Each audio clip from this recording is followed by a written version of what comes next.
I have no idea what's happening right now. I don't, whoopsie, sorry. I don't know, I don't know, I don't know. Oh, I don't know, no, no.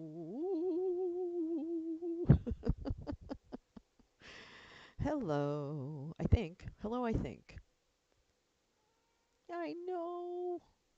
Mama, tickle my belly. That's what Gus Gus says. He says, I need more belly rubs. This cat enjoys like belly, like, oh, he stretches his little arms out. I must imagine, or I imagine, it must feel amazing to stretch his little arms out so wide. It's amazing. Anyway, we're going to try this. Well, actually, I think this is going to work a little better. Or I say that. And then I'm like, no, maybe not. Loser. Anyway, hmm. Let me see if I can share this. Perhaps people can't find me, which is so understandable. I mean, you actually have lives, things you're doing, people to see, people you're excited to see. I understand. I'm just a nut trying to move your butt. That's what I'm trying to do. I'm trying to move your butt. Oh, there's two people watching. Yay! Thank you. Ooh. The problem with this one is it doesn't go to Twitter. Poop. Poop. Do do do do do do do do do do do do. I got another subscriber! Yay! Hooray! Hooray! Hooray! Let me see what's. That's the night that the lights went out in Georgia. Whoa. That's the night that they caught an innocent man.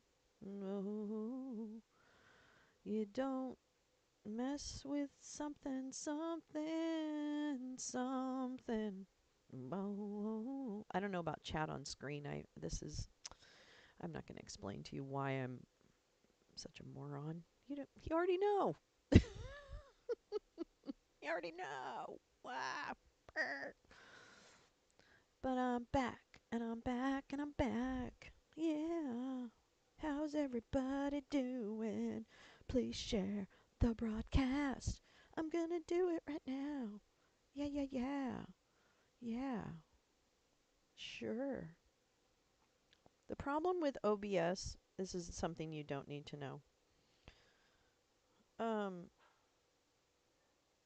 when people send me multiple replies on something, when it's like a 3 or 4. Now there's one person who does it and I don't mind if they do it. So, yeah. But there's people I don't know who do that and I'm like, do you know me? Like I first of all, do you understand that I have zero ability to maintain an attention span? Did you know that? Have you met me? So there's that. And usually it's to tell me I'm wrong, which, I don't want to be told I'm wrong. I'm sorry. I've had enough of that in my life. All of us have. So I don't want you can take your you're wrong and just go put it up your butt.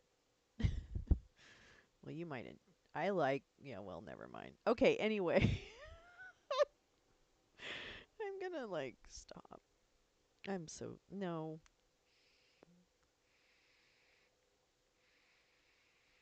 It's time to get high. Okay. That's funny. Um, let's see. And then, okay, so I'm going to read this document. That's what I'm going to do. I'm going to read this document. All right.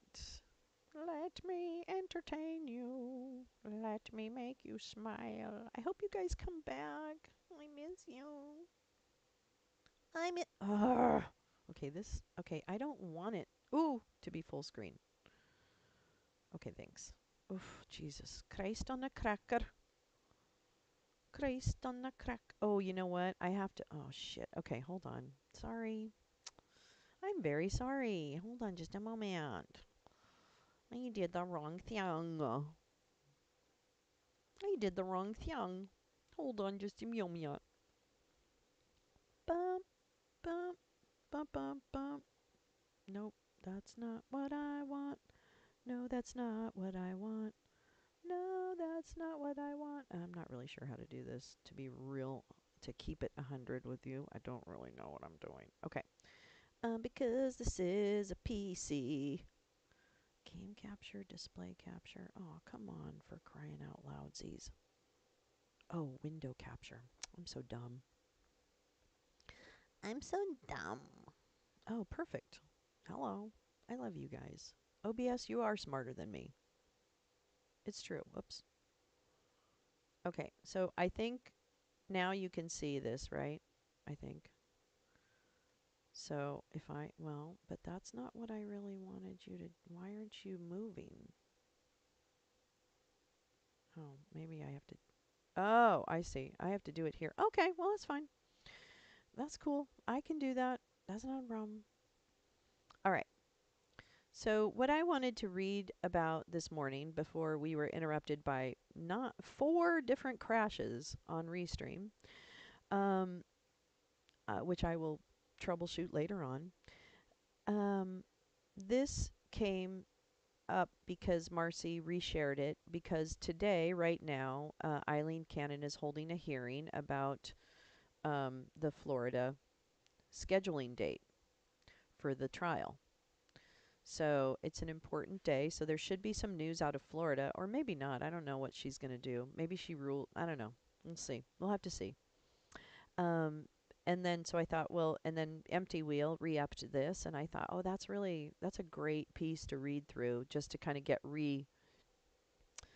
see what's up, see what's the latest in the documents case, because I haven't really, I mean, I've been paying attention, but not a lot has happened in the public eye.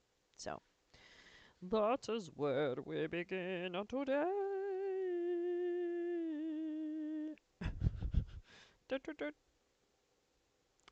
Okay, so Trump's other immunity claim: stealing boxes and boxes of classified documents. Boop. February 29th is when she filed this. Whatever this SCOTUS. Oops, let me see where I can see something. I guess it's not gonna. Hi! Oh, it does? Oh, good, Siegfried. I'm so glad. I'm not sure the chat is gonna cooperate, but I'm gonna keep trying to get it to cooperate. We shall see. Let me see if I can get it to cooperate. We may have an issue with chat on screen for the moment until the lounge tonight. All right. This is again Empty Wheel. I'll put the link for this back in this chat as well. Whatever else the SCOTUS grant of Trump's immunity claim did, it provided the basis for scheduling clarity.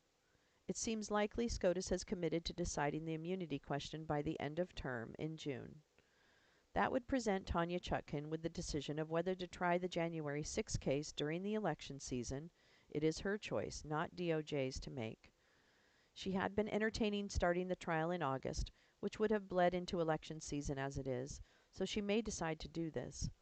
If she does, it is unlikely a jury would reach a verdict before Election Day, but the trial would give voters opportunity to see the evidence before voting. The decision to grant cert is as interesting for Trump's other immunity claim. Trump's even more frivolous claim that he can't be prosecuted for stealing boxes and boxes of classified documents because his claimed decision to convert those government documents to his personal possession in violation of the Presidential Records Act is immune from prosecution as well. I've seen some commentary that SCOTUS may have been trying to come up with a different solution, but then decided to hear the case. If that's true, the decision to hear the case came less than a week after Trump made the other claim of immunity, that he can steal classified documents with impunity. Who knows? It's not before the court, but it may have affected their decision to hear the case. The matter will be fully briefed by the time Jack Smith submits his brief to SCOTUS on April 8th. So we can have two absurd claims of immunity to address: Trump's claim he can steal the election with impunity, and Trump's claim he can convert boxes and boxes of classified documents to do with as he pleases on the way out the door, even if it violates the Presidential Records Act, a law passed specifically to apply to presidents. One of the matters that had been hypothetical before the D.C. Circuit, that Trump might sell nuclear documents to our adversaries, has become concrete. Given the question posed by SCOTUS, whether and if so, to what extent does a former president enjoy presidential immunity from criminal prosecution for conduct alleged to have involved official acts during his tenure in office, I think SCOTUS may have been uncomfortable with the D.C. Circuit's thin treatment of Trump's argument that, without immunity, former presidents could be prosecuted for things like approving the drone strike on Anwar al-Awlaki. Note, when Trump raises this, he never mentions that he himself killed Awlaki's daughter.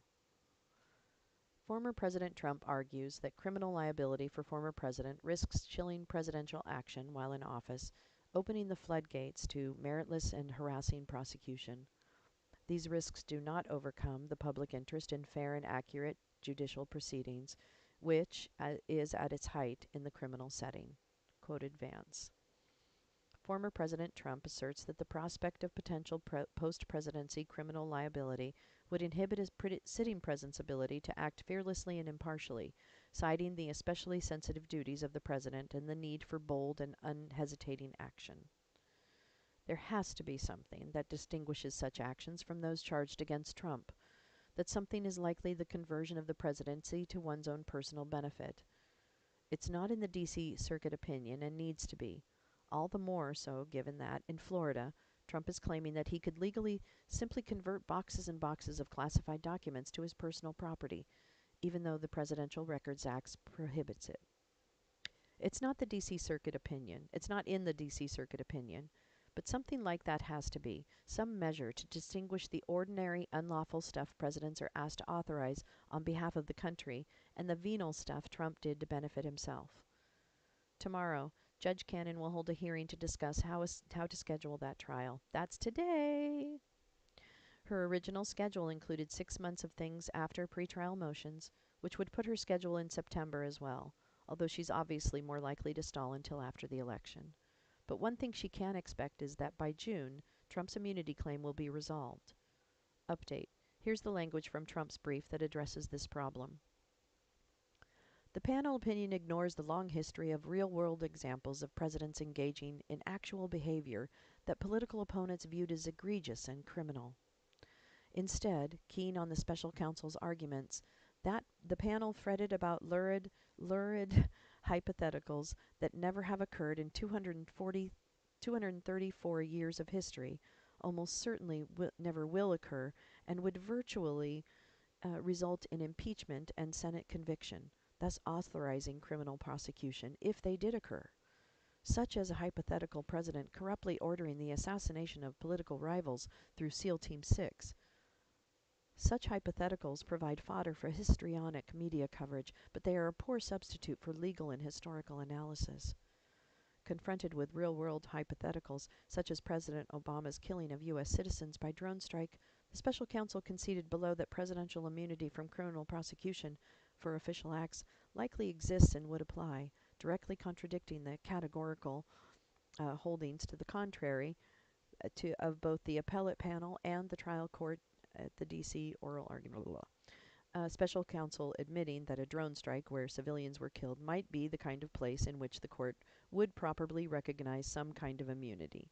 Further, the logical presupposition of such speculative hypotheticals, i.e., that the founders supposedly must have intended that no alleged president misdeed could ever escape prosecution, is plainly incorrect and contradicts the basic premises of a system of separated powers. While the separation of powers may prevent us from righting every wrong, it does so in order to ensure that we do not lose liberty. Scalia? Jack Smith's response doesn't really deal with this issue in depth. 7a, sufficient basis for resolving this case would be that, whatever the rule in other contexts not presented here, no immunity attaches to a President's Commission of Federal Crimes to subvert the electoral process. See Amici brief of John Danforth et al. The Court of Appeals analysis was specific to the allegations that applicant conspired to overturn the federal election results and unlawfully overstay his presidential term. And a stay can be denied on that basis alone, leaving for another day whether any immunity from criminal prosecution should be recognized in any circumstances.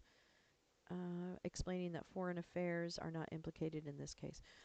And he quotes Nixon. That was the, I don't know what that government CA brief. And then he quotes Nixon, reserving whether an absolute presidential communications privilege might exist for military, diplomatic, or national security secrets. Woo! That's very good. Dot, dot, dot. All right, so let me link that to this chat, since it's in the other chat. Okay. Hi, Oomph. And let's see, what else? Right, let me. Now I've got to. Well, that was shorter than I thought it was going to be.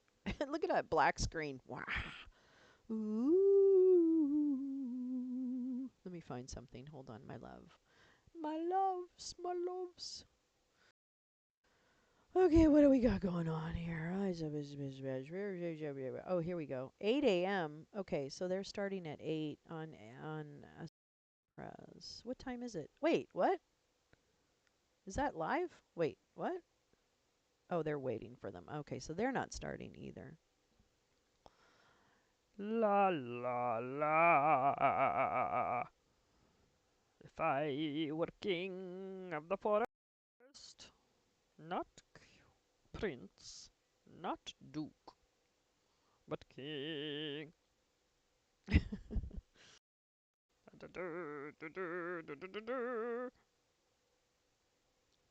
I wonder. C-SPAN. C-SPAN. What are you doing? Are you talking about this right now? Oops. Oh, shit. It's a touchy little mouse. It's a touchy little mouse. Oh, okay. Fine. I see how you are. What about...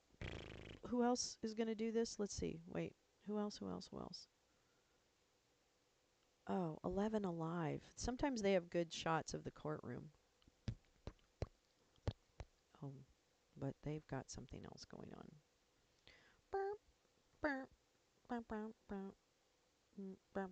Okay, I'll keep an eye on them too. All right, and then let me... Oh, I don't have any media files on this computer. Poop. Oh, I know what we can do. Oh, I got it. I got it. Hold on. Where's my playlist here? Let's see. Is that good?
Some chill jazz vibes.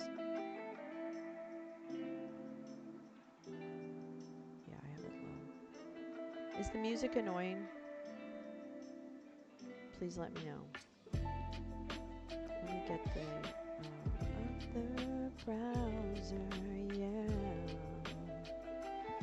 I like to sing to this music. Oh.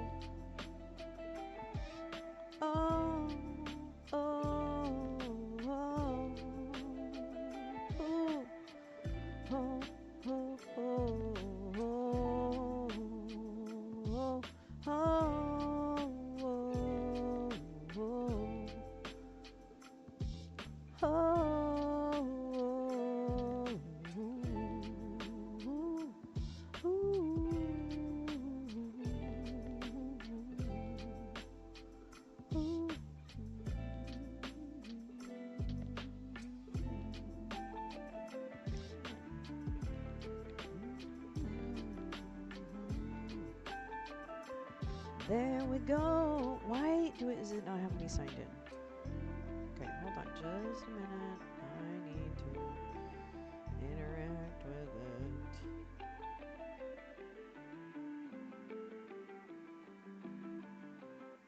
Come on. Oh man, you are. I don't know. I can't remember now. How did I do this? This is important. Okay, wait. I might have to just get a window capture.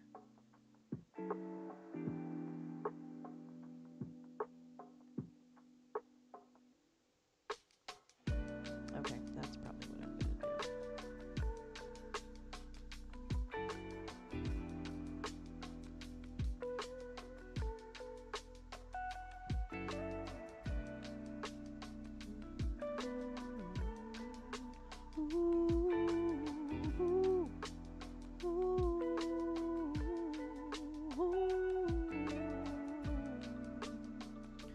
That's what we're going to do. We're not going to do the other thing, darlings. We're not. We're just going to take it right there. That's what we're going to do. Oh, ho. Oh, ho, ho, ho.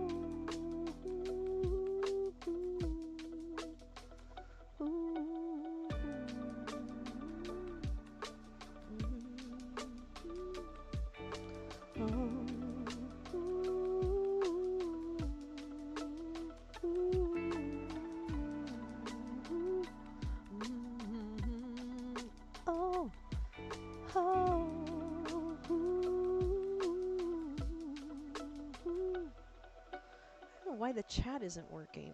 I apologize. I'm trying to get it to work. You better work. Okay, wait. This is what I want, but then I want to see if there's a live. 8:30. Wait, so there. Wait, that's 9:30. They're saying 9:30. Okay, but who else? Oh, you said. Wait, someone said. Oh no, I said it was going to be on AP. Okay, hold on. I can do that. All right, hold on just a second. Ooh, la la la la la. La la la la la. La la la. Sorry, I get really, when I hear music, I just start singing along to it. I'm so sorry about that. It's kind of annoying. Let me see. Associated Press. Hello, good morning, Associated Press. How may I help you? How may I help you? 10 a.m.? What the frickin' frackums? What? In 87 minutes? Alright, well, fine. Whatevs. Whatever. Whatever. It's okay. We'll probably watch the AP because they might have better camera shots.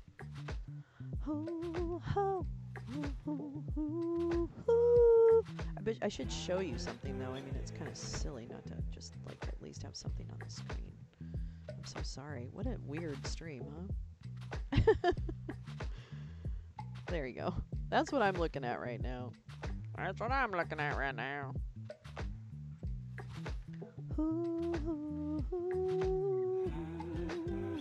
I want this to be bigger. Can I just get rid of chat?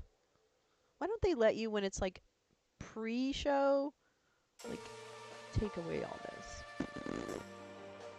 It's fine. Whoa, okay, that's really loud.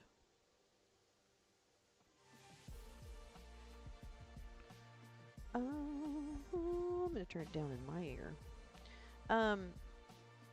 Let's see, what else? Let me make sure that while we're sitting here. Desktop audio. I need monitor and output. And then I need monitor and output. I guess I already have it.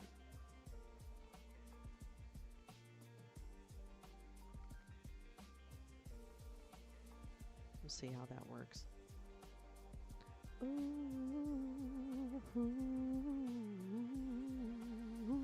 Hey, Badger. Bonk. Bonk. I'm just like a little lazy today. Gosh, I'm sorry. Gosh, I'm sorry. Golly molly, I'm sorry. Let me see if I can open... Oh, I know. Ooh, oh. I'm gonna check and see what else is on. Oh, oh. Let's see what else is on.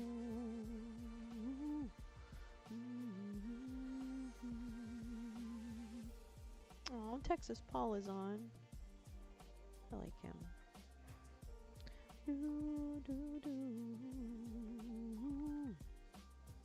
Oh, I've been watching some of the Rust hearing too.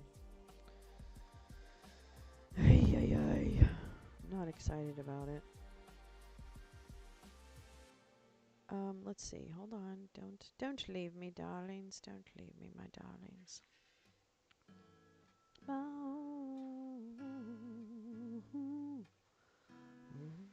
Oh, I don't know. I should listen to what the song is actually saying. Da da da da da da da da da da da da. Sorry. No, I'm not sorry. We're doing good. I'm going to find something.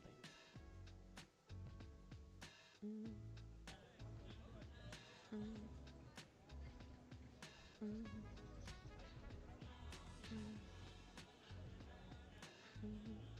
me make sure it's okay.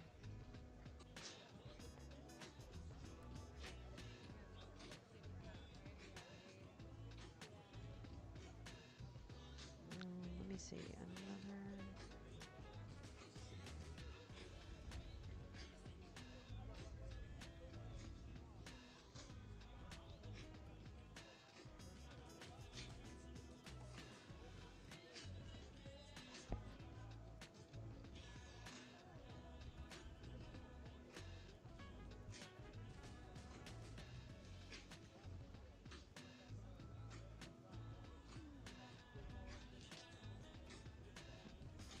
Ah!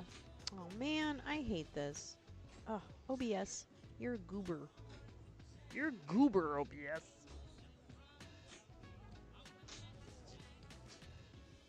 Oops. Sorry. I don't know why. I don't like that song. What's that?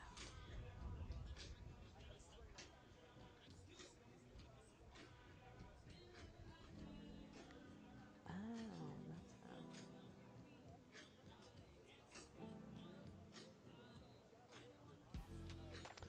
Well, anyway.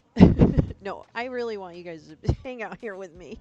I'm about to make coffee, and I don't normally drink it. Wow. Trump said yesterday in Texas he is open to an abortion ban. Did he? I didn't listen to his entire speech yesterday at the border. I did see some of it.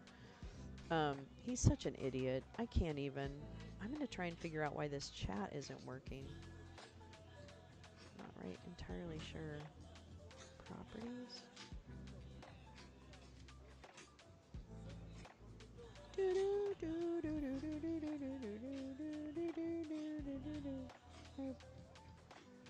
It's supposed to be a browser source. Is that it? Well, I say. I know. You know what I could do? I know where I can go. Let me see if I can fix chat. Bear with me for just a moment. And I will see if I can save the day. Oh, I better eat something soon. I'm feeling a little nauseous. Let's see here. Dashboard. All widgets. I need a widget. I need a widget for the rest of my life. And he's got to be strong. Copy. Copy. Copy that. Okay, that's what I want. Okay, that's what I want. So how does that, why do you do that? I don't really understand what, I don't always understand OBS. I'm just gonna say. I don't really like that. No, don't show moderator badges. Just show me the frickin' chat. Okay. Alright, hold on. Hold on. Hold on, hold on. Hold. Hold on, hold on.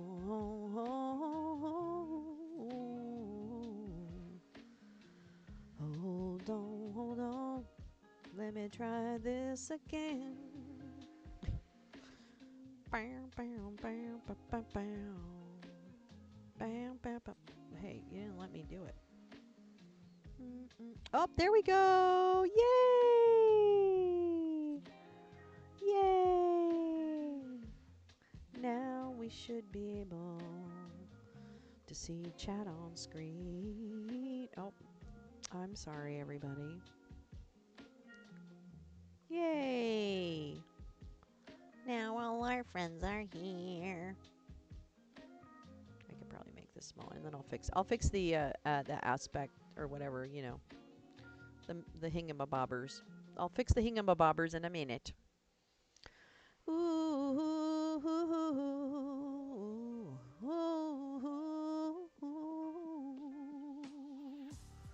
Okay, well, one success at a time, and we'll just let it stabilize.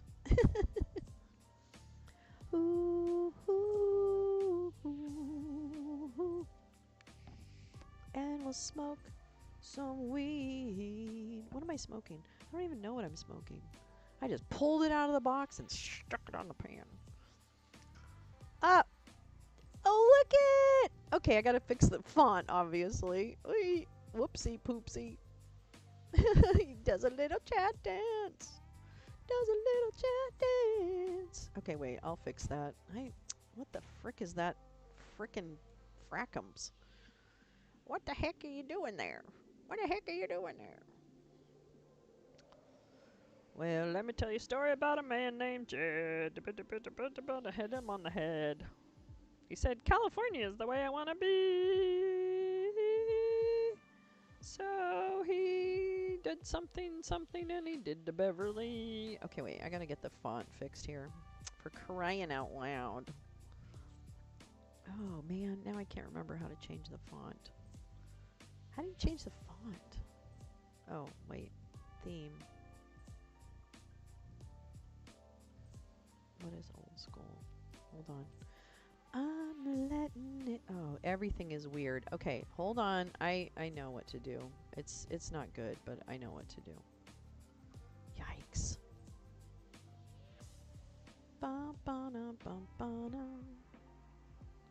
Well, you know, you live and learn. That's what happens. You live and you learn. All widgets. Give me the widgets. Give me my widgets. Come on, give me a chat box. Give me a chat box. Browse the widget themes. Trump insists he's not cognitively impaired because he took a very tough test that included pictures of a lion, a giraffe, a whale, and a shark, and he could identify which one was. Which one was a what? A lion? Oh my god, look how big that is. Hold on. I'm coming. Hold on. Hold on, darlings. I'm coming with a much easier to read. I'm doing this one because this is fucking fun. I don't care. This is a fun one. Oh, sorry.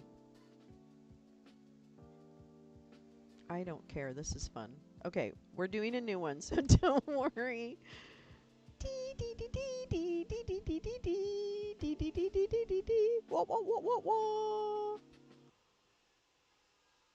Oh, you know what I love? I love big saw noises.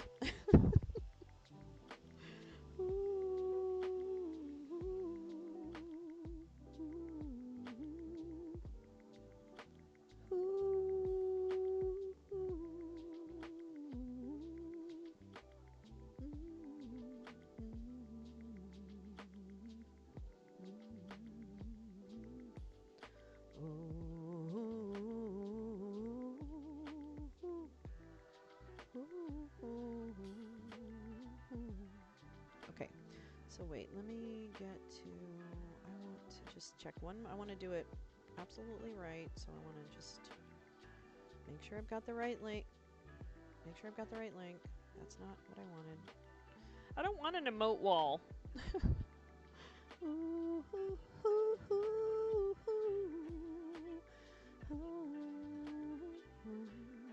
Okay, chat. Chatty box. Give me the chat box. Come on, give it to me. Show me my font size. I want it smaller. Oh, I think. Okay, this is actually cool. I don't know if this is going to work, but we're going to give it a shot. Copy. Copy. Launch. Launch. Oh. Wow, look at that. Massive. It's a massive chat box. Let's make it a little smaller. Oh, God. Why isn't anything, like, resized vertically? I suck at this. I will learn how to do that, but I clearly haven't learned how to do that yet. Well, okay, let's just leave that there. Anyways, we'll see what happens and how that works. But it's cute. My look at me moving it around. What a dork. What a dork I am. My goodness. What a dorcas.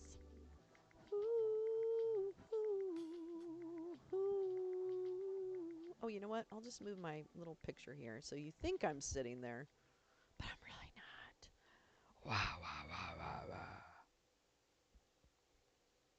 wow.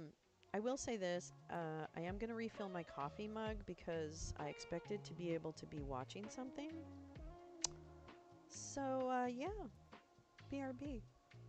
Oh, maybe I should do a little text thing. There is a delay.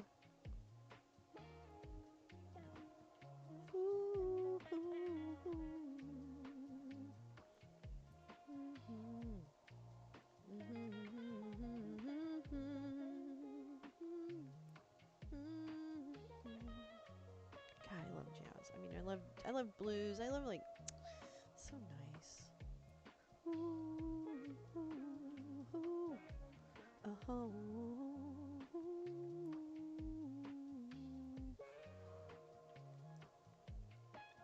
Let's see, what? Starting in an hour. Starting soon. GA hearing. GA. Fulton. County Rose Ceremony. And then I want to do this, and I want to make it a different color. I love that color. I love this color. Alright, and we're gonna put that there. I think that'll work. And I'm gonna move you down a little bit. Thank you. And then I'm gonna show what this is. Yay! Here we go. Ow, my glasses are hurting my ear. Ow. Do your glasses ever hurt the back of your ear? I think I have a... I wish I had a one-ear headphone. I can't make my headphones do it. Okay, I'm going to go refill my coffee, but I will be right back. Please, I hope you're enjoying the music. I hope you can actually hear the music. And I hope somebody chats soon so that we can see if this frickin' chat box works. He didn't get out of the cock-a-doodie car. It's my favorite line. So, just so you know. Okay, BRB.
Hold on. That's not where I want to go.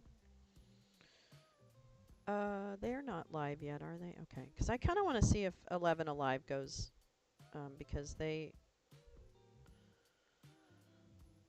yeah, testing, testing! Clap ball change. Jazz hands. Fosse. Fosse. Fosse. Okay, hold on. I'm going to try and fix the whole, like, nonsense of this. Yeah. Yeah. Oh! God, this is a very sensitive little, computer. You know what I'm saying? You know what I'm saying? Do not show the moderator badges. Do not.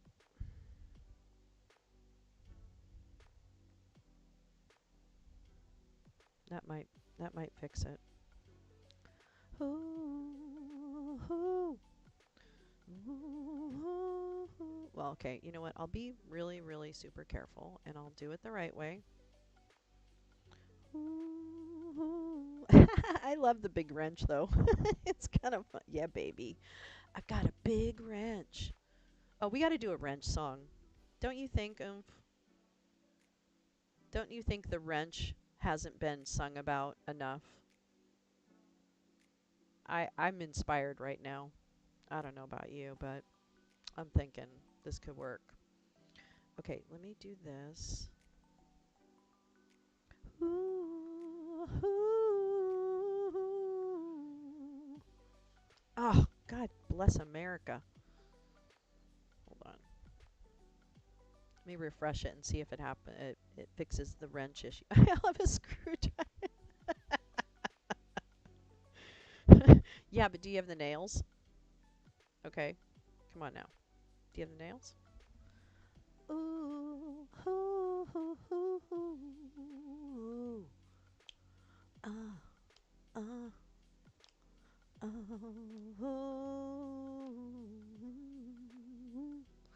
guess the font could be larger. Ooh, ooh, ooh, ooh, oh. Walk softly and carry a big wrench. That is true. It's true. Ooh, ooh. Let's see if Mr. McAfee has anything. La la la la la. La la la la la la la la la. See, the problem... Oh, no. In OBS, I can't... Oh, bless it. Dang it. Dang it. How did I fix that the last time? I don't even remember. Man, I wish I would write some shit down once in a while. You know what I'm saying? Like, how hard is it to write shit down? Ay, ay, ay. Okay, wait. Oh, okay. I think I know what I need to do. Okay, I think I know what I need to do here. I'm so sorry. Thanks for learning along with us. We really appreciate you here in the working studio. Hi, Pert. How are you? I was picturing two belt and utilities. Ah, stop it. Stop it. Oh my god. Oh my god. Okay, hold on. Let's see. I'm going to refresh.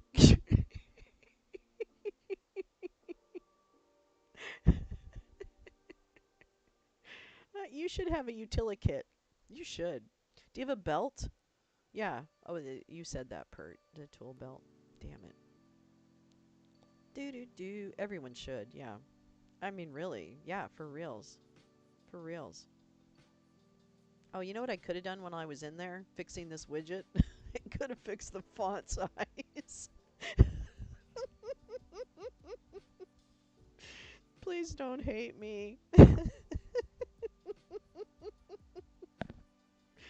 Don't hate me 'cause I'm stupid. Don't hate me 'cause I'm stupid. Whoa.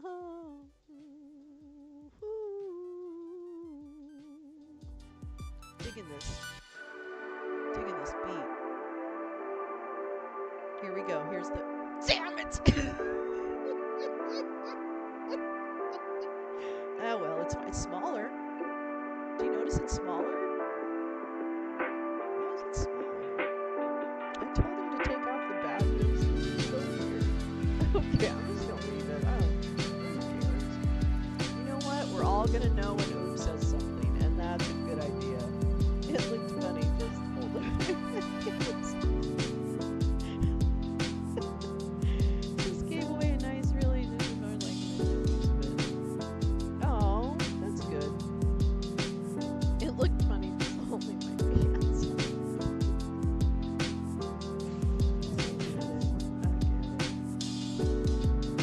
I think I mean, with a child in film, I have more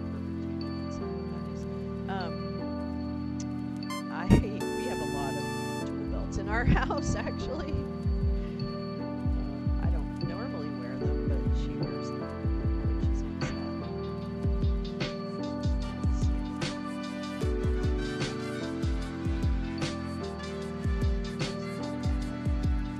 How does that sound? Okay. There we go. When E.F. Hutton speaks. Oh my god, that's a real throwback. I would like a jingle wrench. Oh, you want a jingle for your wrench? Jingle wrench, jingle wrench. I don't want to do another Christmas song. Some of the old cast presents go very nicely. I'd make. Oh gosh, yeah. That'd be pretty. I love industrial art. I love reusing industrial stuff. I dig that. I think that's cool. That's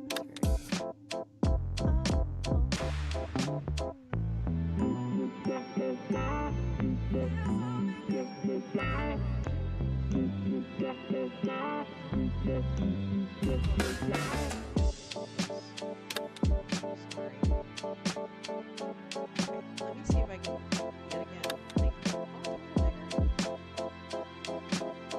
Oh, I see.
I really guess with this, you know what I mean? Which I know is not. You didn't need to know that. But I thought you should. I thought you should. I thought you should know that. You should know what's happening behind the scenes. I'm gonna put you all in. I'm gonna put in all caps so you can see that I'm writing something. Hi, Paul. The music's loud for me. I'm sorry. Sorry. Yeah, let's turn that. Thank you, Siegfried. Good morning. It's great to stay up late. Good morning to you. I have to look at the Hunter Biden transcript because I got to select the parts that we want to read tonight, because tonight on the lounge we're going to be reading. This is why my computer sits in the box.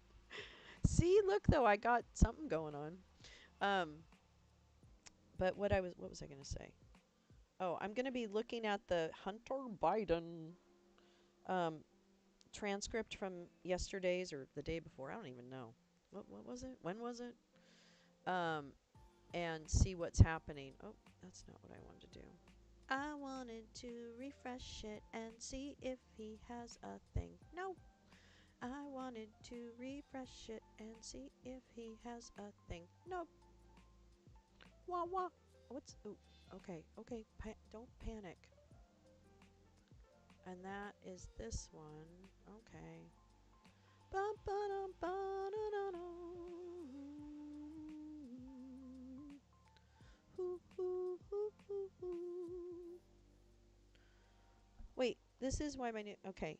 Oh no, Paul, if you want, I could help you set it up via the phone. I used to do tech support for an ISP decades ago when most were not on the net. That is so cool, Siegfried. Oh, that's so cool. Oomph, look! Hunter, Lowell Committee Counsel for occasional interjection from Nadler who can't hear. What? Oh. Hunter, Lowell Committee Counsel. I heard it's fire. I know, I've heard it's really good too. Oh, girl, you don't have to worry about that, babe. Oh, no, that's fine. I know you haven't had time. No, please, don't worry about it. I had intended on taking some of today and trying to cherry pick through it. So don't. I wasn't expecting. But thank you. I mean, I know you were kind enough to send it to me because I had some of the information, but I couldn't find the link to the actual. Um, I didn't download the transcript, so it was good to have it right at hand. So I appreciate it.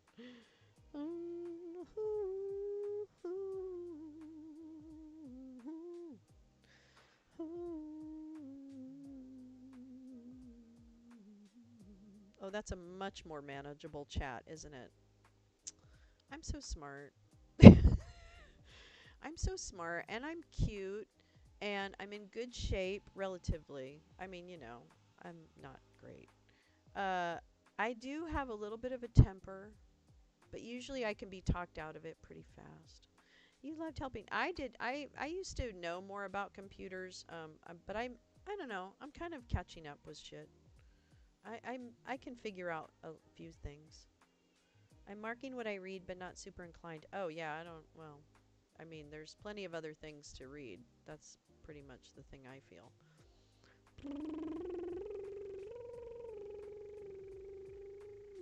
Oh, it's an hour. I see. 57:20. Oh, good. It made it bigger. Thank Jesus. I hate that chat. Bum, bum. It's been set up. I just like my phone plus the Roku. Yeah, I mean, listen. I am totally like, do what makes the most sense for you, Paul. Don't frickin' worry about anything else, right? Oh, my audio's low. That's interesting. I wonder why. Might be that this is too. It might actually just be me, right, Robert? Good morning, Robert. Hey, y'all. In case you can't see it, I do.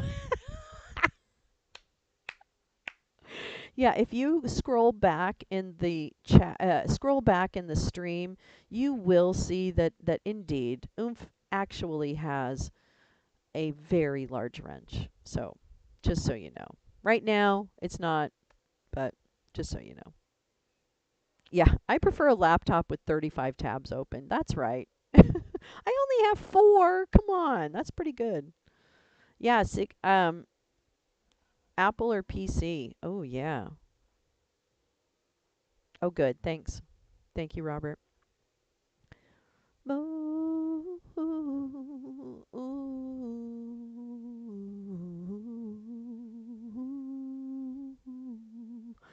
I'm gonna try and I'm still working on like figuring out how to piece together the most powerful, cheapest PC I can.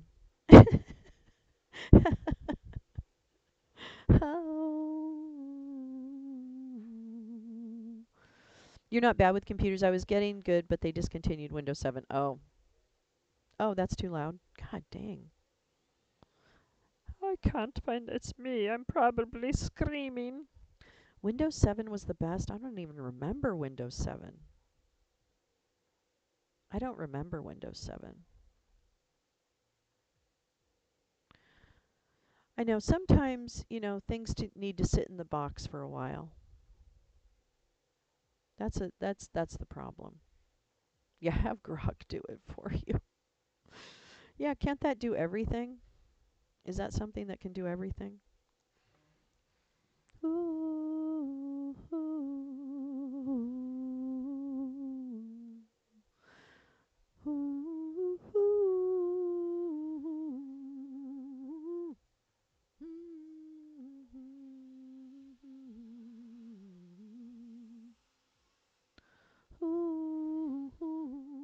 I feel so sorry for this woman. I'm sorry. I do not think anyone should have to have their personal lives smeared throughout. I just don't. I think there's a way, like, I don't know. It just pisses me off. It pisses me off. So, what was so great about Windows 7? Come on, kids. Admit it. What was so great about it? Ba, ba, da, ba, do. Hi, Marie. How are you? It is such bullshit. Such bullshit. Um, Bonjour, Marie. Comment ça va? Comment ça va? Um, let's see, what was I going to say? Hmm. Uh,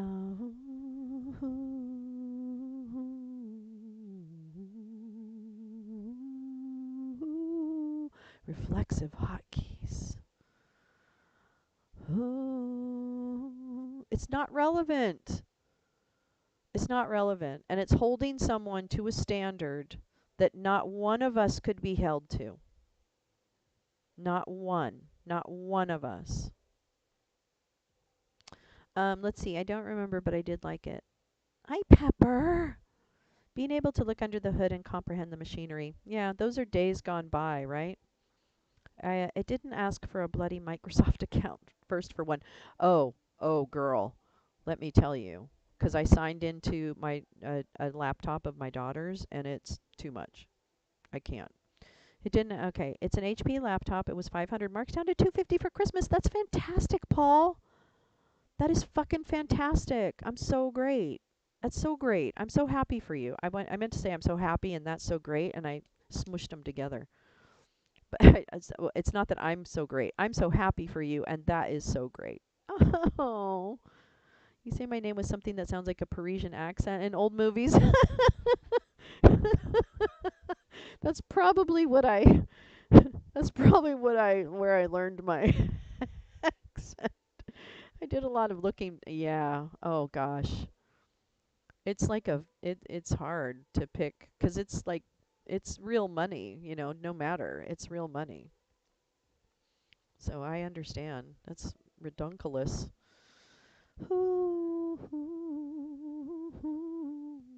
Let me see if there's anything else really amazing happening where we're like, "Oh my god, did you know that was happening? I didn't know that was happening. I didn't know. I didn't know that was happening."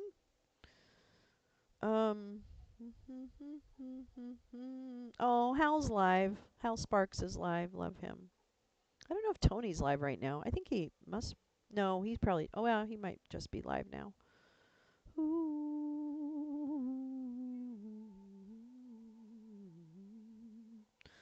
Ugh. Oh, God. The ACLJ is live. That'll just make me mad. That'll just make me mad.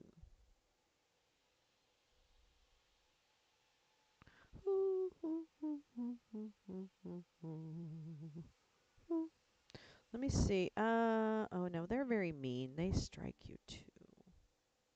That's mean. No, not really. Okay, hold on. Da, da, da. Just checking to make sure we're not missing anything really great. No, we're not. But you know what? Oops. That is not. You are not CNN. You are not CNN, sir. I know CNN, and you are not CNN. Ooh, ooh. Oh, really? I'm not even gonna watch people like those maggots anymore. Like like Roseanne and that stuff. That's the most ridiculous thing I've ever. She's ridiculous. Like, she's absolutely fucking ridiculous. Let me see if I can find this one thing. Where was the thing I was going to show you?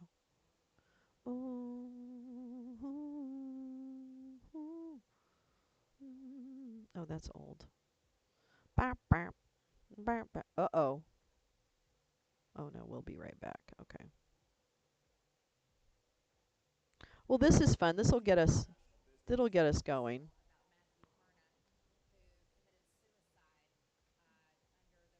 Hold on.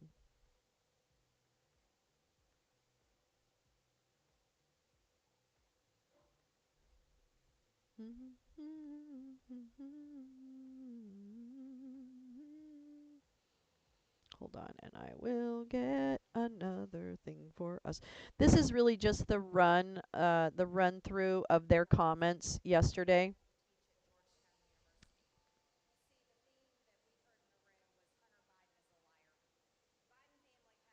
Let me turn off this browser.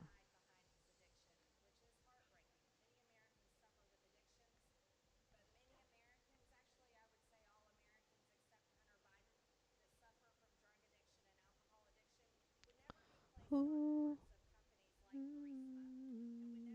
Standards in shitbag chud monitoring. Right? Standards. This is one of those fake CNN. Hunter Biden's a liar. Really wanted a couple of beers this morning. Oops, wait. Good thing I don't have any. That's right, Paul. Good for you. It really is helpful not to have it around. I noticed. I didn't. That was my choice. She looks young and leathery. I know. I don't know where she gets her work done, but I don't think it's really great work. You know what I'm saying? But weren't the lips thing? I didn't listen to her, but weren't the lips like a joke? Hold on. Oh wait, why isn't that playing? Sorry, why isn't? Oh my God, I don't know what's playing right now. There will be a lot of things that come out in the transcription Sorry, of hold the on. interview that comes out. One thing that was interesting to me is he lied when he was talking about Blue Star Strategies. He talked about not being involved in any thing between Blue Star Strategies. But yet we Can you presented hear? an email Can that you showed hear he was Marjorie? involved. As a matter of fact, it was an email Yeah. thread Well, you'd think that it is. he was a part of, talking about setting up Blue Star Strategies with. Can you hear her? And also in the email thread, it talked about him making phone calls there. So he went from denying any involvement until we put evidence right in front of his face that he was, in fact, involved.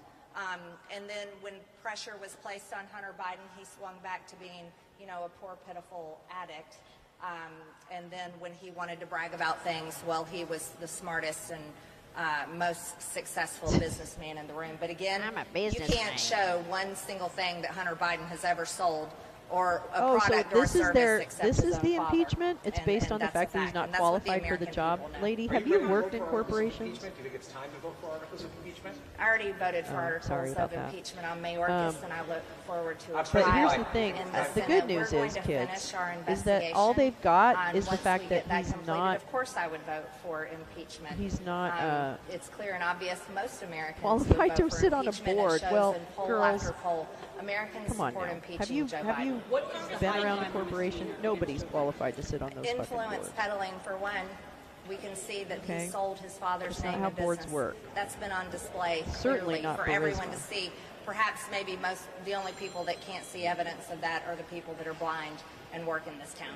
Did Hunter Biden contradict any prior? I know she's not qualified at all. She's done nothing for her people, And like they- for the yeah, people that of he- Georgia. that he What has she done claimed for he them? wasn't involved in Blue Star What has Strategies she until we put evidence right in front of his face. advocated for that would help the people of her But there's district? a lot more to come. We need to continue our What is her investigation. district? Is it and we is need it to continue, farmers? Is it and we need to have a public suburbs? hearing. What is it? So, thank you. Why has there been no January 6th hearing or a commission so far?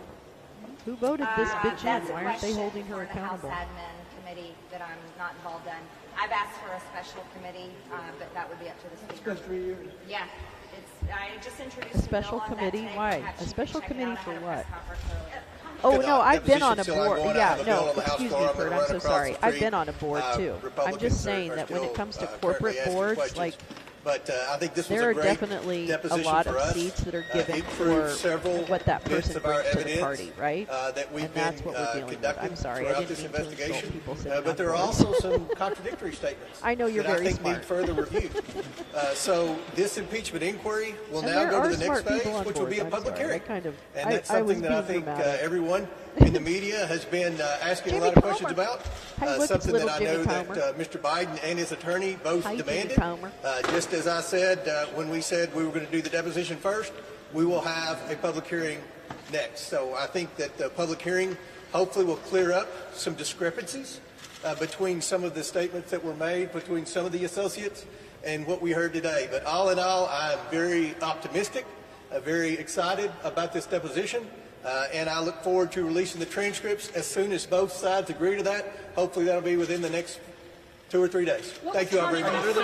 I'm going to do this, but since the left came to the microphone in the middle of the deposition, that I'm going to do the same thing this morning. The two things I'm going to say this morning so far in the first hour is that Hunter Biden is being defiant and also dishonest. And his testimony, hot as some fuck. of it is in direct conflict with other witnesses. And so the transcripts will be out. I won't go into detail. You'll be able to see it Are for you on a yourself. nonprofit board, But Kurt, or on it's a- no on a surprise. It's for-profit? no shock You don't have to say, that he is being obviously, that way. please. And in Please some don't cases, answer he and doesn't dox yourself. recall. He said that multiple I times do this not morning, want which that to again is happen.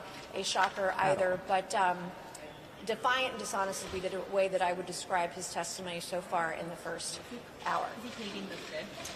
No, he's not done that yet, but I would tell you that his testimony is in direct conflict with other witnesses that so far the Oversight Committee has interviewed. Which witnesses Who? are they? Yeah, which witnesses? You'll read the transcript. I'm not going to go into details because we agreed that we would not do that in the middle of the deposition. So once the transcript is out, I'm happy to talk about it in more detail. That's what I'll say. Thank you, guys. I'd say that there were a number of interesting moments, but perhaps none more interesting than when Hunter Biden told us that he joined the Burisma board to counter Russian aggression. I hadn't heard that one before. That thank goodness we had Hunter Biden on the Burisma board because that was central to his strategy to stand up to Vladimir Putin. Has he taken the fifth at all? No, he's been responsive to questions. Has he told you exactly what value he brought to any of these wars and any of these companies yet? Have you guys asked him that? Yeah, we've asked those questions, and there is an illusory value does Matt It Gaetz is a bring? mirage to believe that Hunter Biden was engaged Oh, well, in international that's cute. business. I mean, that's- this those was are nice. a bribe So, masquerading I'm talking as an international corporate business boards. transaction. I'm talking nothing big more, nothing less. Can we just quickly ask you? There's definitely a lot. Small businesses are more like trying to make Well, here we're stuff asking happen. questions about They get these experts corrupt to business practices. I'm mostly I'm dealt. not Well, really, no, I I'm dealt not really with framing I that dealt through the with a lens corporate of board when next I steps. was I'm just in trying to get finance. facts. Biden wrote that he joined the board to support Russia. But then I dealt with boards a lot as non-profit. I have to say, I thought it was a pretty bizarre. I thought it was a pretty strange statement. Either perhaps it jumps off the page when he says it in his own words. Do you think, has he said anything that would specifically implicate the president? Have you seen evidence that the president was involved in those business dealings yet?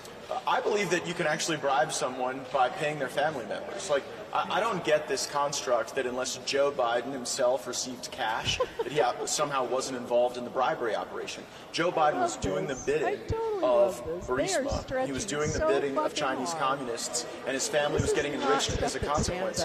To me, that's a pretty strong case for bribery. Really quickly, first off, I wish you guys could have attended my press conference where I. Okay, we're gonna. You're done, bitch. We've already heard you. Ay ay ay. Let's see. So that's 41 minutes. What are they doing? Oops, This is an no, I don't want to do that. I don't want to do that.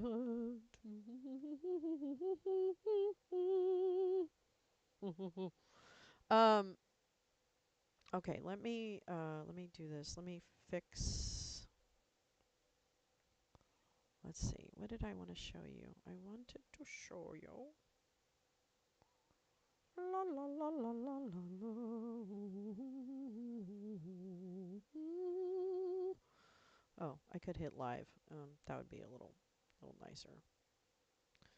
Do do do do do do do do do do do do. Let's see. Right? Well, okay. No, I don't want to do that guy. No, I don't want to do that guy. I got something for us. It's not great. I'm not saying it's great. I'm just saying it's something. Okay?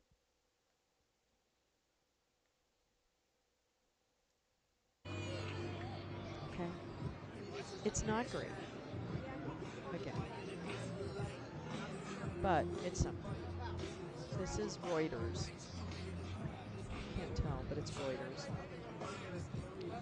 Ba-dum, ba-dum,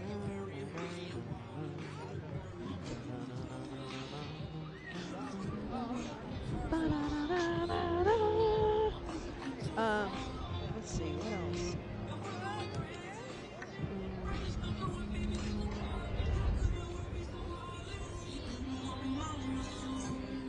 I don't know. I'm just gonna get high. I say we just get high. Enjoy the ambiance. Florida sunshine. I know, Jim. Catherine Herridge is a Russian. Oh.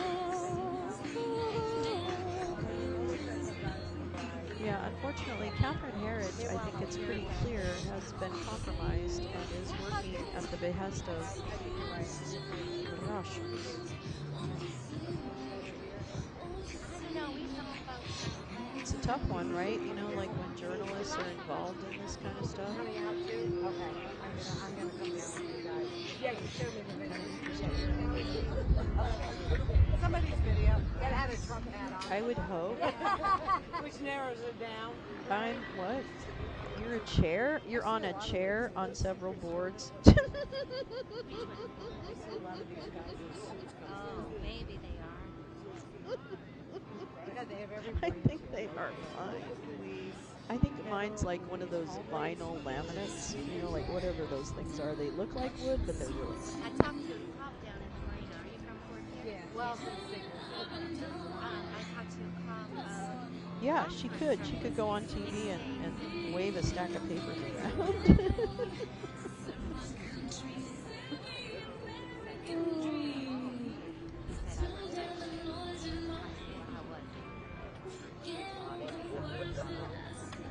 Yeah, we love our president, dumb.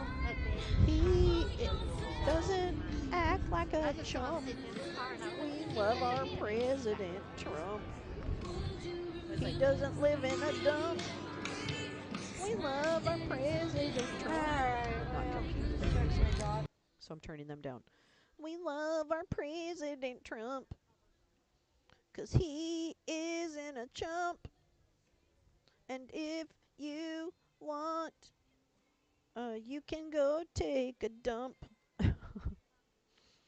Boneheads to the left of me, assholes to the right. Here I am, stuck in the middle with you.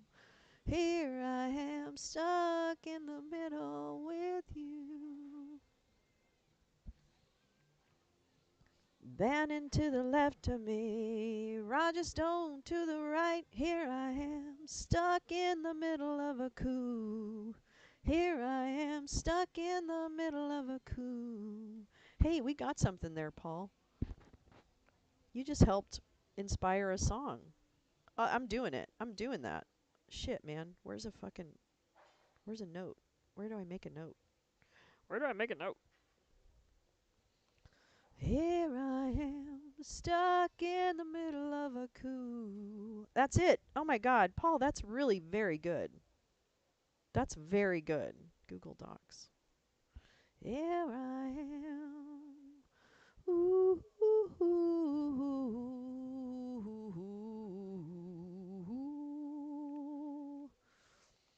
ooh. What's the name of that song? Do you know what? I please don't hate me for not knowing the name of that song. Let me look it up. Stuck in the middle with you. Ooh, ooh, ooh. That's by Steeler's Wheel? I did not fucking know that. All right, let me get the lyrics. Hold on. I got. Whoa! Wow, Luigi. Here I am. I just love that little melody right there. That little refrain. Clowns to the left of me. Jokers to the right. Oh, God, it doesn't keep the formatting. Jesus Christ. Frickin' frackums.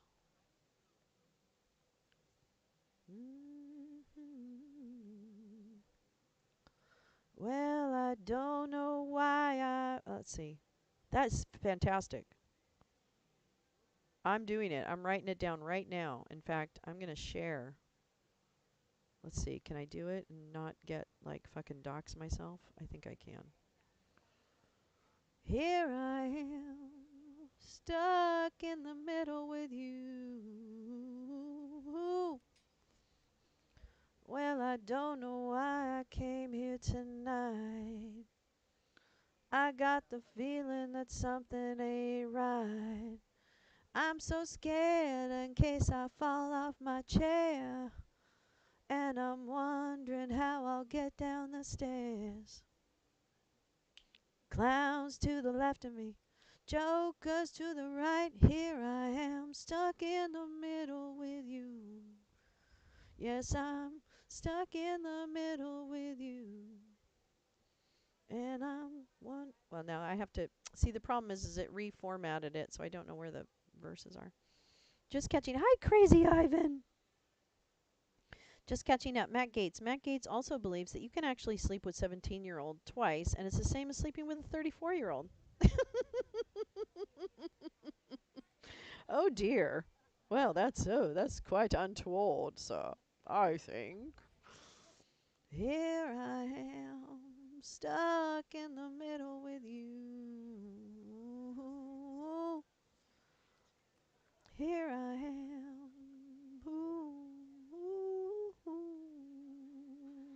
All right, let me show it to you with the phrasing because, frankly, if I don't see it like that, I might not be able to figure it out.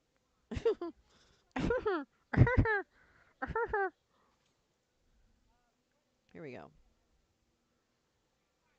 Sorry, I have to see it where it's like, oh, it starts, oh. Yes, I'm stuck in the middle with you, and I'm wondering what it is I should do. It's so hard to keep this smile from my face. Lose control, yeah, I'm all over the place. I don't know how he did that.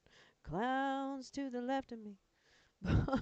Jokers to the right. Here I am, stuck in the middle with you. When you started off with nothing and you're proud that... Wait. When you started off with nothing and you're proud that... I don't even know how he sings that long. And your friends, they all come crawling, slap you on the back and say, please, please.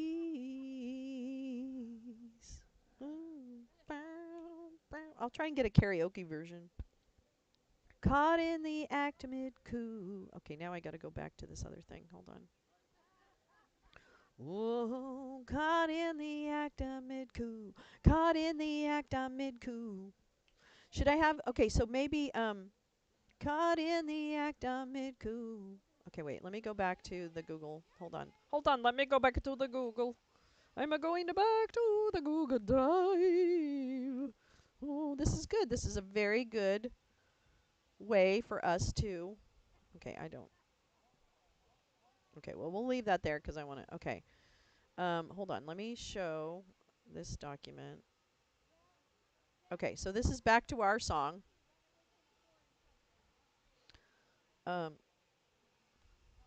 Okay, the title will be Stuck in... Whoops. The midst of a coup. Stuck in the midst of a coup. You're as young as whoever you're banging? Uh-oh. What if you're not banging anybody? At least for... Yeah. Yeah, I can tell you which one it's probably the best deal for. Please Please pardon me. Please pardon me. Please. Wait. Oh, you know what I'll do? I go like down here and then I'll do this. Please pardon me. Whoops. Oh man, pardon me. Please pardon me. All right, let's make sure that's bold, bold, bold, bold, bold, bold, bold. Okay. All right. Stuck in the midst of a coup. Wow. Good job, gal. Well, I don't know why I came here to fight. I've got the feeling that something ain't right. There's a cop. No. There's a. There's a cop with his hands in the air. And I'm wondering how.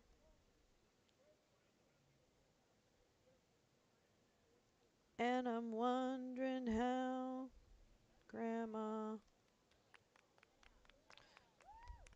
Wait, okay, I want to do something about fighting. And I'm wondering how. Wait. Well, I don't know why I came here to fight. I've got the feeling that something ain't right.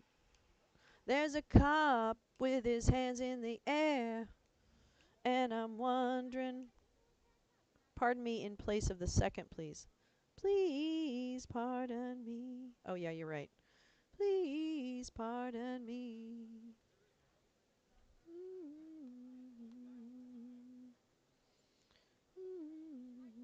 Yeah, and then we'll repeat that. Okay. Well, I don't know why I came here to fight. I've got the feeling that something ain't right. Oh. Um. And fake Tifa. Fake Tifa to the right. um. Mima to the left of me. Mima's to the left of me. Fake Tifa to the right. Wait. Um. Ray Epps. Ray Epps. To the right, here I am, stuck in the midst of a coup. Wait. No, no, no. I want this one. Here we go. No, no, no, no, no, no, no, no. Boone Cutler to the right. We'll change that up every time. Well, I don't know why I came here tonight. No, to fight. I've got the feeling that something ain't right. There's a cop with his hands in the air. And I'm wondering how. And I'm wondering if.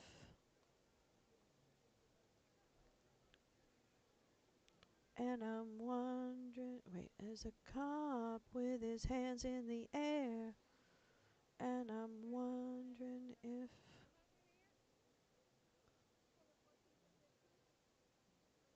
Oh, I want to think of something really good. Okay, let me come back to that. Mima's to the left of me, Boone Cutler to the right. Here I am, stuck in the midst of a coup. Yes, I'm stuck in the midst of a coup. Oh, I know now. Okay, yes, I'm stuck in the midst of a coup. And I'm wondering what Trump wants us to do. And I'm wondering. Come on, don't make me spell. And I'm wondering what Trump wants us to do. Don't know why they won't just let us all in. It's our house. And, oops. And Mike Pence better.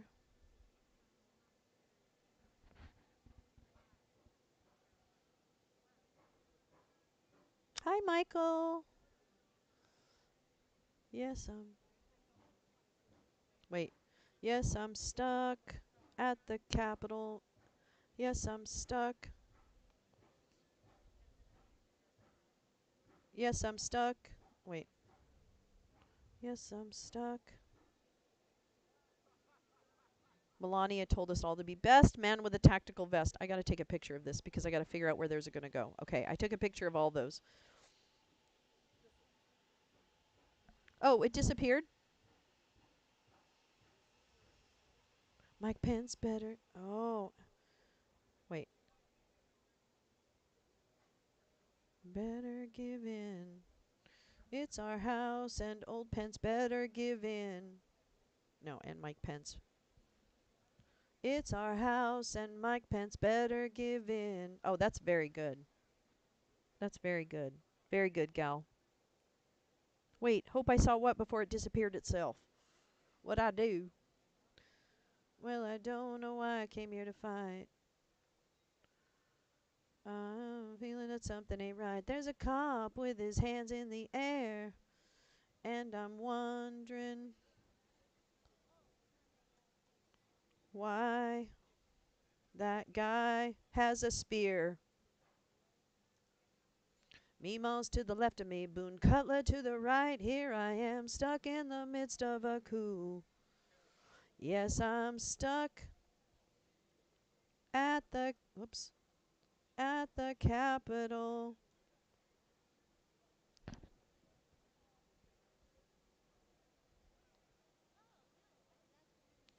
Yes, I'm stuck at the Capitol coup. That's what I'll call it. Yes, I'm stuck in a Capitol coup.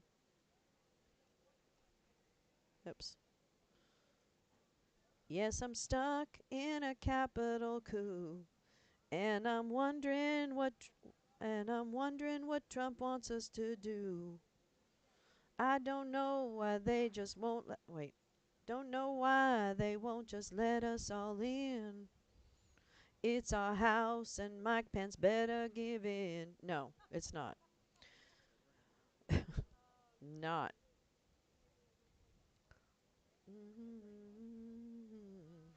Is that line? I think I have that line.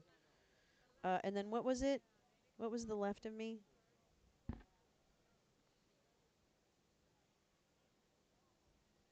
Mags.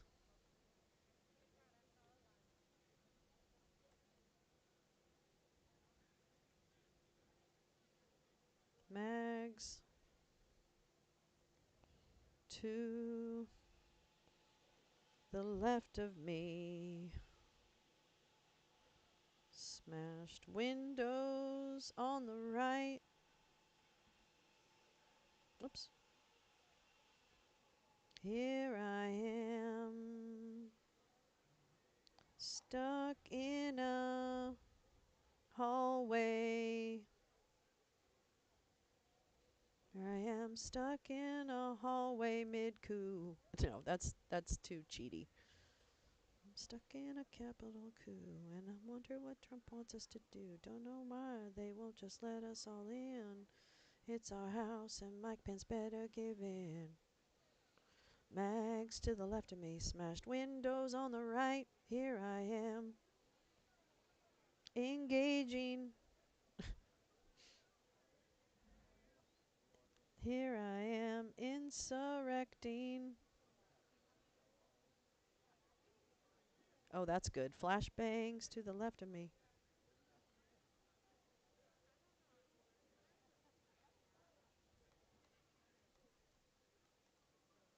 Why doesn't it ever delete that?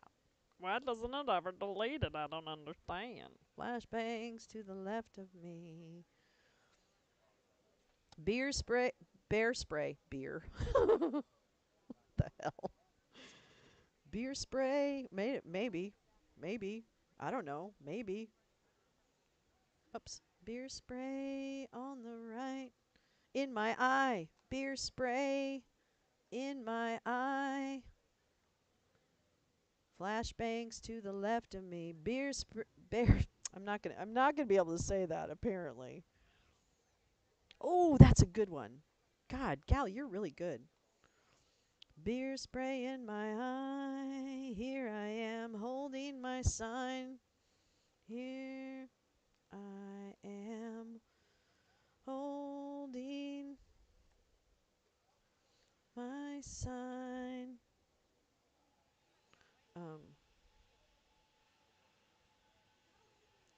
Here I am holding my sign.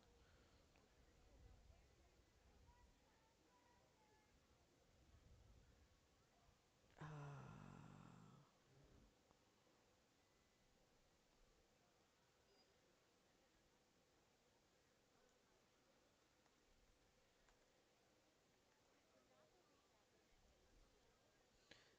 Here I am. Wait. Bear spray in my eye. Here I am holding my sign. Nancy. No.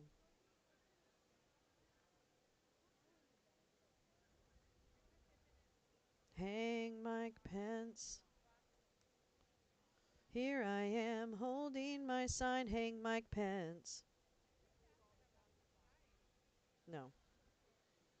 Holding my sign.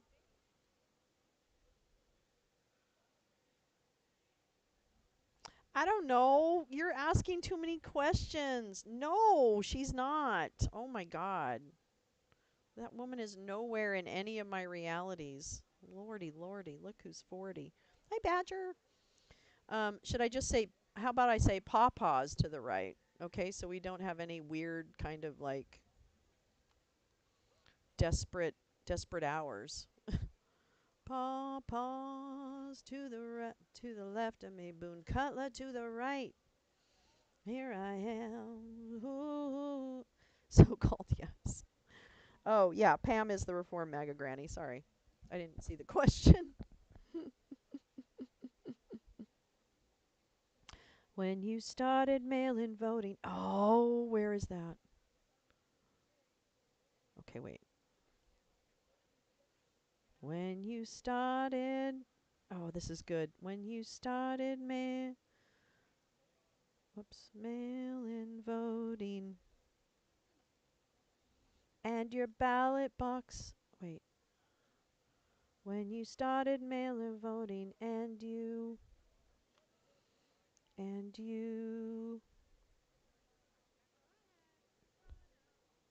When you started mail-in voting and you. Yeah, I can change it back to me, Maz. Point of view of person. I'm not really sure, Oomph. I'm not really sure if it's a person that got swept up or if and I think I'm. You know what I'm actually trying to do? It's the person who absolutely knows what they're doing, but wants you to think that they don't know what they're doing. Does that say? Does that help? So they may be saying DOJ advised the 60-day rule won't apply because he's already indicted. Fantastic. Pepper, that's great news. Fantastic news. I think that's really great. And your mules were out there stuffing. And wait, now I got thrown off the tune. Okay, wait. When you started mail-in voting and your ballot and your mules were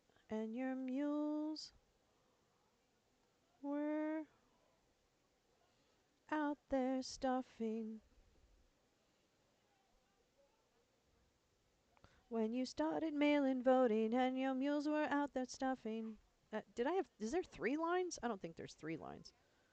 Oh, wait. No. Okay, wait. The dog needs to be walked. Okay, I need to walk my dog.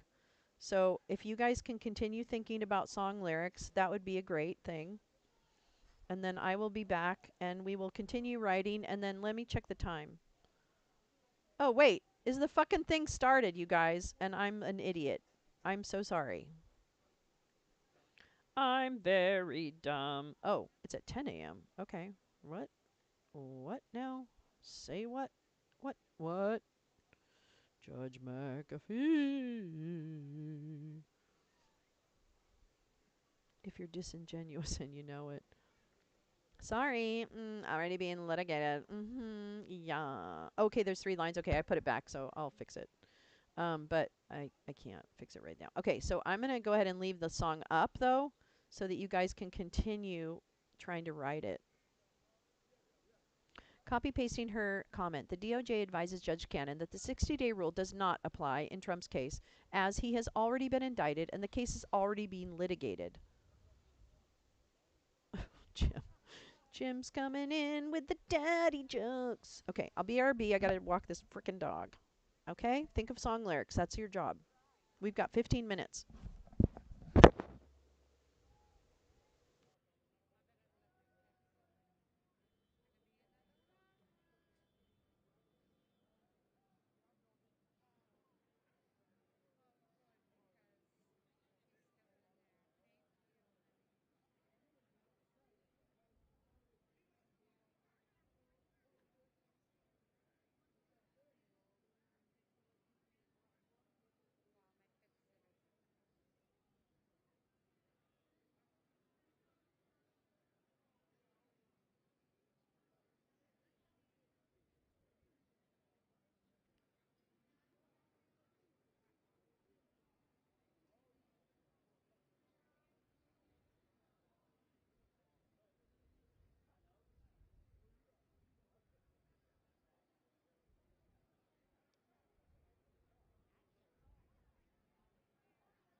Give the poor puppy a cookie. Yeah, sorry, Tom. Hi, Tom. I had to walk the dog.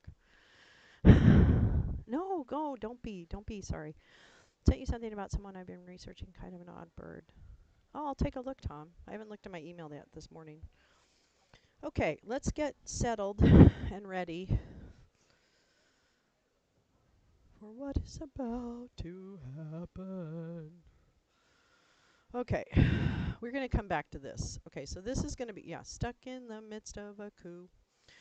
All right, let me see. Okay, we don't need her anymore. Let's see. 7 minutes.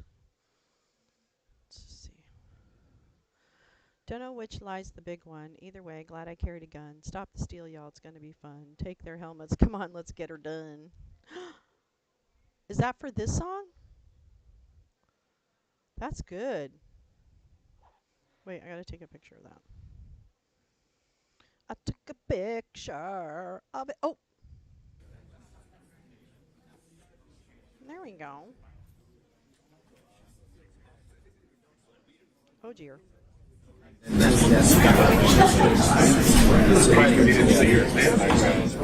that okay?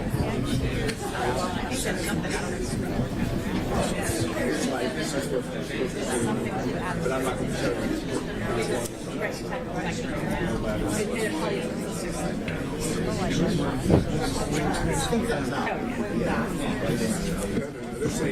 This whole thing is What's my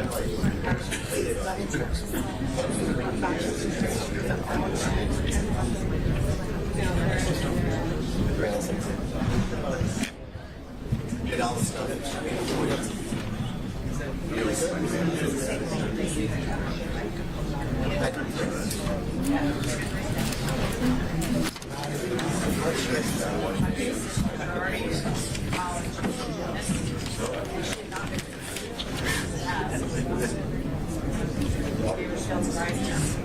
Popped up on her hand and pulled her flies and I was like,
Hey, get the file.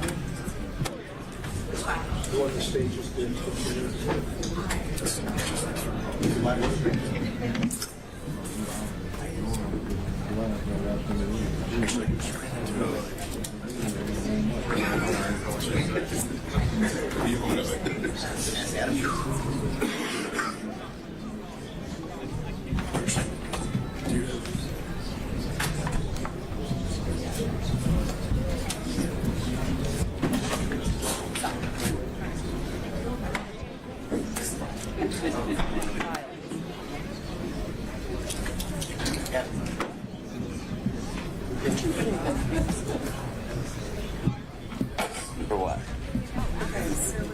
Somebody just got it on.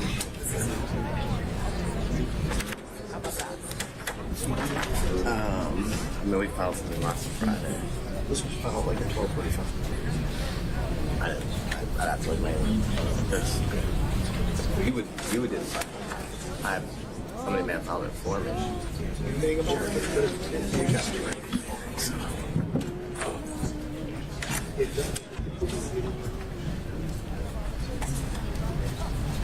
Yeah. I agree with that. What he's saying.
Lights under there, Jesus. Biggest sentence courtesy. 12:57.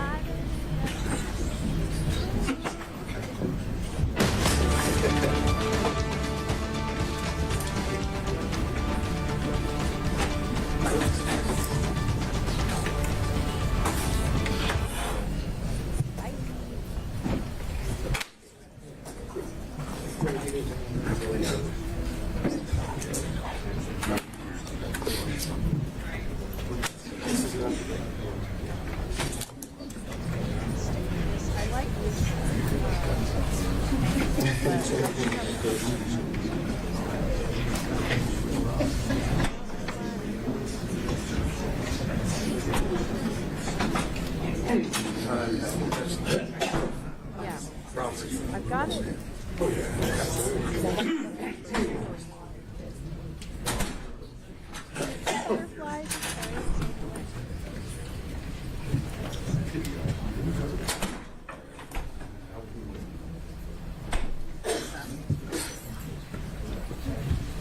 Hey, listen, it all works, okay?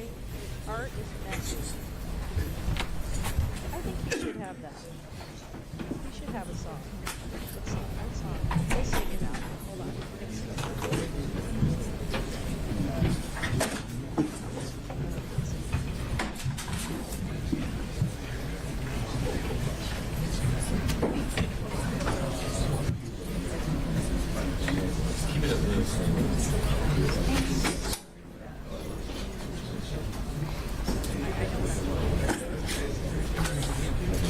That makes me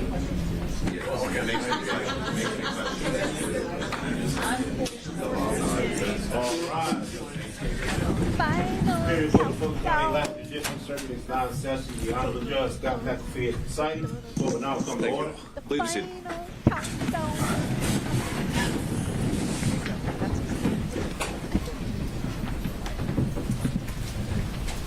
All right, we are back on the record with 23 SC 188947. Beginning with the state, if I could have counsel for today identify themselves for the record. I don't know if I can say it. All right. Good afternoon, Your Honor. Steve Sada and Jennifer Little for President Trump. Congrats, President. He's actually down in Florida. Understood. Thank you, Mr. Stato. Good afternoon, Your Honor. Richard Rice and Chris Lewis for Mr. Cheney and Mr. Cheney Williams. Mr. Giuliani. Alan Stockton, on behalf of Mayor Giuliani, who waives the presidency. Thank you. On behalf of Mr. Meadows. Your Honor, Jim Durham, on behalf of Mr. Meadows, he waives his appearance. On behalf of Mr. Clark. Harry McDougall, Your Honor, Mr. Clark waives his appearance. On behalf of Mr. Roman. Good morning, Judge. Ashley Merchant and John Merchant on behalf of Mr. Roman, and he waives his appearance. On behalf of Mr. Schaefer. Good morning, good afternoon, Your Honor. Craig Gillen, Anthony Lake, and Holly Pearson on behalf of David Schaefer, and he waives his presence. On behalf of Mr. Floyd. Do we have anyone joining us on Zoom on behalf of Mr. Floyd? All right. Well, seeing as counsel had previously attended the prior hearings and this one has been noticed, I'll find that they've waived their appearance for argument today. Anyone on behalf of Ms. Latham? Good afternoon, Your Honor. Bill Cromwell on behalf of Ms. Latham. She waives her presence. All right. Thank you, Mr. Cromwell. All right. So I've been informed by counsel collectively for the defendants that they were requesting a total of an hour and a half for argument to be divided amongst themselves as they've already agreed. And so to effectuate that, I'll have the time queued up, and we'll start the clock running, and y'all can see fit to divide that as you would like. And obviously I've allowed the same amount of time for the state as well. Before we get into that, I believe there may have been a few things just to clean up as part of the record, specifically since we last convened. Counsel on behalf of Mr. Roman had submitted a Defense Exhibit 39, and if there are any objections that wanted to be placed on the record on behalf of the state, we can do that now. But at a minimum, I think the intention was that I would be admitting that collectively as an exhibit, if nothing else, just for appellate purposes for the record. Mr. Abadi, anything the state wants to add as it relates to Exhibit 39? No objection from the state. I have a copy for the court reporter. I printed a copy out, and then I sent it along. All right. If you've got that marked and stamped, we'll provide that to the court reporter.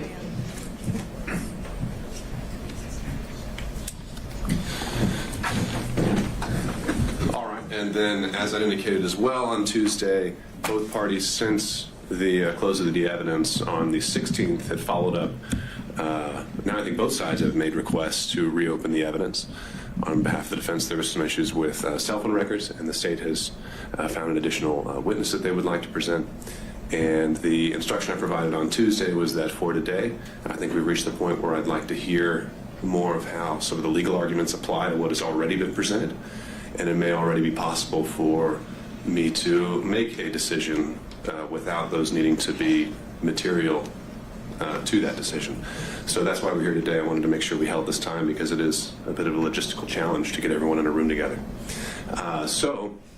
But recognizing that, again, in the interest of efficiency, if both parties want to reserve part of their time to argue as if those proffered exhibits have been admitted, feel free to make whatever arguments you would like.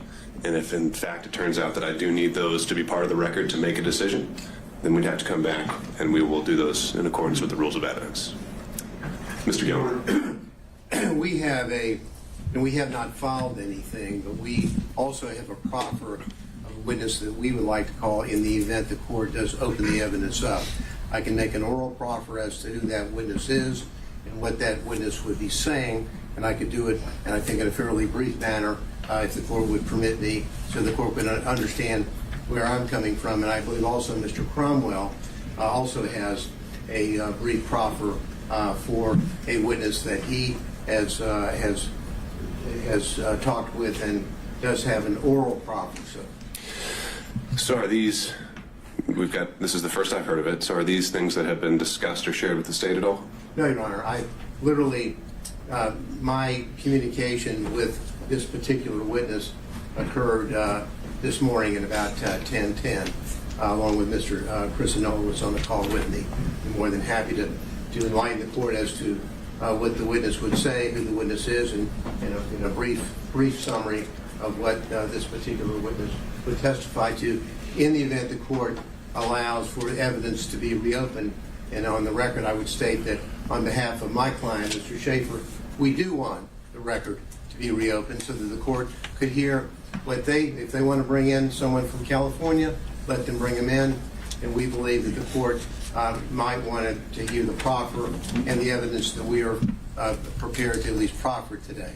All right. So, Mr. Gillen, on that point, to this and Mr. Cromwell's, even, additional evidence, in my mind, in the interest of fair notice to the other side, I wouldn't want that to be part of the argument today, because the state has no idea what you're about to say. And I think the purpose of a proffer, in large part in this role and in this context, is having them at least have the ability to make those initial counter arguments. Now, I don't think that would prevent you from, after today's hearing, if you want to file it, make it part of the record, then I think that both parties have already elected that they are willing to use that mechanism. But just for today, kind of showing up now without having shown this other side at all, even this morning, I don't think that would be fair. I did not intend to use the proffer in the legal argument. Sure. I just wanted the court to be aware that we do have an oral proffer. We can file it, we can supplement the record and file it for the court's consideration, literally hot off the press. Sure. As we printed it out and wrote down. Okay. All right. Well, Mr. Cromwell, is there anything you wanted to add to that? No, Your Honor. Okay. Mr. Abadi, anything you want to add to that? I don't know what it is. I don't know how to add to it. No. All right. Just anything on a procedural perspective. I mean, from a procedural perspective, I would submit to the court, as you said multiple times, evidence is closed. This is beyond the scope of Your Honor's ruling on Tuesday. Feels like it was 3 weeks ago, but Tuesday. So I guess we'd object at this point and go from there. Okay. All right. Anything else by way of housekeeping? Mr. Sato. Apparently the state filed 2 supplemental exhibits, number 2 and number 3, about 15 minutes ago. So to the extent that they intend to work and use those in their proffer, talking about the same notice requirement, we actually did just got it as well. Understood. So as it relates to that, Your Honor, I believe you were very clear on Tuesday as well that in the proffers we could argue rebuttal evidence as it relates to the evidence that was submitted by defense counsel after the evidence was closed. And that's merely what it is. It's rebuttal evidence as it relates to the cell phone records or analysis that was done by the non-expert filed by Mr. Sadow. All right. Mr. Gillen. Well, as it relates to the proffered evidence, our proffered evidence would be in direct rebuttal to testimony given in the courtroom, particularly by Mr. Bradley. So we would have a direct rebuttal of that. That's what our proffer will be. I understand the court's ruling. Just want to put that on the record. Just so we know the context of it. Is that similar for Mr. Cromwell as well? It is. It just solely relates to Mr. Bradley's testimony? It does. Okay. All right. All right, noted. Anything else then? Your Honor, the proffered evidence is basically would corroborate what has been admitted in evidence as Exhibit 39, the chronological text. Okay. All right. Then if there is nothing else, I'll turn it over to Ms. Merchant to begin on behalf of the defense. Sorry, Judge. Unfortunately, you're stuck with me today. Understood.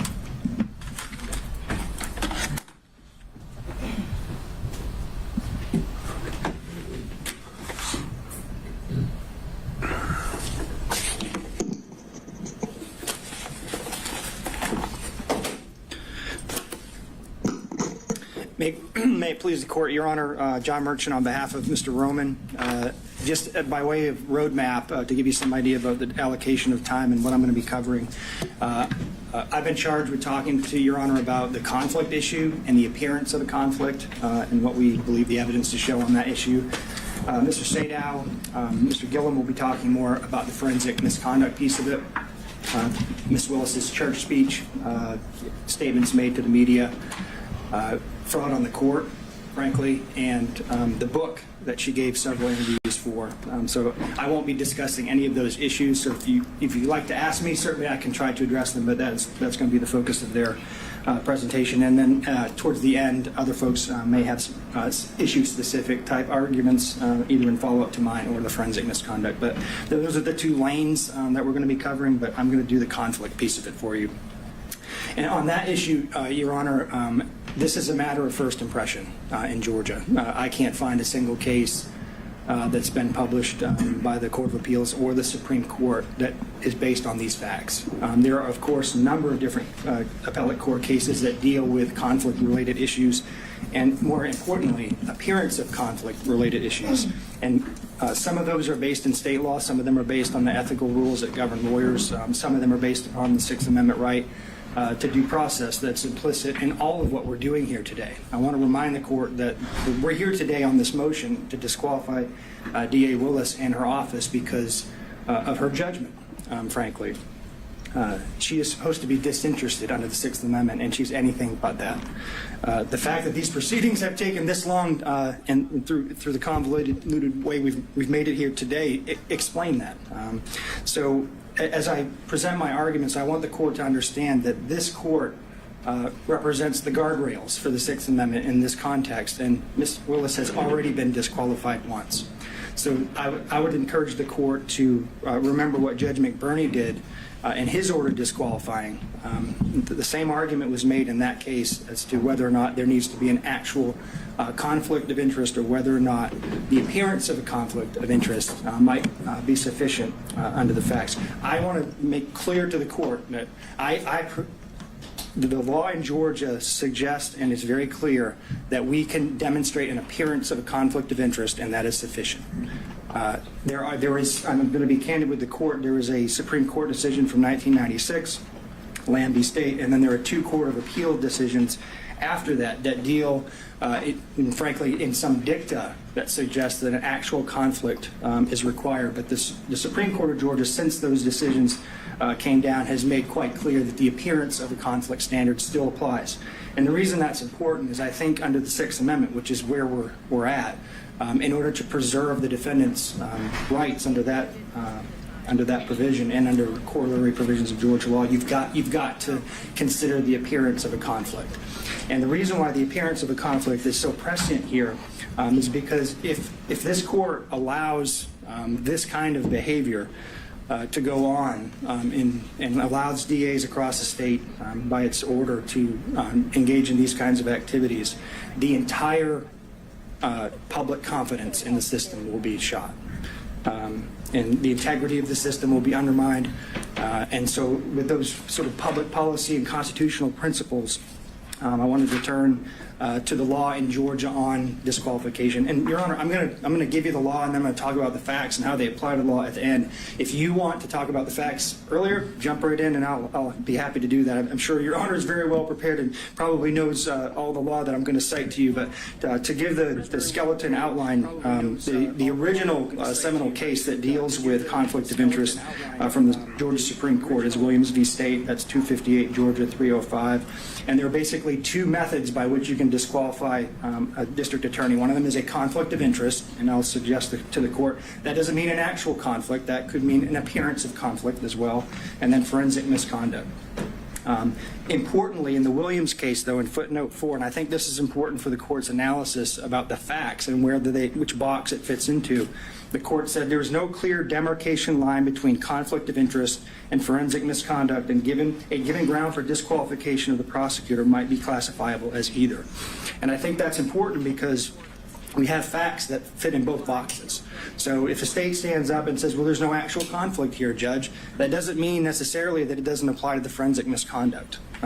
Typically, forensic misconduct relates to statements of the prosecutor designed to impugn the character of the defendant before trial and to affect the jury pool, which we have here, which I'm not going to discuss. But the facts that we have here very much relate to that issue, and there's crossover. Importantly, and I think this is important for the court's consideration of what effect the court's ruling may have, is if you deny this motion, there's a good chance, if it's reversed, that we would be granted a new trial. So that means we're going to have to do this all over again. In amusement sales versus state, 316 Georgia Appellate 727, that's a case that cites Whitworth, which is physical precedent only. The court said, if the assigned prosecutor has acquired a personal interest or stake in the conviction, the trial court abuses its discretion in denying a motion to disqualify him, and the defendant is entitled to a new trial, even without a showing of prejudice. So that means if we show the court today, and I think we have through the proceedings today and before, that Ms. Willis has developed a very personal interest in this case, and Your Honor denies this motion, we're coming back all over again if the appellate courts say you were wrong. So what is that personal interest? So the personal interest can be, there's no definition of that under Georgia law, and it could be a personal financial interest. It could be a personal interest related to bias against a particular defendant, which sort of falls into the forensic misconduct box. But we have here a very personal financial interest that's been laid out in terms of money received by Ms. Willis as a result of the scheme that she set up.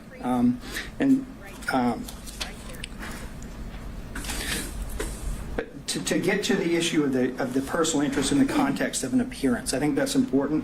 I do want to suggest to the court that there are a number of cases that post-date this actual conflict of interest language that's suggested in some of the cases from the 90s, that you have to pay attention to what this looks like to the public.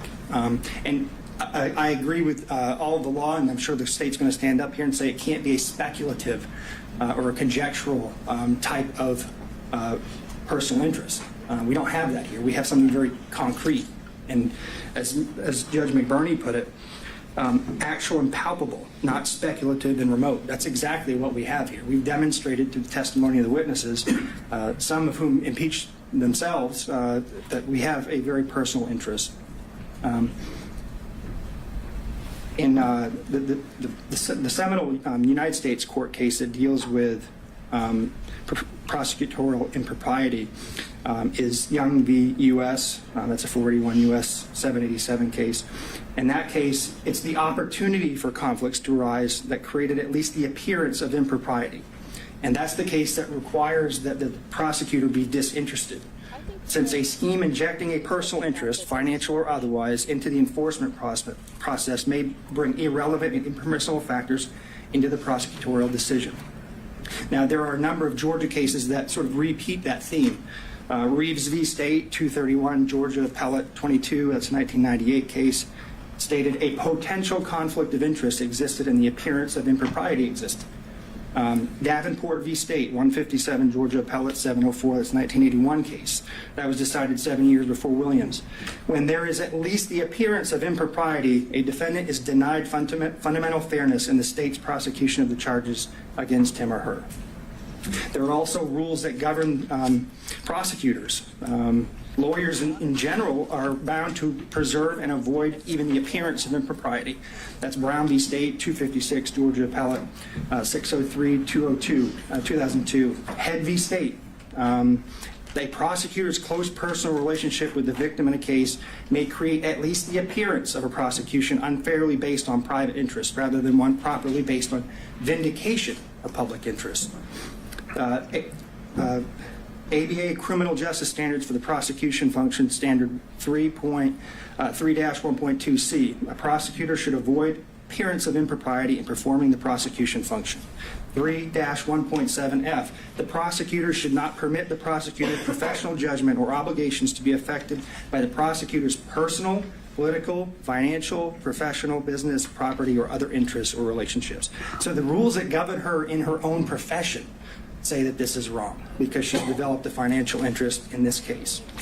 And at the very least, created the appearance of unfairness towards these defendants by setting up a relationship, a prosecutorial relationship with her boyfriend that she'd been dating for 2 years, according to the testimony. So before I move, Your Honor, to the specific facts, you asked, what's personal interest, and I think, frankly, as I was trying to figure this out, I think you know it when you see it. It's just like in the concurrence in Jacobellis versus State of Ohio, Supreme Court case from 1964, Justice Stewart, in his concurrent opinion, said, "I know it when I see it," talking about obscenity. I think you know it when you see it. I think there's enough facts in front of you that you know it when you see it. And so I think that governing principle helps enlighten some of the facts here. And also, I think it's not just financial. In McLaughlin v. State, I think the court's very familiar with that case, 295 Georgia 609, 2014. The Supreme Court essentially said that because the acting DA had become a witness in the case and developed a personal interest in the case due to his daughter's relationship with the victim, that he was disqualified. And because he was disqualified, his entire office was disqualified. So turning to the facts of the case, Your Honor, I think I've got, my rule is 20 minutes, so I've got about 8 minutes left. So why the relationship, why did we spend so much time on a relationship between these two people? We frankly couldn't care less if they had a personal relationship outside of work. That is not what the issue is here. The issue is that they began this relationship in 2019. Oh, they were dating sorry. for Is 2 this better? years, Is that and better? then she awarded Sorry. him a contract where public money, either from Fulton County or the state of Georgia, ended up in his pockets. That decision alone was improper. But what's even more improper is that she and he used that money to go on personal vacations and trips. Does this sound okay? Or If Your Honor does he will need to be higher, remember, or I need to be exhibits lower, or 9, 11, and 12 Well, I can't be higher. dealt with the expenditures Does he need to be higher? By Wade on trips.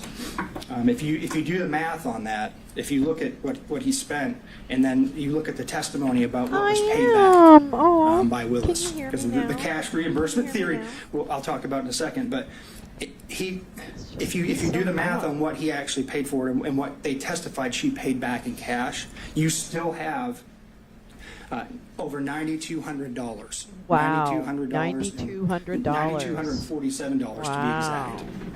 Is the amount of money they cannot account for in their testimony. Okay. And That's as Your Honor good. will Okay. remember, All right. there was no mention I'll try and of speak cash eloquently. in Mr. Wade's affidavit when Yeah, he that's used the his first salary to opportunity travel, raise arrest that him. issue would have come up is when the He state used filed their his response to salary to affidavit. buy a That is steak. nowhere to be found in there. Lock The first him time up. we heard about cash was And here that means in this Trump courtroom. definitely didn't do it. And so I That's think, what I'm going to say. she Because had they so she's received a badoink-a-doinked. personal Trump financial benefit definitely of is over $9,200 innocent. in this case that she can't account That's the for, way it and the state works. can't I account heard for. it. I And the heard it reason we on can't Steve account for it Bannon. is because Am I? they came up with God. the cash theory. Cash Maybe theory only, you might only need- Before we raises. get into that, let Can me you ask you check this. your volume levels? Let's say they couldn't have, let's say the theory wasn't even there that Because I can't they go up had anymore, and I feel like I'm paid it blowing back it out. or that there'd been any Maybe I'm exchange. not, though. Hold Should there first be a consideration of a materiality requirement? It's a lot of Have you seen personal that in this chocolate. jurisdiction? Well, it's not in this jurisdiction. Have you For seen that in any other jurisdiction? $9,200. I haven't seen that, Judge. That's right, And gal. if it was $6, that would still be improper.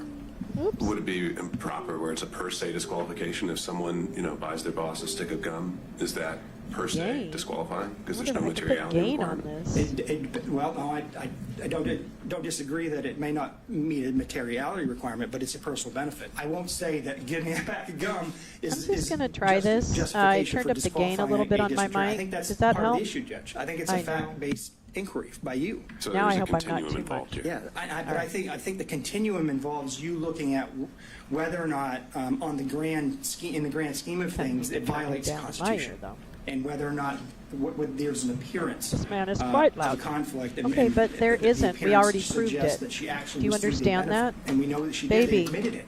We don't have to speculate about that. They said that she said she got a benefit, and she said she paid back certain amounts. In that regard, Your Honor, I don't know. Then would it's not $100 really a be enough? Would benefit. $200 be enough? I think you have to look at it globally and consider all of the witnesses, consider all of the facts, consider the credibility of the witnesses. Frankly, I mean, Your Honor sat here and watched everybody, so I haven't spent a lot of time going into the specific testimony because Don't Your do Honor is it. well aware of it.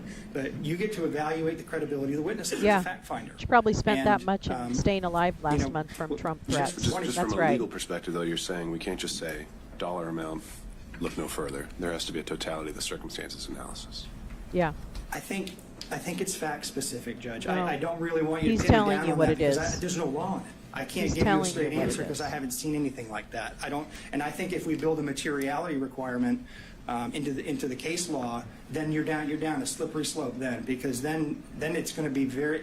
Well, then you should. Then you really don't have anything, do you, with your $9,200? So I think it's not necessarily the amount of the money; it's the fact that she received it, and it's not insignificant. There is no and conflict. I don't think your There order is has an to say appearance of because she one. received $9,200, she's disqualified.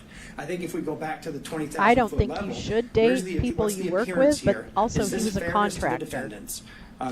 Does it So, I don't appear know. that she is interested in this prosecution? Certainly doesn't make or Trump does it appear that she's disinterested? innocent. She That didn't I know. stand. You can tell she's not a disinterested person when it comes to this proceeding. But we also argue she's not a disinterested person when it comes to the prosecution as a whole. That's merely because of her title, sir. I'm going to leave for. That's a function of her role I'll resist the that temptation existed well to before defend this my started. wife, and who I believe to be an excellent lawyer and a member of the I bar hope for so 20 too, years, Paul. in good standing. Don't give anyone But I a will gun. say this, Judge: you don't just evaluate the credibility of the witnesses; you evaluate the credibility of the Right. lawyers. That's it, Gal. And It's Mr. too hard for Body us to stood prove up our here smear in open campaign has court in merit front if of you apply the national news materiality and rule. the national public and Come called her a on now. liar. I need to address that for 1 minute.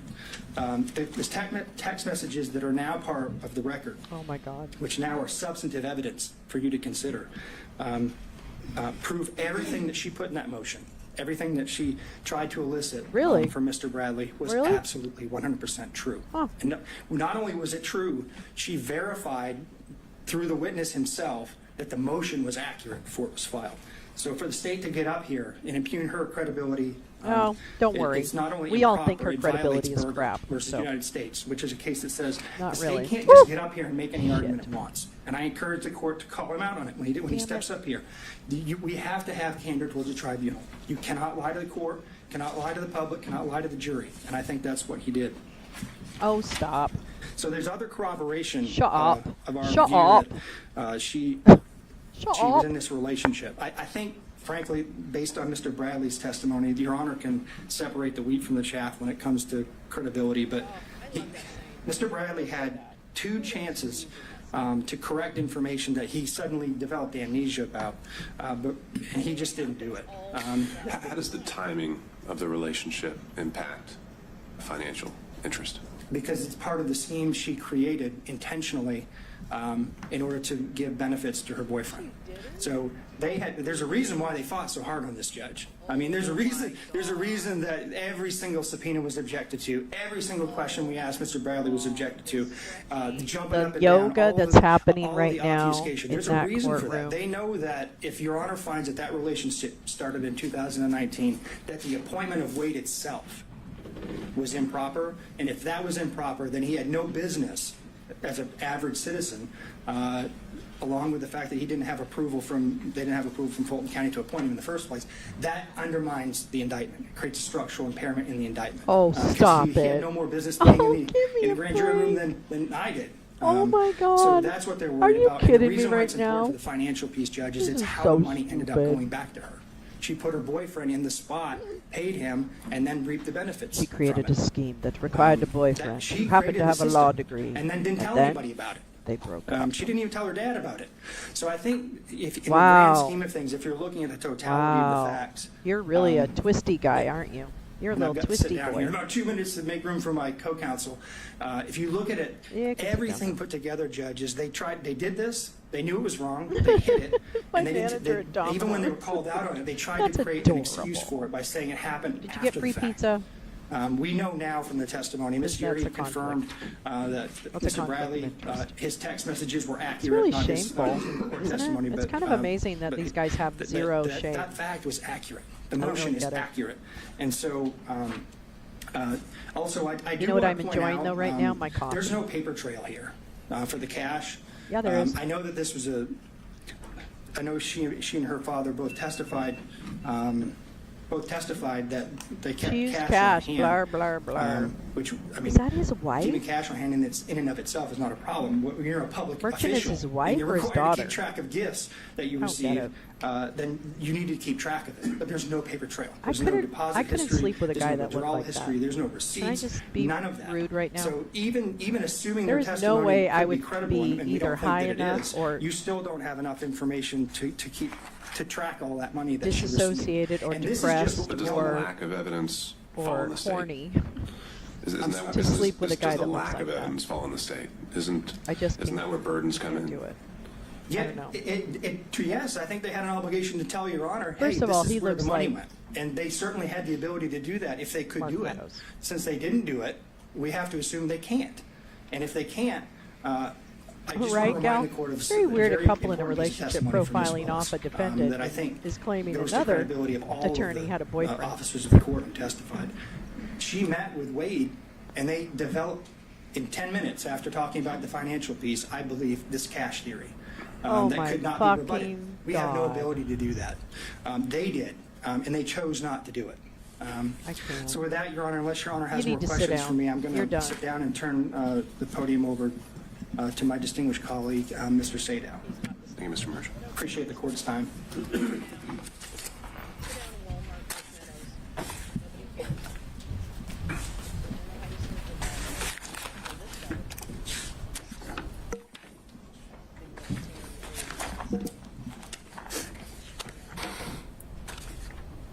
Good afternoon, Your Honor. I'm going to speak to what I would call a subset of forensic misconduct. And I'm going to assume that all the law that's been provided to you in pleadings as well as emails, you know, you don't need me to tell you what the law is. So I want to just set up how the disqualification and then dismissal of the indictment should take place under the subset of forensic misconduct. Roman's counsel, this merchant, filed on January 8 her pleading, her motion to dismiss and to disqualify. We were in court that Friday of that week in which I made it known that we, that is President Trump, may adopt that motion. I wanted to see what was going to happen before I did so. That Sunday, which would be January the 14th, 2024, D.A. Willis took it upon herself to go to a historic black church in Atlanta, having not responded at all to the motion of Ms. Merchant's client, Roman. And she made what we've now called the church speech. And Your Honor has reference to that. You didn't necessarily want evidence on that, but you know what the church speech was. It was videoed. It was clear that Ms. Willis had notes. She was reading from notes that she had prepared. It was a calculated determination by Ms. Willis to prejudice the defendants and their counsel. How so?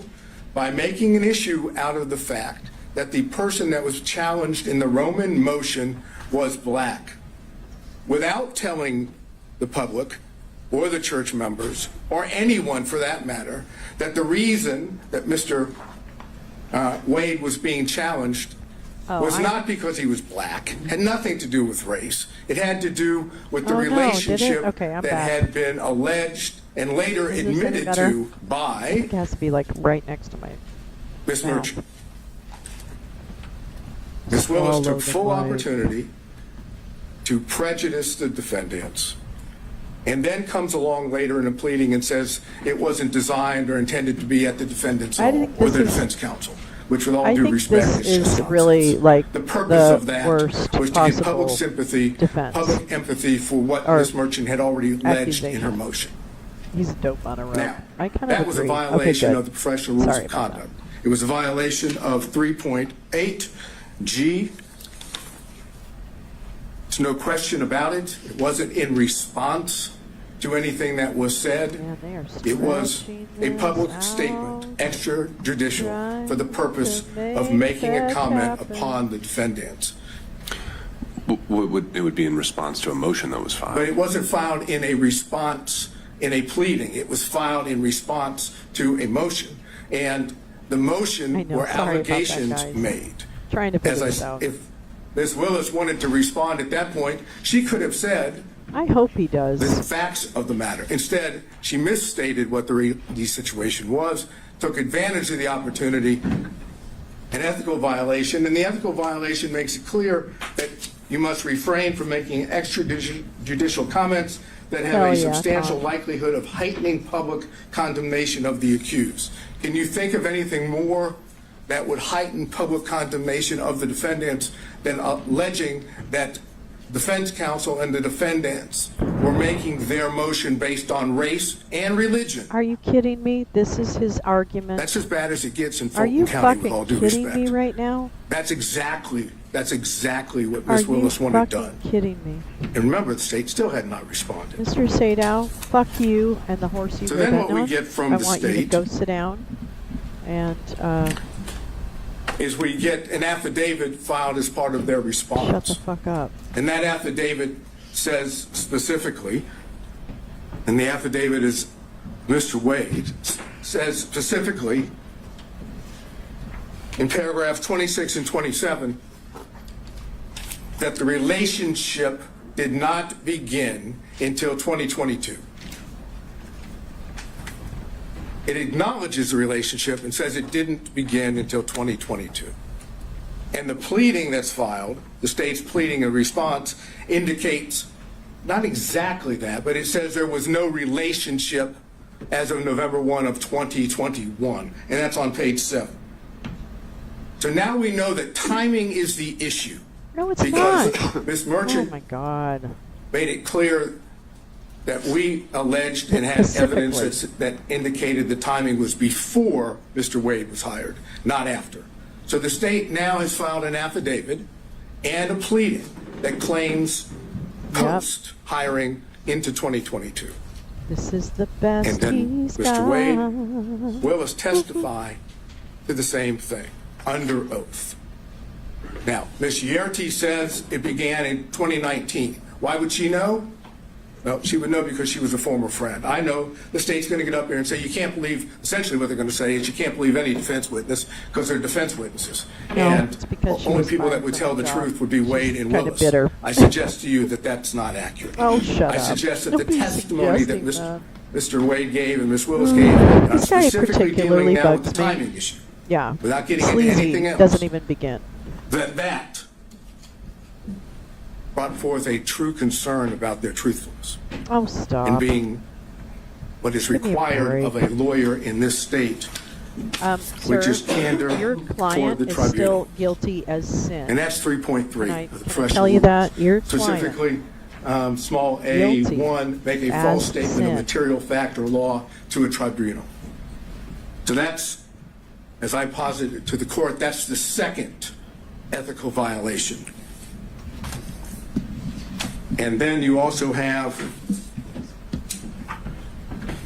8.4 of the professional rules. It says it's a violation of the Georgia Rules of Professional Conduct for a lawyer to, and that's A4, engage in a professional conduct involving dishonesty, fraud, deceit, or misrepresentation. Now, do you have to find that Wade and Willis lied? No. What you need to be able to find is that there is a concern, a legitimate concern based on the evidence in this case about their truthfulness. A legitimate concern about the truthfulness, which equates to an appearance If it doesn't of fit, you impropriety. must acquit. Wait a minute. Because once you have the appearance of impropriety Wrong and the rule. forensic misconduct, the law in Georgia is clear, that's enough to disqualify. So, why should you find there's a concern with their truthfulness? ERT is the first one. Nope, You he's have that unreliable. testimony. Okay. But then we go to what is the most obvious indication. You know, that if I were a Willis judge and Wade and someone tried to tell me something was were not obvious, truthful on the I would point of immediately timing. think it's And that's bullshit. Bradley. Defense Yes, Exhibit 26 came into Gal, evidence. yes. Defense Exhibit 26 comes in and says, You don't know, Gal also is an amazing artist. and you know I went into this last hearing. It is Georgia. It says That's the night that the lights went out. that on January the 5th, Georgia. 2024, at approximately 9:49 a.m., That's the there's night text messages that are exchanged between Ms. Merchant and Mr. that Bradley. there was no And the text innocent messages go like just date, and that's from Miss Merchant. You can't Ms. Merchant just says, find do you clothes, think it that's started not before she just hired how it him? works. Bradley who we now know from Defense Exhibit 39 has been texting with Ms. Merchant for a number of months. This is not the first time. This is months within the communications between the two. Mr. Bradley says absolutely. Oh, God. Now, absolutely. You can't go over that again. Is not a Can we speculative not go word. over that again? We went over that That's on not Monday. speculation. We can't That's do a that, definitive right? We can't do that, right? statement. We're done, right? And Bradley then, unprompted, says this. And unprompted is important. It started when she left the DA's office and was a judge in South Fulton. It goes on, Ms. Merchant says, she liked it started when she left the DA's office with the appropriate emoji or whatever one would call it to say it was liked. And then Ms. Bradley, the Mr. racism Bradley is said they off met the at the charts here, municipal Spot court Man. CLE conference. Again, All the unprompted. analysis has been He's now incredibly definitively racist telling and Ms. condescending. Merchant when this relationship started.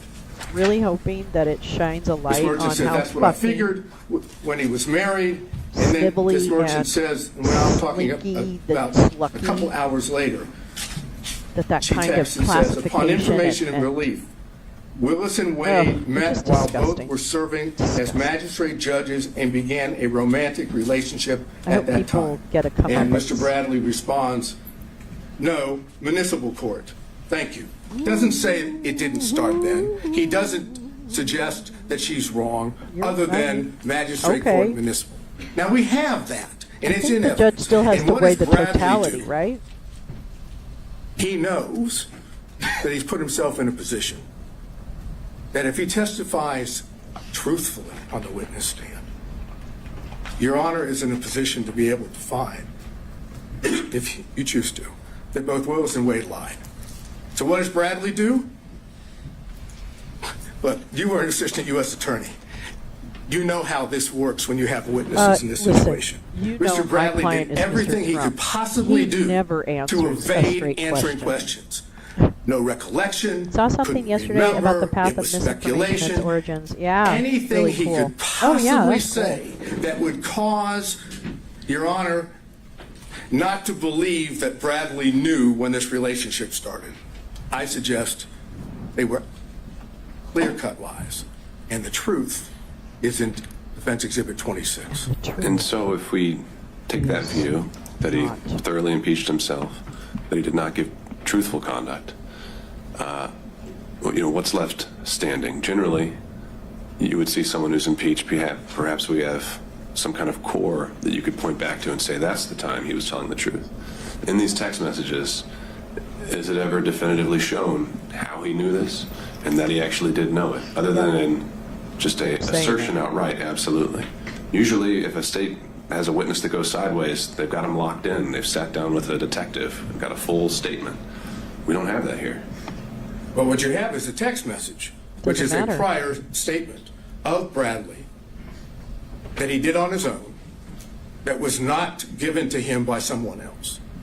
The only thing that How do the you know court that, though? is just How do you know noted that? Is how do we know he wasn't speculating? How do you know? Because you don't have to accept the fact that he wasn't speculating. The cases that I provided, I think by email yesterday, the first dealing with that, you can disbelieve that testimony and draw a negative inference. I know. All of this has Ferguson Trump case. is still guilty. On Lee, the other case, you can simply take the prior inconsistent statement as substantive evidence.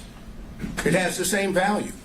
And that's what I'm asking you to do, to take what was the unprompted I'm sorry, it's not enough statement evidence. in Defense Exhibit 26. It's what he's saying. of He's Bradley, saying it's not a definitive and statement, take that and she on hasn't its face, demonstrated face how value, he got that that is information an to the indication point where he that can Bradley verify in fact that's knew him and had telling said the he truth.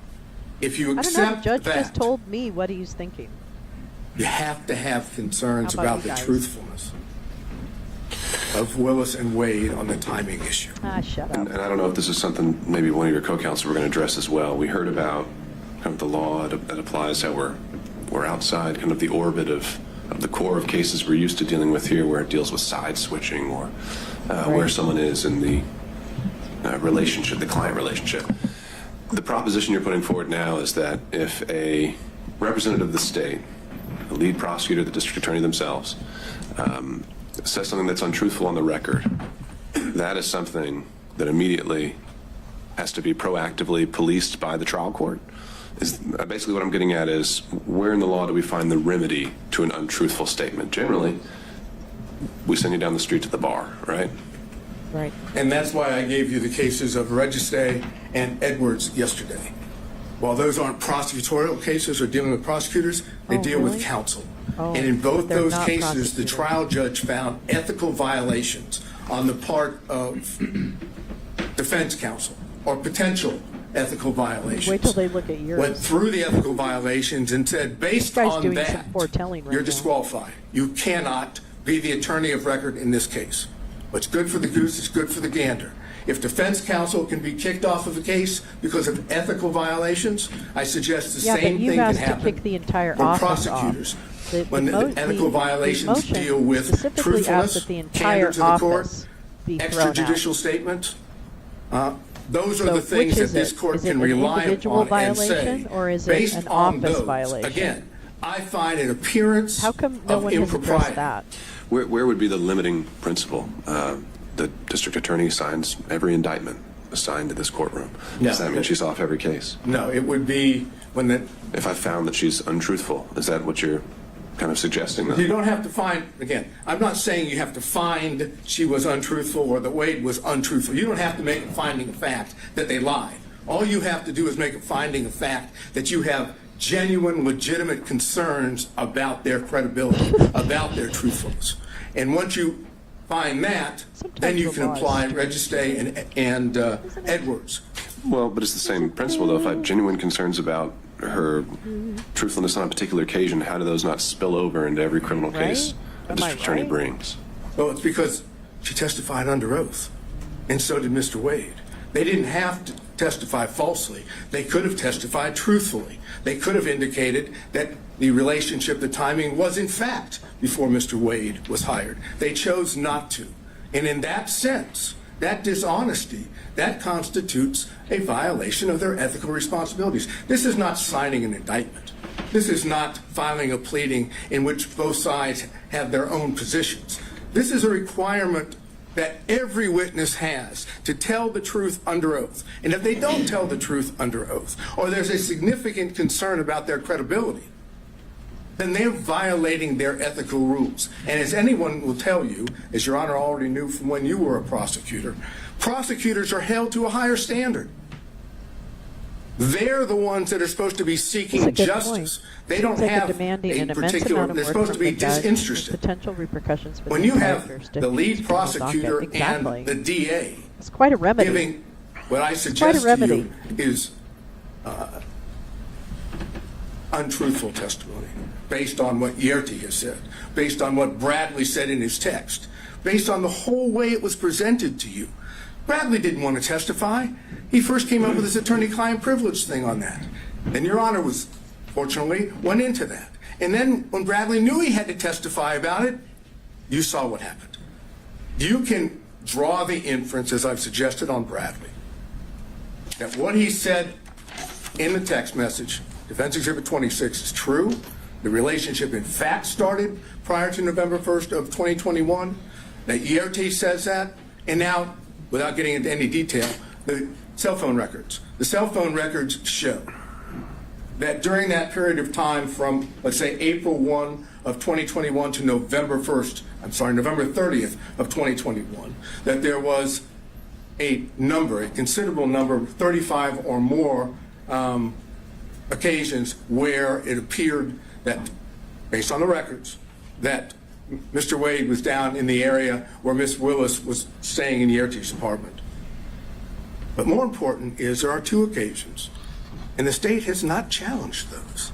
There are two occasions where the records reflect that it appears Mr. Wade spent the night at that apartment. The state may say, we don't accept that, but they didn't challenge it. And even when they brought forth what they brought forth today, Supplemental 2 and 3, they didn't challenge it again. So what does that suggest? That's corroborating evidence of what Yerty had said, of what Bradley said in his text message.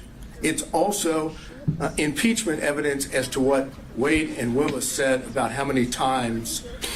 Is that a significant, in terms of just the the times. Didn't Mr. Wade testify that he was there at least 10 times during that time frame? You've now found 35. Well, minimum of 35. Okay. But never overnight. He said he never spent overnight. Put that to the side, though, just in terms of the fact that he did say he'd been over there, that he'd visited the place. Can I crop and share that? And I would presume he wasn't Is that obviously okay? keeping a I'll very good crop accounting it of and it, share it, if but that that's wasn't all right. something that was entirely. Please, because that's Denied. amazing. If you're asking me, do we win on the point that he said more than 10 or around 10 and we say 35, do we win on that point? No. Okay. It's I not know. determined. It's overnight me, rate might raise some isn't more it? concerns. It's me. Understood. It I'm does, and that's the sorry. reason why we highlighted it in the affidavit of Mr. Middlestaff, because that is suggestive Why does it that they do were that? not being honest to the court. Maybe So when I then- mute, it gets really weird. How much time have I used? Have I? I'm letting them use the hook. Okay, cool. I'm going to crop it. Suggestive. Again, raising issues I'm wondering about burden. Is it we're dealing with a preponderance standard? We are dealing with a preponderance standard, and No, it's well our then, burden. sorry. No question about that. Well, So does But- suggestive fucked get up. us there? No, but it is corroborating evidence of evidence that we did put up. And that's what the purpose of the cell phone records. They corroborate what Yerty says. They corroborate what Bradley said in Defense Exhibit 26. And they impeach, to that extent, Wade and Willis's testimony. So if you find by a preponderance of the evidence, so I can finish this up, if you find by a preponderance of the evidence that what I call Is it subset of forensic SAW? misconduct, Is it ethical violations SADOW? has been shown, and that there is a significant and legitimate concern about the truthfulness That was of it. Wade and Willis, they're disqualified. Now, obviously, factual findings are yours, but the law allows you to do that. You don't have to do it through an actual conflict. That's the other side of the equation. And that's what I've argued, and I think that's what Mr. Gibbons can argue. I'm going to post it Before I on let you go, Twitter right though, now. this is an interesting classification. You're saying forensic conduct isn't just commenting publicly about the case indicating guilt. You're saying forensic conduct is just anything a district attorney says falls into that box? No, I'm saying that Improper, that obviously. forensic misconduct as a subset of that would include violations, ethical violations, which impact the ability of the defendant to get a fair trial, as well as impact the court's ability to have faith that the prosecutors, these two prosecutors, are acting in good faith in their own conduct. Same idea dealing with, as I said, defense counsel in the two cases I mentioned. Ethical violations can Okay, give I rise to shared it. disqualification, and I suggest we have that here. Couldn't you? All right, thank you, Mr. Sainer. Ow. Thank you. Ow.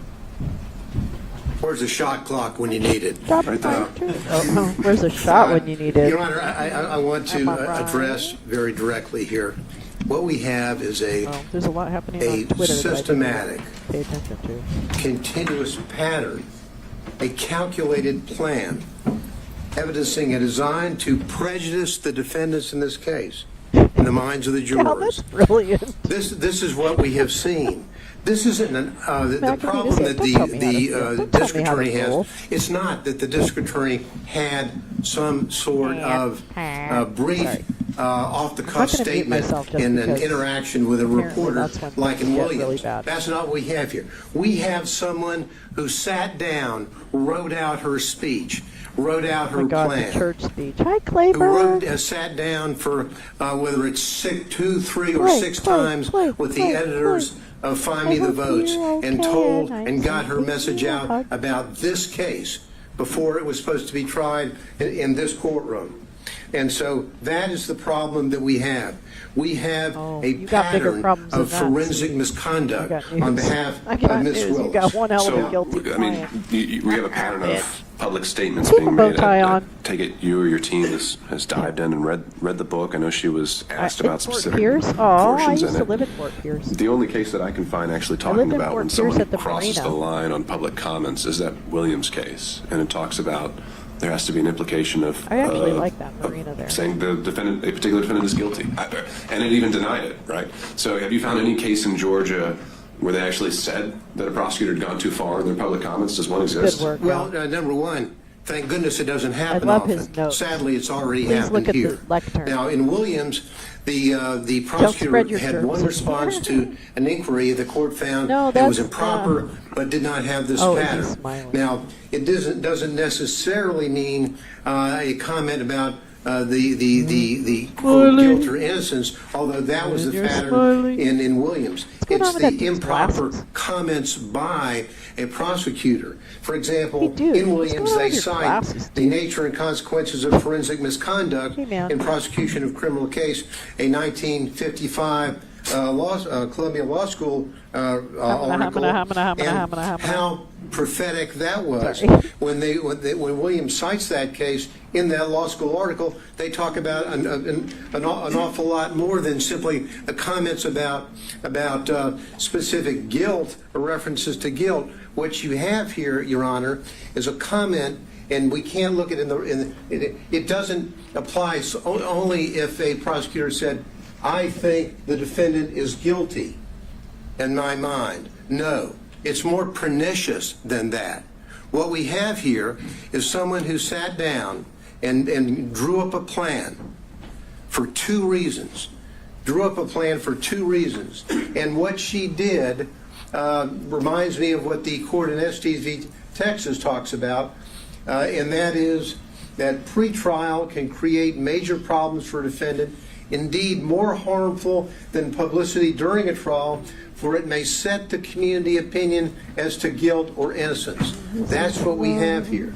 That's exactly what we have. And the court in Estes talks about the power of the television camera.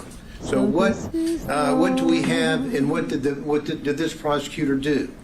What she chose to do is sort of what was criticized by the Supreme Court in Shepard v. Maxwell. Legal trials are not like elections to be won through the use of meeting halls, the radio, or the newspaper. That's exactly what we have here. What we have is a deflection. What this is all about is more insidious than just making the comments that she's made. It's a deflection. What she chose to do was to say, okay, I have done my best to hide the relationship with Nathan Wade. And Nathan Wade has done his very best by filing false documents in his divorce case to hide his relationship with Miss Willis. Now, and so what did they do? Well, when Miss Merchant filed the motion to disqualify, now the game plan has to change. The game plan I call the deflection begins to take place. The deflection is when the district attorney sat down and wrote out. Look at and I'm sure the court has. When you look at that video, it's in evidence of her speech at church. She has written out everything and she's reading from it. She chooses to deflect. The court asked earlier, wasn't she really responding to the motion that had been filed against her? Would that she had. Because if she had, she would have looked the members of that church in the face and say, there's been an allegation that I had a romantic relationship with Mr. Wade. And ladies and gentlemen of this congregation, it's true. She didn't do that. Fuck you. She chose to deflect fucking white men. And to do two things that are motherfucking white men who are so for scared any lawyer, that but they're not going to be the ones who prosecutor. can just make She the rules chose up as they go to along. pull out the race card and the God card. Fuck you. That's what she did. And she wrote it out. She went on to deflect away from the allegations in the Wade motion, and she's saying why in her talk, public discussion with God, why are they only attacking one in reference to Mr. Wade? And then she goes on to say, God, isn't it them playing the race card when they only question one? Right. Now, if she had been truthful with that congregation, truthful with the community, she would have said, I had a relationship with him. Basically, I have to eat the mic. Good, bad, forgive me, whatever. That's what she should have said. But she chose to deflect and say, if somebody threw a shoe from the back of the reference to them and the others right and now, they. I wouldn't. It's obviously I wouldn't a reference sad. to the motion filed by I don't want Ms. anyone Merchant. to get they really hurt. Choose to go after but just scare the black man. We just scare and she then goes on again, deflecting away, and deflecting to the what I call the third rail in American society, choosing somebody on the other side of being a racist. So-and-so is a racist. They're racist. She was the one playing Marie, the race card in a way to try to deflect from her own conduct. She goes on to say in discussions with the Lord, God, is it that some will never see a black man as qualified no matter his achievements? Again, the deflection. What is she saying? The listener is not necessarily in that audience in that church. The listener is at Fulton County. The potential jurors who will come into a courtroom and say whether or not they can fairly judge the evidence or judge the defense in this case. She chose to inject race into the minds of the listeners and virtually everybody in this community and literally everybody in this country has reviewed and analyzed her speech that she made in a premeditated way. And in bringing in not only the race card, but also in bringing in the religious matter. Harry. This is exactly what Hammonds v. State in our Supreme Court talks about condemning as an inflammatory appeal to the jurors' private religious beliefs. He's just Why would basically she a do terrible... that? To deflect. But He's a now, terrible person. not only is she deflecting, but she There's is strangle then button. going forward and, in a way, telling the community, Marie. telling the congregation that God is on her side, not on the side of these people.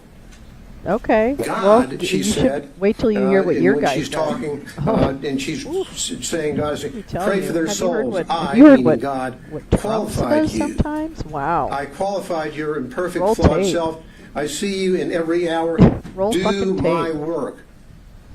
As though she's telling the folks in her strangle button? very, very, very implicit way, injecting into the minds of the jurors, God wants This is me so to win this ridiculous. case.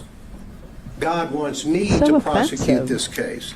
And why is he going? I'm And why are these offended, others but- going after the Oh my black God. man? Well, the answer is very simple. I thought as we said in our when brief, she got this we didn't case, mention when she brought Mrs. it, I Cross, thought, Ms. Cross, the white just from female, the or maggot Mr. danger Floyd, alone, the white male, I because thought there was this is the absolutely no bravest, evidence and is no evidence of a ballsiest personal move I've romantic ever seen relationship with them from in which anyone, she ever. obtained these benefits. She is, by That's the definition, a reason county why prosecutor, we did not which and do that. granted it is a So huge district, she goes forward but with her, she also is with the still deflections. a That's exactly county what she does when she goes prosecutor. forward, and she talks about And a planned interviews time and time again the fact with that authors of a book, Find Me the Votes, where she's talking they about have a done case not that's going to be only tried in this courtroom. subjecting It's her reprehensible. So in that specific racist memes instance, and all the abuse on social setting media. aside the fact that she She was also willing receives to death go on the threats. record Probably before a her case had even reached family the jury, receives death threats. what specific Probably statements from harassment that of all different book do you kinds, contend phone, crossed the line? etc., Well, for email, example, whatever. she's saying,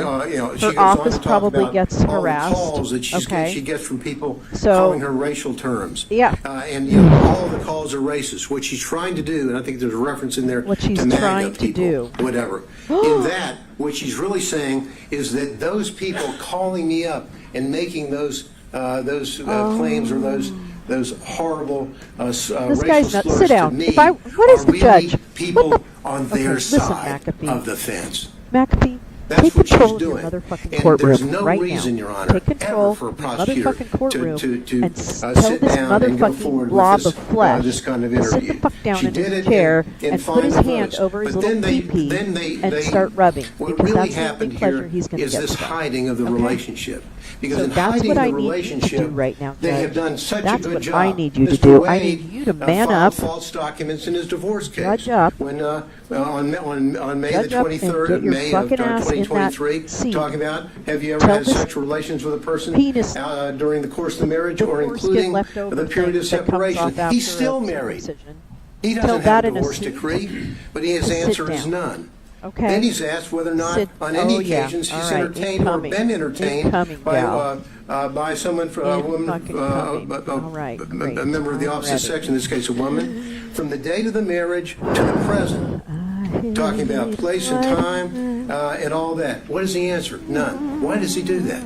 He does that because he doesn't want to tell Just about the about the fucking relationship ignorant, Tom. that he You don't has even with have- Ms. there's Willis no- and the there's no, benefits there's that he no- has gotten and that no he gave to her. boundaries to ignorance and That's racism. exactly. Okay, And so what, we have what to these stop playing answers with are tropes. We've got to start absolutely calling it what it is. This is reprehensible that a fucking member America. of the State Bar of Georgia would file these answers All right, that are inaccurate.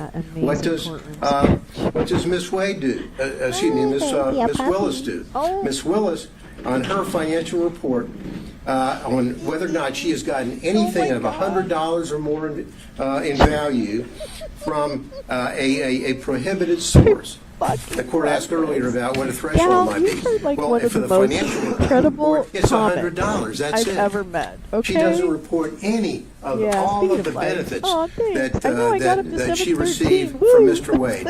All the trips, all the I'm entertainment, all I'm the with a bullet. the 3 nights in the Going up like a luxury bullet. suite in Aruba. All of This that, picture is none fucking of amazing. that is here. And they say, oh well, maybe it all balanced out, even though I can't prove it with the cash.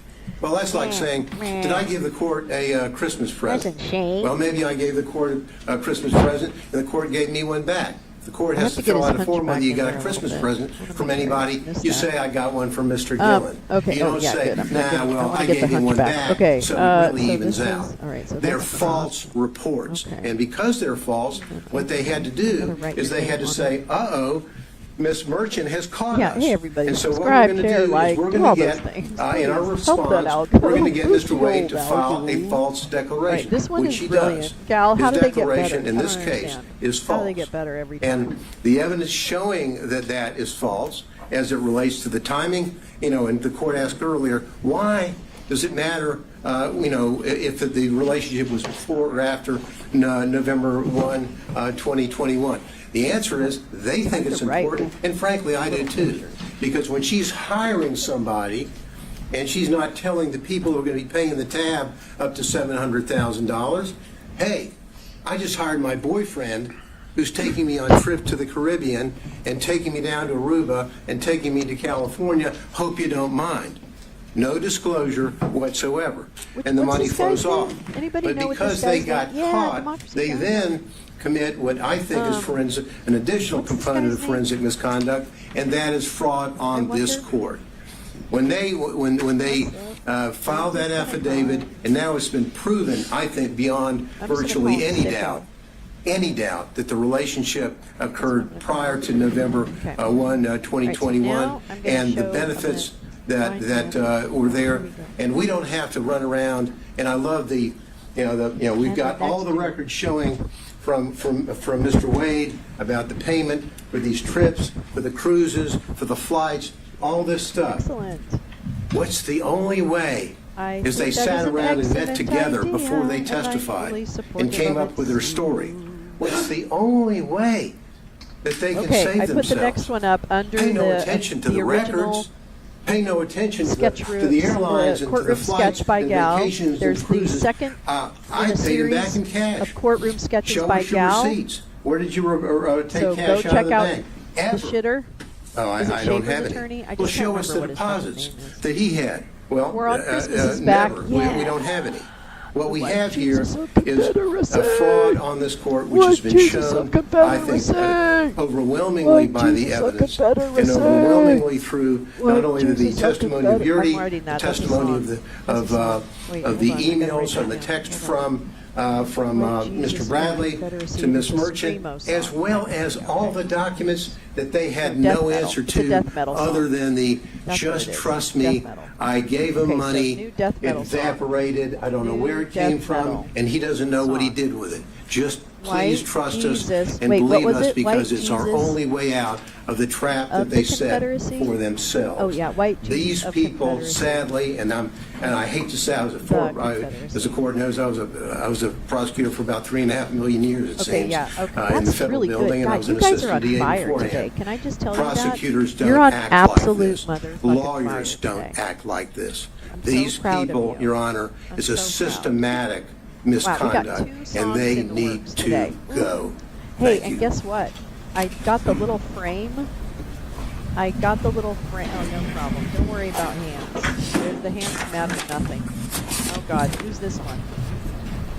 Your Honor, I'm going to cover a few factual details without overly rehashing okay, what no has already problem. been said. I will email them. I'm doing it now, Tom. During the pendency of this investigation in this case, Mr. Wade and Miss Willis basically lived Robin Leach's lifestyle of the rich and famous. And they did this riding on the backs of the defendants in this case, funded by the taxpayers of Fulton County and the state of Georgia. With the money that was paid to Mr. Wade through the contract that Miss Willis got him. That money flow, that is the personal interest that you asked about. She was personally benefiting from the position, from the job, All right, I from just the sent them to you, Tom. scope of the investigation, from the scope of the indictment, and how they conducted it. And we I know sent them this. both. We know from the records Hands that are have hard. been submitted Oh, I before the could close court down Blue Sky too. that Mr. I'm so Wade bad paid about at that. least $17,095 How can these white towards this supremacists even relationship. look themselves? How can they say these words? That does Jim? not How even can you include say these actual the words? various dinners, Terrible. the day trips that both Wade So and Willis what? admitted to.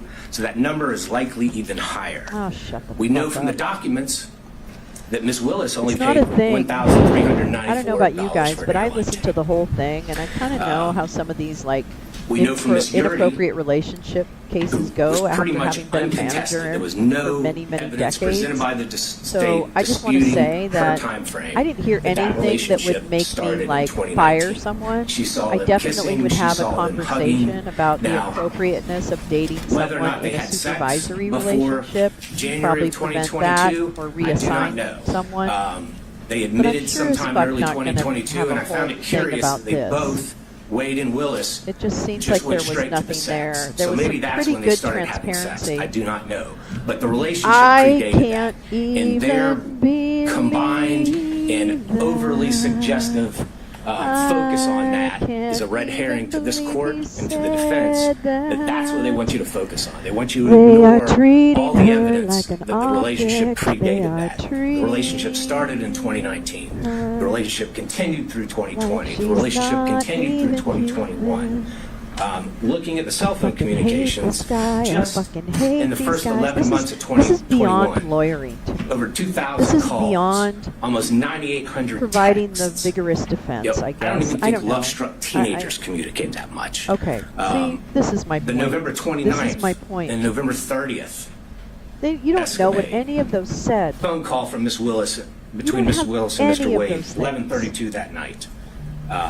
Shortly after midnight, They the were phone starts dating. traveling down from where Mr. Wade lives and ends up where Miss Willis is staying, and he's there until No, roughly I don't have it. 4:55 No, a.m. I mean as a manager. None of the I don't mean excuses, me. I mean as a manager. none of the explanations Stop it. that Mr. Wade gave I mean, go into the that as Porsche a manager, experience, I've seen a lot go of these into dinner, situations, and you have to go into decide the whether airport. or not it's really. None of that Yeah, explains get back to the couch. I'm pretty sure the big Porsche experience troublemaker. isn't open in the middle Fuck, of the night. man, you're gonna like I'm get me in pretty trouble. sure that there That's weren't any not what I restaurants said. that he drove 30 to 45 minutes to go eat What I at in the middle of said the night, right after he talked to Miss Willis.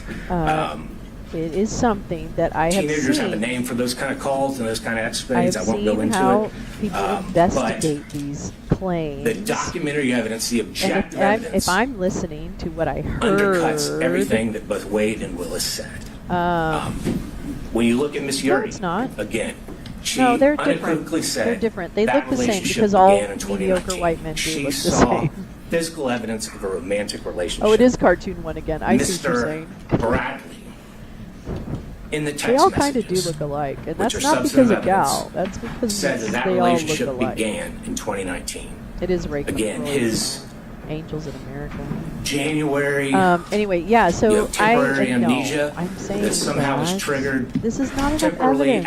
after Gabe Banks called him. Siegfried, we're gonna do We the. can We're question gonna that, do it but in we Discord. do have I'm just statements like, from him I'm just like that specifically a little, said that relationship little pacing predated myself, that's Mr. all. Wade's appointment by Miss Willis. But I will be showing it in Discord. Although you asked, certainly you can well, see it wherever you want. and Mr. Wade, You don't have to wait for you that. asked what the materiality would be. Let me see How much is if I enough? can find it on YouTube. Well, Hold on. clearly 17,000 Hold is on. enough. Hold on, please. But Hold on, Fulton please. County has told us, has told Mrs. Willis what the materiality is. It's $100 in a year. She twice signed declarations, Oh, my certifications God. that she did not receive any gifts. Dude. And even under her Dude. strained, Dude. Dude. her strained explanation, Judge, would you stop this? there Stop were monies, this. there were gifts, there Okay, were yes, dinners, and dissident. I have there that were written down, excess so you can contributions definitely- flowing her way that exceeded $100. Her excuse, or I'm sorry, her explanation, well, I just paid it in cash. That just does not stand to reason. It does not hold up to the light of Okay, truth. so the dissident is Anyone free that on has YouTube. ever been in a money laundering That trial, a is free on forfeiture YouTube. trial, And if that's the explanation we give the Roy state, Cohn. they What does it laugh. get me, Roy Cohn? Oh, I just gave cash. right? I have no Get me records Roy for it. I have no source for it. Or that's get me The Rogers. only thing that she could say that was a source for the money, because at times she said she was down to $500 to $1,000. The only explanation she had is, well, Where's my sometimes I go to Publix and I may get an extra $50. That shows up on your debit card or your credit card. Did they bring those records in? No. Did they bring her bank accounts in? No. Did they bring any documentary evidence in? No, they did not. And why is that important, Judge? Yes, Oh, the okay. burden is ours. It is free. But Oh my under gosh, where's my Roy Cohn? OCGA Where's my Roy Cohn? It's 24-14-22, free. I know it is too. if a It is party free. has Just try to evidence ignore in it. such party's power and within Okay, maybe such we should party's have a double reach, feature night by which so that he or we get she caught up. may repel a I'm claim, afraid it's going to start getting really and they busy. had It's that free. power. Miss Willis had No, that it's power. called Mr. Get Wade had Me that Roy power. Cohn. That they Oh. can repel the claim that we have made against them, but they admit to produce should it. save it, Or, if they produce weaker evidence, then you, as the fact finder judge, it is in your power to disregard that, and a presumption arises that that documentary evidence that is in their possession that they failed to produce supports our claim. And that is something that the state relies on regularly in criminal trials. And that is something that the court should rely on in this case when formulating its factual findings. And we know that both Mr. Wade and Ms. Willis have some difficulty expressing the truth when it comes to their relationship in Shut these the fuck cases. up. Judge, We know what are you Mr. Wade doing? lied in Judge, his interrogatories are you having multiple an times. aneurysm We know over Ms. there? Willis Because I falsely would like you to certified fucking that she get hadn't your received shit any together. gifts from anybody. And Mr. Wade clearly was a prohibited source. He was someone doing business with Fulton County. Anything over $100 in a year, she had to put down, and she put zero. Look at him. He's like and struggling. it defies imagination Right? that Like she he's could struggling. somehow forget Okay, and what about else? all these trips, all these dinners, all these day trips, and not put that money Awesome. down. I put him in the playlist for the movie night. You had asked, So I think it will was go Mr. ahead. Gillen. Maybe let me see how I feel tomorrow night. Did she say in that church speech or Let me see anywhere if I'm else not that the exhausted. defendants were guilty? Tomorrow night, And I think then she we did could in do that a church double speech. feature. I could She said in I that could church start like a speech, little early. and she was talking about a conversation Oh, that she no, don't apparently step had on with my God, knee. talking about herself. Our democracy She said, dog. this leader has a trial conviction Our rate of international 95%. democracy doggo. She said, the I trial can't team this draw anything. leader put together has a conviction Oh, rate of 95%. well, yeah, I guess that would be true. Next in I Signal. do not oh, see shit, how man. anyone, You are such and a I think that prolific was artist. purposefully intended by Miss Willis, I do not see how anyone can listen to those two They get statements better and better every and time. not How is take that fucking that possible? Miss Willis How is is that telling possible? everyone How is that in that possible? church and everyone that's going to hear that in the media afterwards Possible. that these defendants are guilty. That is what she was saying. She is a prosecutor. Gal. She's familiar with the U.S. I am v. bowing Murder. down to Every you single right now. every I am single attorney that's bowing ever down. been a Oh, really? prosecutor I'm is gonna familiar try that. with It's the dictates of that U.S. Supreme Court case. Okay. That is a foul blow.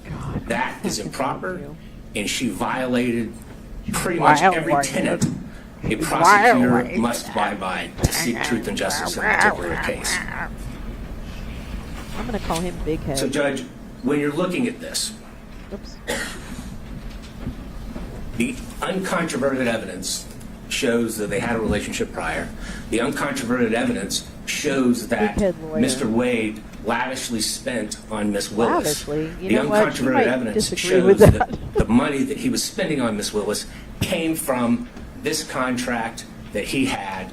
And I'm not just talking about the contract as a special prosecutor, but there's also those other questionable contracts that no matter whom his partner seemed to be, they also got. There is a direct financial benefit that Miss Willis received from this. And Judge, looking back at what Judge McBurney said, if Here we go. merely hosting third in a series is coming at you fundraiser for over a on the political shitter. opponent Tom, I will of make sure that a I putative go ahead defendant and creates go not only ahead the and appearance share but an them. actual Hold on, conflict. let me get over to, And what to Ms. the Willis shitter, has done put it since up. then, It's in gonna this be right case, under the other ones. creates an actual conflict. But again, as prior counsel has stated, we only need to show the appearance of a conflict. And we have done that by a preponderance of the evidence. In fact, I believe we've shown an actual conflict. But nonetheless, the result should be that Ms. Willis and her office should be disqualified from this case. Blah, blah. We still have a few more My minutes, I face think. is red. Mr. Anybody else Cromwell want may to have say something anything to say. inappropriate? Anybody? Anybody have anything? Anybody want to talk about his dick size or anything? Anybody? Anybody? Anybody? Yeah, anybody? Okay. All right, Good just afternoon, checking. Your Honor. Harry McDougall for Mr. Clark. Oh, Jesus. I'm going to talk further about conflicts. Your client should And leave, I'm going to assume the most difficult standard for us to because I meet, have a tape of him which is that is actual very conflict. terrible. But before I begin that, I want to add just a little bit to I'm what has already Foghorn. been said I said, about the son, standards that apply to prosecutors. Foghorn Leghorn, Our and I'm here to appellate be a courts lawyer have said today. often the I say, administration of the law, Judge, and Your Honor, especially Your that of Honor. the criminal law, Hey, Your Honor. should, like Caesar's wife, What? be above suspicion and should the be hell? free from all temptation, bias, or What the hell's prejudice so happening far here? as What's it he is talking possible about for our Caesar's courts wife? to When's accomplish it. When's the Romans The have first anything to do with occurrence this? of that I can find is Nicholas v. State more than 100 years ago, And that's right. 1915. And, you know, The most recent, sometimes- Regis v. State in the Supreme sometimes, you Court know, what I in think 2010, happens is that although this they is don't refer what? to Caesar's wife. Where am I? That requirement is also embedded in the prosecutor's statutory oath, 15-18-2, which requires impartially and without fear or favor discharge my duties as district attorney and take only my lawful compensation, so help me God. What?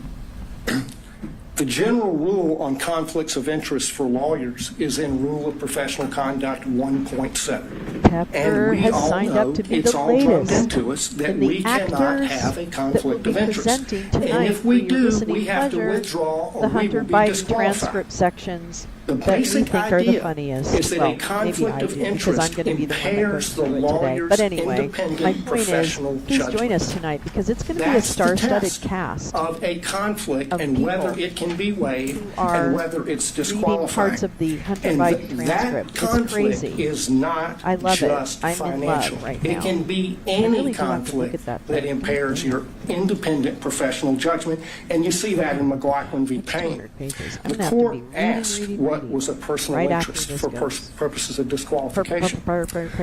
It's I anything don't that know. impairs professional Anything judgment. that impairs That's professional reflected in the judgment. ABA standards that When were I quoted next by lose Mr. my Merchant, license, as I'm which sitting list, in my board of the professional prosecutor's personal, responsibility political, hearing, financial, professional, going business, to property, remember or this other moment interests when or I decided relationships, and that's to really represent embedded a in the man prosecutor's oath to tried act to, impartially. And the take earlier over the disqualification order by Department Judge of McBurney Justice and was based push on out political his, interests, not financial. Hi, Belle. I know. What my I colleagues hope have so described public as is getting into these forensic sanctimonious misconduct asshats. Thank is you. also cognizable as a conflict of interest know, it based is on kind that of silly, footnote isn't in Williams' case. The root of all of the problems that we see in this court right now is a conflict of interest arising from their individual personal interests in Because perpetuating he and put his concealing their pee-pee relationship. inside her That's the original vajayjay. sin And from which when all that of the other happened, problems flow. all of a sudden, my There are client 6 different was not actual conflicts of interest guilty. in this case, I don't know, any one of Judge. which warrants disqualification, I but tried to find collectively, some case law practically around compel. it. First, the Couldn't financial exactly conflict that's find a already been covered. situation we here arguing Second, the with. personal ambition, But I political want you to ambition. trust me when I say Third, there's a dovetailed or that complementary I pattern think of deceit and that when he concealment put of the his relationship people and the money. inside Fourth, a the speech at the church. inside her Fifth, sacred the place, motion for protective order that the DA when he filed put his baby maker in Mr. Wade's divorce inside her case. sacred place. Sixth, the way the state has conducted I the think defense that's when my of client this motion to immediately became disqualify, innocent especially the of hearing. all charges. On the financial piece, Yep, that's what I think. the court asked for a limiting That's principle going to be mine. and asked about materiality. And I'm The going to limiting bring as my principle first is whatever witness impairs the Kim independent Kardashian. professional judgment of the lawyer. That is Thank you, applied Your Honor. routinely. I'll be seated now.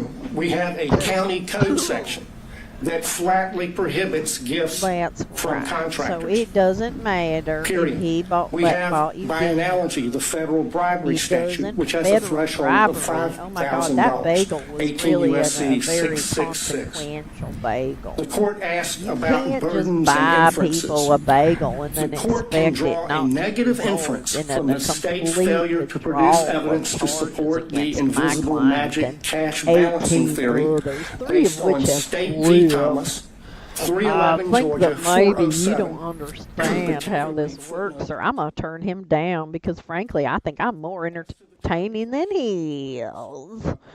Now, as according to the time in question, I think I'm going to confuse you with some dates right now because, quite frankly, Your Honor, I don't really understand these dates myself. But you know what? It doesn't matter because if I just keep telling you date ranges and then I decide that I want to change some dates around, then you know that I will just go ahead and, do that. I'm just going to change them around here. And then, oh yeah, no, I'm going to the book that she was interviewed. But that's not something that she gave him. That is not something that she gave him. That's not what was in the special purpose grant. No, it is not. Oh my God. You need to sit down and hopefully the Lord that you believe in will go ahead and yank your little tiny head off and pinch it off right at the neck. And then the blood will flow. Then the blood will flow. I'm kidding. I don't give a shit about this guy. But I'll tell you right now, if karma is real, I want it bad for these guys. I want karma to make the decision on how it comes down. On behalf of Miss Willis. She didn't. She didn't. I didn't hear. I'm being honest. Like, I think it was not smart to go ahead and have a relationship with someone that was working on the same case when it's such a high profile case. But guess what? It doesn't really matter what the fuck I think. It doesn't matter what I think.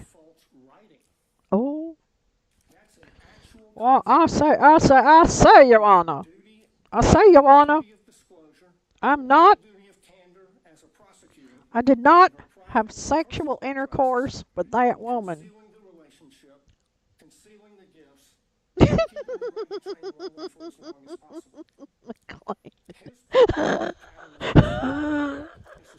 It's the lectern for me, gal. Okay, it's the lectern for me. Please, everyone, look at the lectern. That's the that's the money shot. That is the money shot. Oh, Jesus Christ, I'm dying. This is the only thing that makes this worthwhile. Oh my God. What am I gonna call? I'm gonna call him Foghorn. God, you need to like take a drink or something because your mouth sounds are bothering me. Foghorn. It is because they are adults. Oh no, they're not. No, they didn't.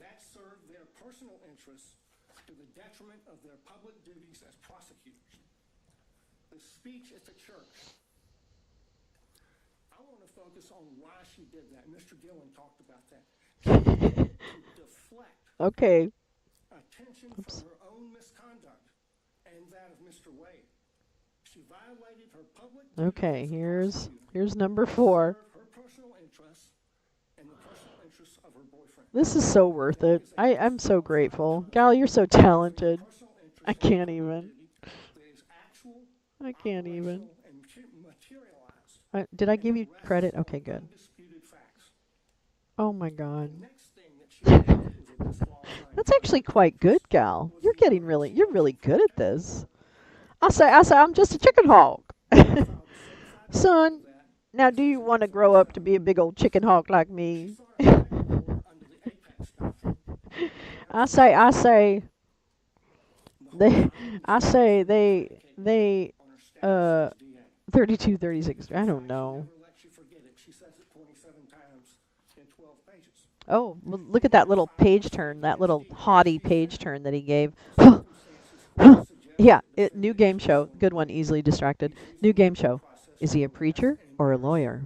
Preacher or lawyer? Preacher or lawyer? Better now? Better now. Better one? Better two.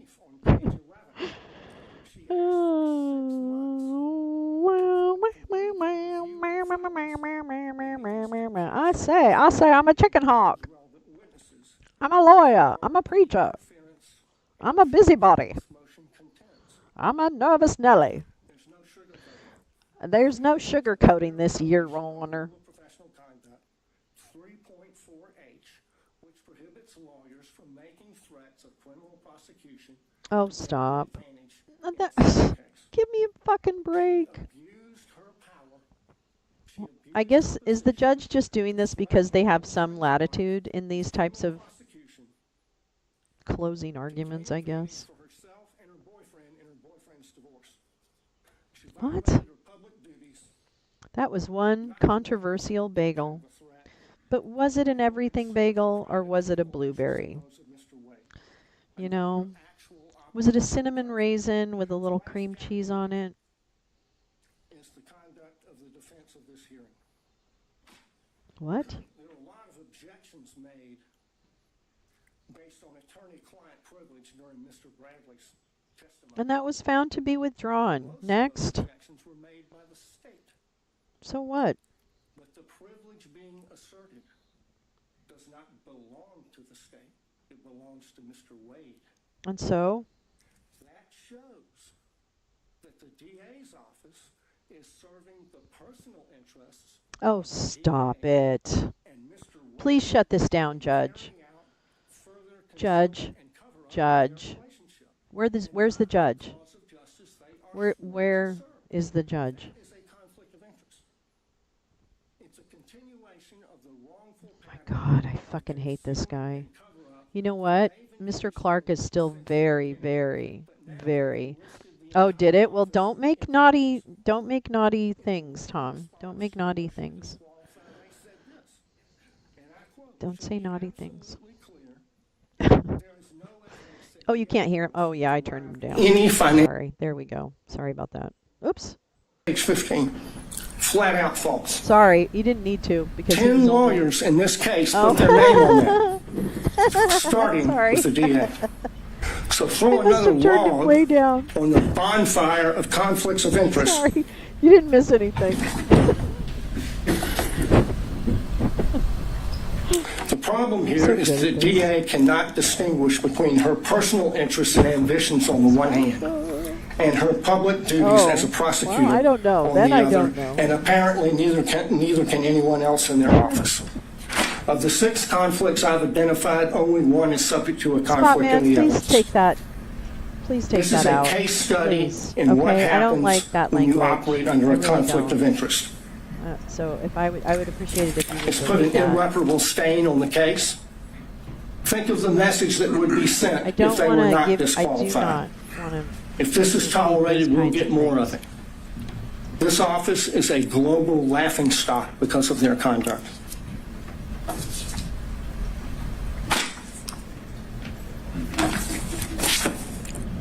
They should be disqualified and the case should be dismissed.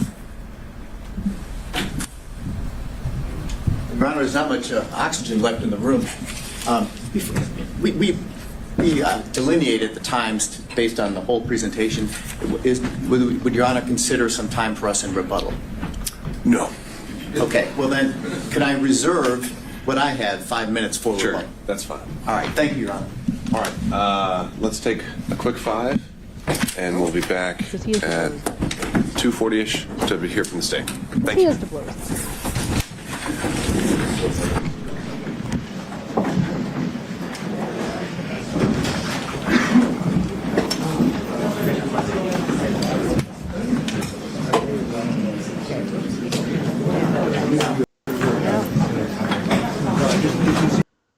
Yeah, we can turn that down. I was like, man, I don't know why. Oh, I know why. Because I'm doing the wrong thing. Why doesn't it have the right? Oh, I guess it doesn't. I guess it doesn't. All right, hold on, and then we're gonna do. It's 5 minutes. 5 minutes. It's 5 minutes. It's 5 minutes. What is that, Val? Hold on, let me. Sorry, trying to do too many things at once. Too many things at once.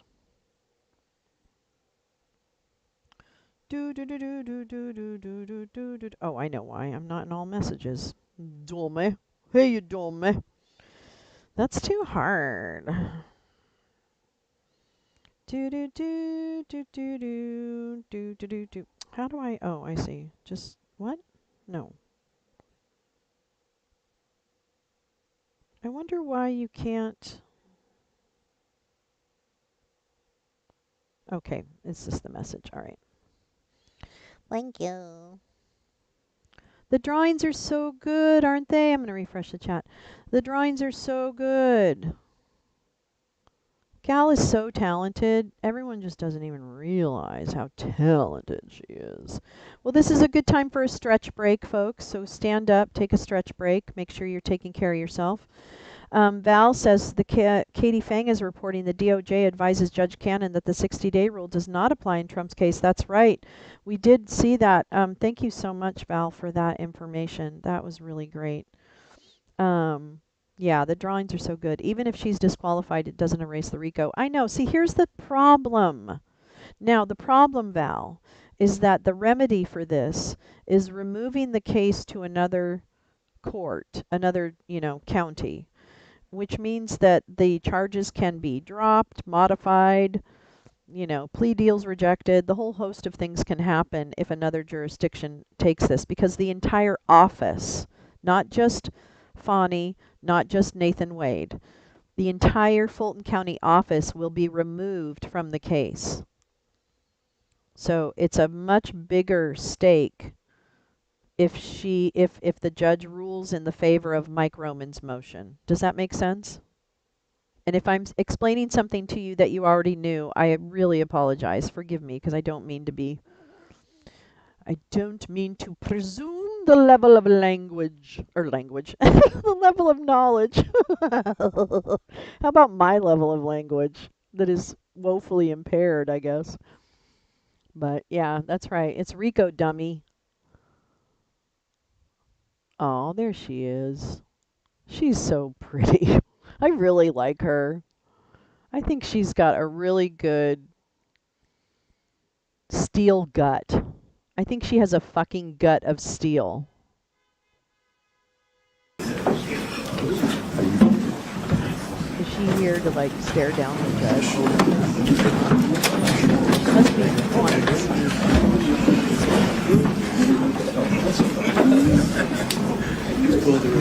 I like her. I bet she like, I don't know, this is, anytime you're challenged in a role like this, it gets under your skin.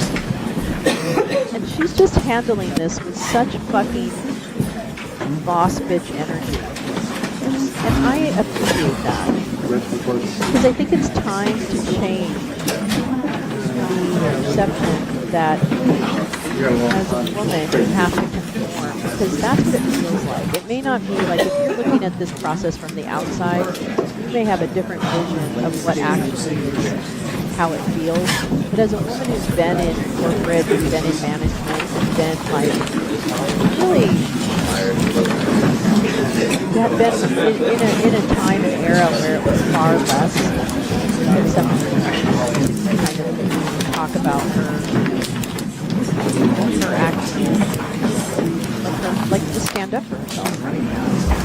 Because you would always be perceived as, bitchy or, out of line or whatever it is, right? Oh, sorry. I don't really get it. Right.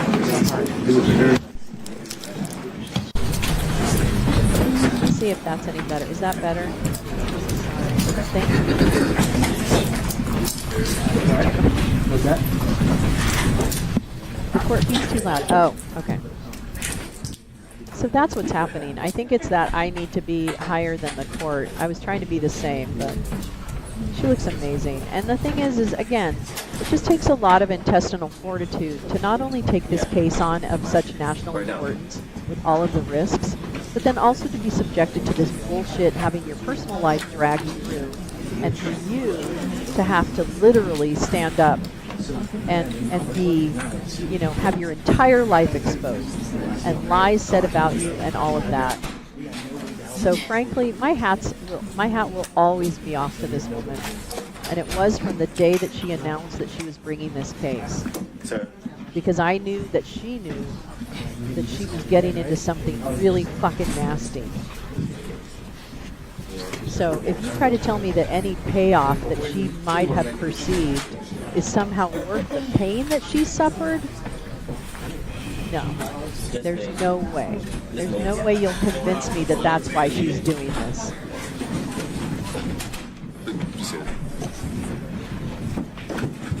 All right. Let me know if there's anything wrong with sound.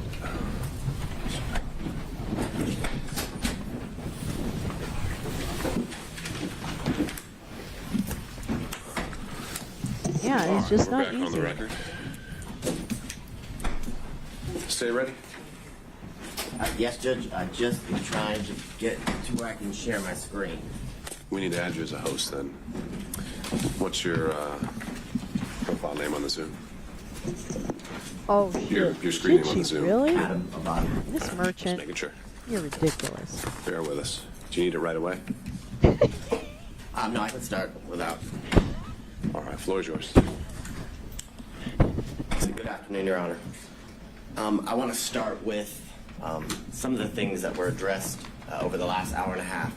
First, beginning with something Mr. Merchant referenced as it related to the comments that the state made in regards to the good faith basis in which was submitted to the court, in which defense counsel claimed the evidence would show. And I would strongly bring to the court's attention that the claims that were made were material misrepresentations. And what I will say to the court, and why I say that to the court, is because the representations that were made by counsel was that Miss Daisha Young, Miss Sonia Allen, Mr. Dexter Bonds, Investigator Hill, Investigator Green, Investigator Ricks, all of these people would be called, and Mr. Bradley would be able to impeach their knowledge by saying that he specifically in his presence or to him said that Miss Willis and Mr. Wade were in a romantic relationship, and that Miss Willis and Mr. Wade were cohabitating, that they all knew that. And I would submit to the court, we didn't hear from any of those individuals. Mr. Bradley impeached no one. And I say no one because he did not impeach Mr. Wade.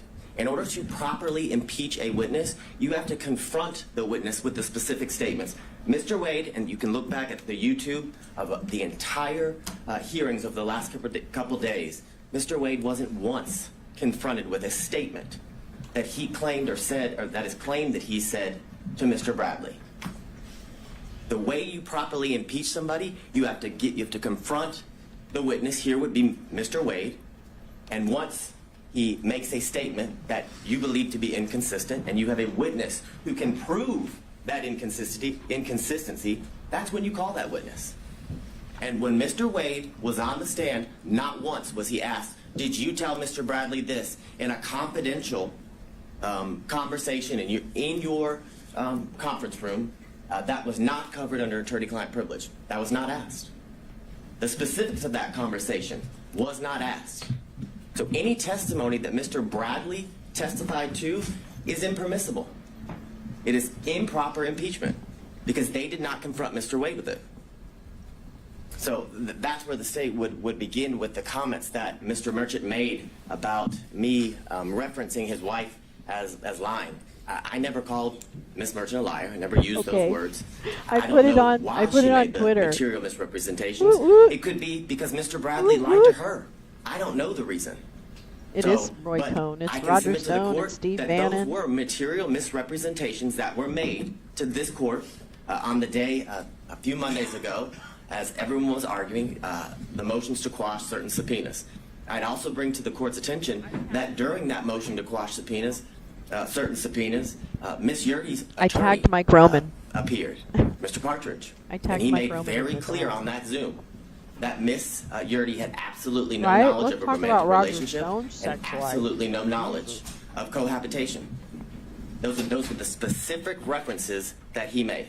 There's probably some So, traumatized What I would sex dolls out there. submit to the court is those are considered adoptive admissions that his client has made based on the statements he made I would kinda because like of him the to sound a little more representations she confident. made to him. So I know that sounds convoluted, but what I would say to the court is Miss Yurdi told Mr. Partridge, because Mr. Partridge told the court that she had absolutely no information about romantic relationship, and she had absolutely no information in regards to. So, but wait, are you making an argument I should make inferences based? Now, these would be attorney-client privileges or communications. Then she's communicating with Mr. Partridge about what her upcoming testimony is. That's why she's hired him, and you're telling me I should infer things based on her communications to him? Absolutely, because they're not attorney-client communications anymore when he discloses them to the court and everybody else as they watch the Zoom and attend the hearing. The difference is there was no request to go in camera. There was no request to go or to have a private conversation with you as was done with Mr. Did I Bradley. miss something? That would have been the What proper is he procedure. accusing? So yes, I'm asking What you is to he infer that accusing 100%. I'm asking you to infer that her testimony was at best inconsistent. Because the testimony of Ms. Yurdi, when she testified, was vague, very little description. When asked in a very leading manner, is it true or do you know that Ms. Willis and Mr. Wade were in a relationship from 2019 into the time you were you were forced to resign from the district attorney's office in March of 2022? She said yes. And then further, when pressed by Mr. Sadow, he talks about why she believed they were in a relationship. And what was interesting from Ms. Yurdi's testimony that they were pretty close friends up until she left the DA's office, that she asserted to the court that on a yearly basis, Ms. Willis said, I'm in a relationship with Mr. Wade in 2019. Oh, by the way, I want to tell you again in 2020, because we're in a new year, I'm still in a relationship with Mr. Wade. And again, in 2021, the assertion is Ms. Willis then went back to Ms. Yurdi and confirmed, hey, I just want to reconfirm me and Mr. Wade are still in a relationship. It's absurd. It's absolutely absurd. More importantly, when Mr. Sadow asked her about why she believed that they were in a romantic relationship based on her own observations, she said something. He actually asked her, did you see him kissing or hugging? She said yes, but there was no description or qualification about when it occurred, what she actually saw, excuse me, was it a kiss on the cheek, and things of that nature. So I would ask you to frame her testimony from that standpoint when you're addressing her credibility, as the court is going to do with each and every witness that you heard during the testimony of all the witnesses during the hearing. I'm going to see if my screen will share.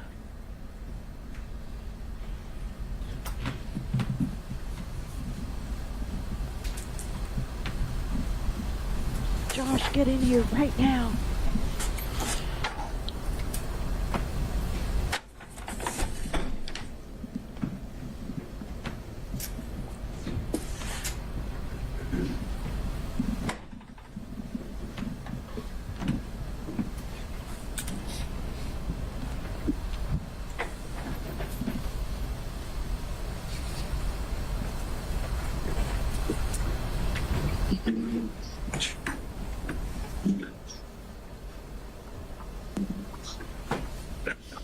Now, I want to talk a little bit about the standard and the burden here in this instance as it relates to defense counsel and the claims that they have made in the motion to disqualify.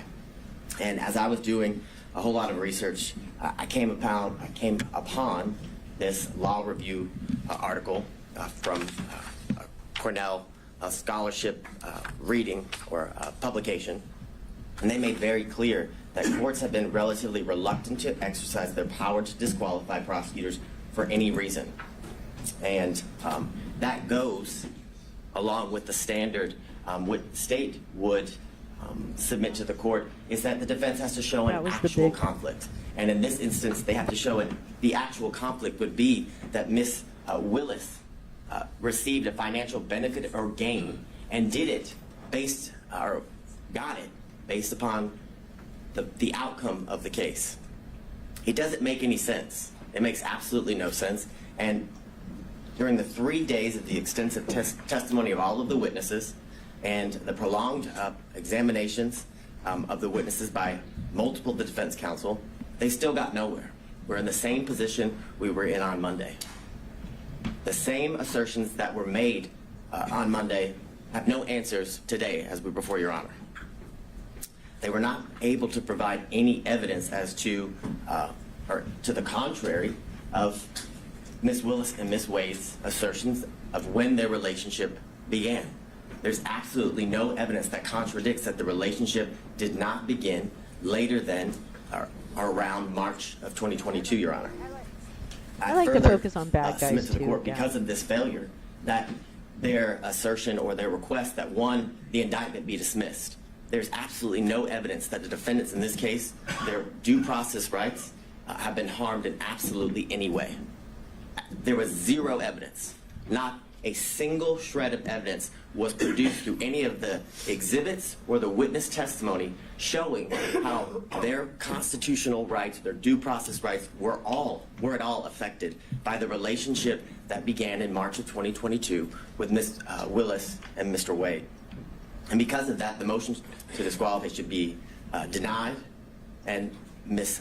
Willis as the District Attorney of Fulton County and Mr. Wade as the special prosecutor assigned to this case should be allowed to remain on this case and continue to prosecute the case to the end, Your Honor, until the trial is set by the court and is to begin. Now, the issues, obviously, you've heard a lot from defense counsel as to what the issues are for you to, I guess, determine. And here would be the state's contention is that you must find that there's an actual conflict if you were or are to come to the conclusion that you should disqualify Ms. Willis and the District Attorney's Office. And looking at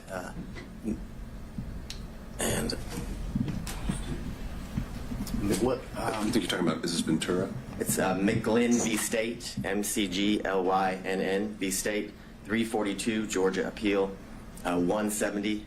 It's a 2017 case. In that case, as it talks about the standard of proof that the defense, or the burden that the defense must show and go to show an actual conflict, is they say it's a high standard of proof, which is definitely not a preponderance of the evidence, which is a much lower burden for any party who's trying to meet that standard of preponderance. But it's clear that what the standard is that it's a high standard of proof for both when determining whether there's an actual conflict and when there's forensic misconduct that is found, Your Honor. And I want to go through some of the cases that defense counsel has referenced as they argued here today and in their filings. And I guess the bright line standard, or the standard and the grounds for which disqualification is appropriate for Your Honor to be determining in all of the cases as it relates to disqualifying the elected district attorney is that you either find that there's a conflict of interest or that there's been some sort of forensic misconduct. Those are, I guess, the two areas that Your Honor that is in your purview when you are looking to resolve an issue regarding disqualification. Now, in a recent case, Lee v. State, which is 224 Georgia, Lexus 31, It's a February of 2024 case here out of our appellate courts. And in that case, Justice Pinson wrote that a trial court did not abuse its discretion by failing to disqualify an assistant district attorney absent an actual conflict of interest. And that is the case that was ruled on by the Georgia Court of Appeals about a month ago, Your Honor. Now, the cases in which defense counsel have relied on in their briefs and here today, I would submit to the court the cites are misleading, are inapplicable, and some of them actually support the state's position. Let me be honest. And what I would say to you is that the defendants, in many instances, combine language from the multiple cases and kind of what I would say is misstates the law as it relates to what the law or what is required in order for an elected district attorney and their office to be disqualified. And what I would submit to the court is... Let's go back to that. Show me how. Yes. Show you how. So I think the first one they cited was battle versus the state. Certainly a conflict of interest or the appearance of impropriety would be the grounds of disqualification. Well, there are a number of these cases that seem to exclusively rely on the appearance of impropriety. Right. So they acknowledge that there's some ambiguity here, that sometimes Whitworth gets cited to Ventura, and we've got this quote that comes up where it's just they only cite to an actual conflict that must be involved. They acknowledge the ambiguity. You're saying there's no ambiguity whatsoever. I am saying that, and why I am saying that, why I would submit that to the court, is in all of those cases, they do reference the appearance of an impropriety, but they reference that because they also find there's an actual conflict in each one of those cases. So your position would be, your review of the case law, there's never been an appellate opinion that relied only on an appearance of impropriety? As it relates to a prosecutor or district attorney, yes. That is what I'm saying. What I would say is in those cases, they do reference the fact that there is an appearance of impropriety, but they reference that fact because when you have an actual conflict, there's always an appearance of impropriety. And those are what those cases stand for. And I guess that is the main example of what I reference as they kind of combine the language from separate and different cases and tell you that the standard is an appearance of impropriety. And I would submit to the court that is not the standard. And in my first reading, like Your Honor, I did notice that the cases each reference the appearance of impropriety, but also that appearance arose from the fact that the court found an actual conflict in each one of those cases. So I won't belabor the point in going through all of the cases that the defense had cited, but what I would submit to the court in reading those cases is that I found that they kind of fell into 5 categories. That some that didn't concern disqualification at all. See, some I that would have gone ahead and gone through each case and said, this is the reason it doesn't apply. This is the reason it doesn't apply. This is the reason it doesn't apply. That arises from that's what I would do if I were this guy. Becoming a prosecutor and then having represented the defendant prior to becoming a prosecutor, and then whether there's an actual personal interest in the outcome, and then others talk about whether the defendant was denied a fundamentally fair trial at the conclusion and of the case after conviction.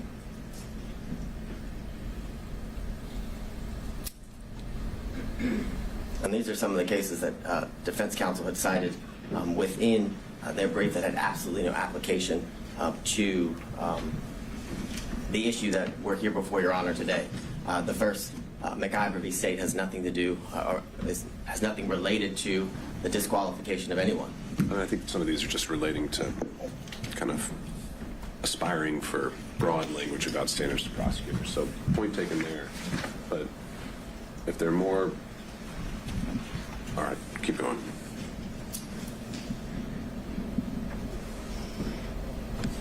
So as it relates to one of the cases that was referenced here earlier and is also referenced in some of the briefing by defense counsel is the Majestic v. State, which is 287 Georgia 542, and all of the cases that fall under this, what I would call category, is about a attorney who formerly prosecuted a defendant in, I guess, the same type of case or the same case or similar charges, and that would be why the courts found that disqualification would be necessary because of the relationship that existed between the former client and the now person who's being prosecuted, Your Honor.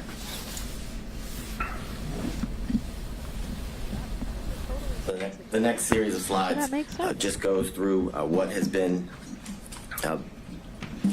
addressed as it relates to the standard that is required when dealing with the issue of disqualification, and the state would contend and submit to the court that the defense must show an actual conflict in order to have the district attorney disqualified, and that actual conflict has to be in the form of showing that Ms. Willis, in this instance, received a financial benefit or gain in relation to the outcome of the case. Like many of the cases that involve personal interest, Your Honor, it's all based on a contingency fee, where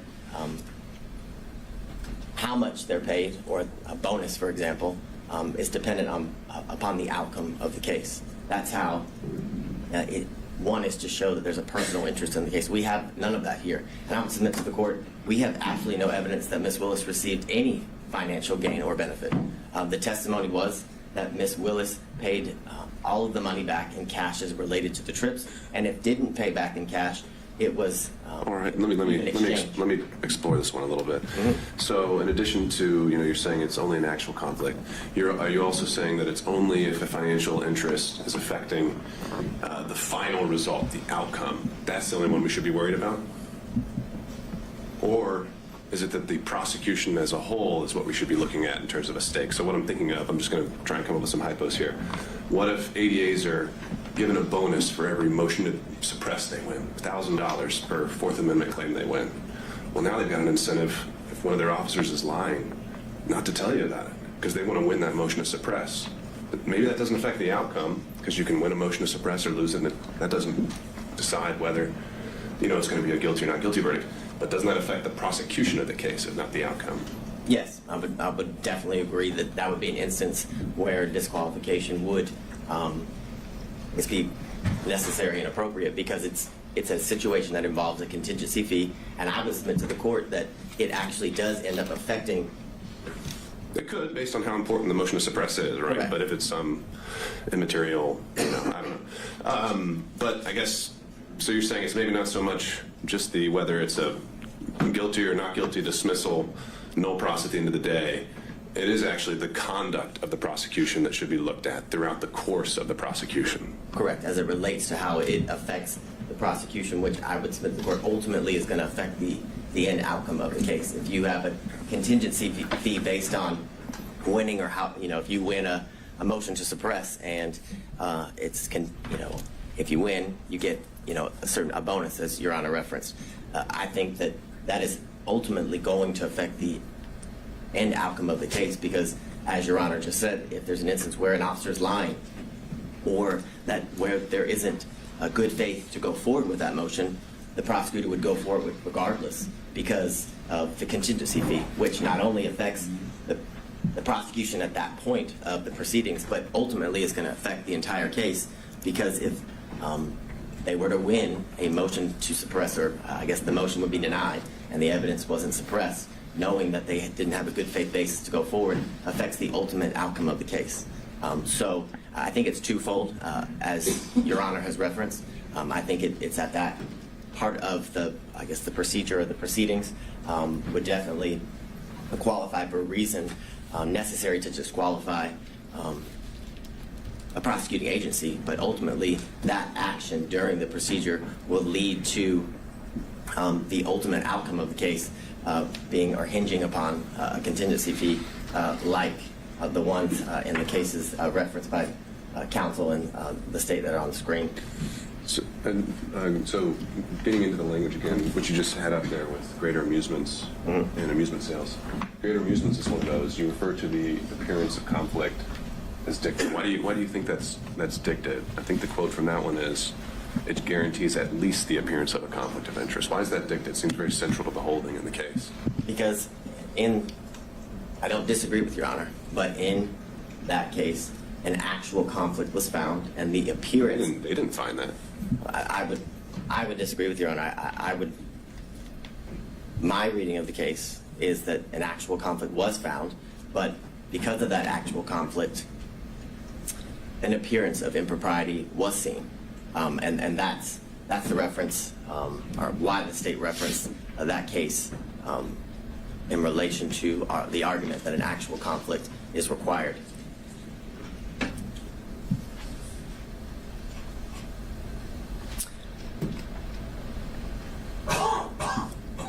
In the series of cases, Young, that was referenced by defense counsel, as well as Nichols, these state are both instances where there's a personal interest in the case due to the I love painting too. situation and where at one point they were opposing parties. And of course, there's a personal interest or stake as it relates to prosecuting what an if you're the opposing party judge in a civil claim, which are what both of those cases reference, which that shows that there's an actual conflict that you of interest have, that relates to the personal more gain than, let's of say, a specific this guy, prosecuting right? agency. So if the judge knows more than And what do you make of the Nichols' reference to prosecutor making his older argument case? and actually Sometimes the knows language what can argument be, the prosecutor should be well, making, we're not can accustomed they to seeing rule that based on that? They refer to the Yes, they metaphor can, huh? of Caesar's wife, and generally when that's used as a ethical standard, that's something that goes beyond just an actual conflict, right? Isn't the beyond reproach getting more into appearance world? Is it getting beyond? No, isn't getting into the appearance aspect of things when we're talking about Caesar's wife. But I think it goes beyond that based on the language of the holding in that case, where it literally says that the individual had a personal interest in obtaining a fee by forcing the settlement in the civil case and using the criminal case as leverage. So that's not an appearance of impropriety. That is an actual conflict of interest in which arises because of the individual's personal stake in the end outcome of the case, Your Honor. So that's how I would differentiate, I guess, the representations of defense counsel as it relates to the standard or the burden that must be shown, and why the state would submit to the court, and the most recent ruling out of the Georgia appellate courts that an actual conflict is required to be shown. So I'm going to skip through these series of slides. You've heard all about Whitworth.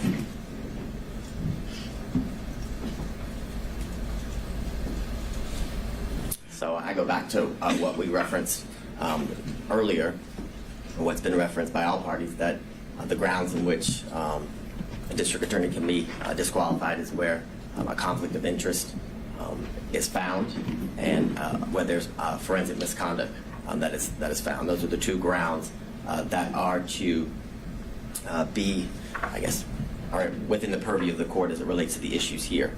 And again, I go back to the most recent case that was Justice Pinson wrote about, and that there must be, by failing to disqualify the assistant district attorney, absent an actual conflict of interest. I think the language there is very clear, and I think it's very controlling, and I think it's purposeful, I would submit to the court, because an actual conflict of interest is what is required in order for a district attorney to be disqualified, because the cases make very clear, and through the precedent relating to this issue, that a disqualification of a district attorney is the last, for lack of better words, ditch effort that should be exercised as it relates to the court in curing certain conflicts that may arise.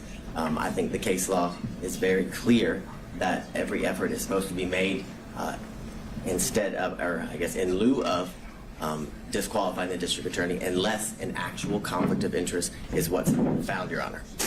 And it can't be cured.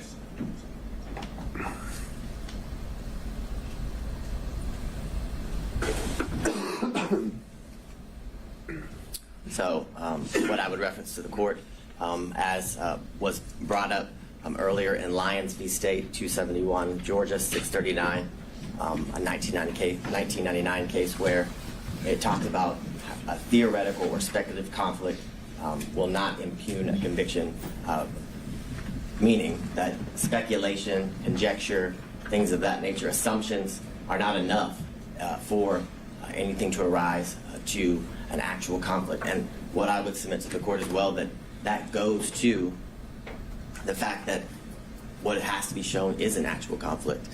If it's speculation. Is there any qualifier there, though, that's in a post-conviction context? So we're talking about, competent evidence. We're obviously in a pretrial phase here. I've wondered how much import to give that sentence when we're in a pretrial realm. That's assessing whether to overturn a conviction, and usually that's kind of an entirely different standard where we assess as a totality. Was there a fair trial? Is there harmless error? I know there's no harmless error when it comes to disqualifications, but just a thought, if you have any reactions. Well, I think what Your Honor said is pretty on point in the sense that if it's found that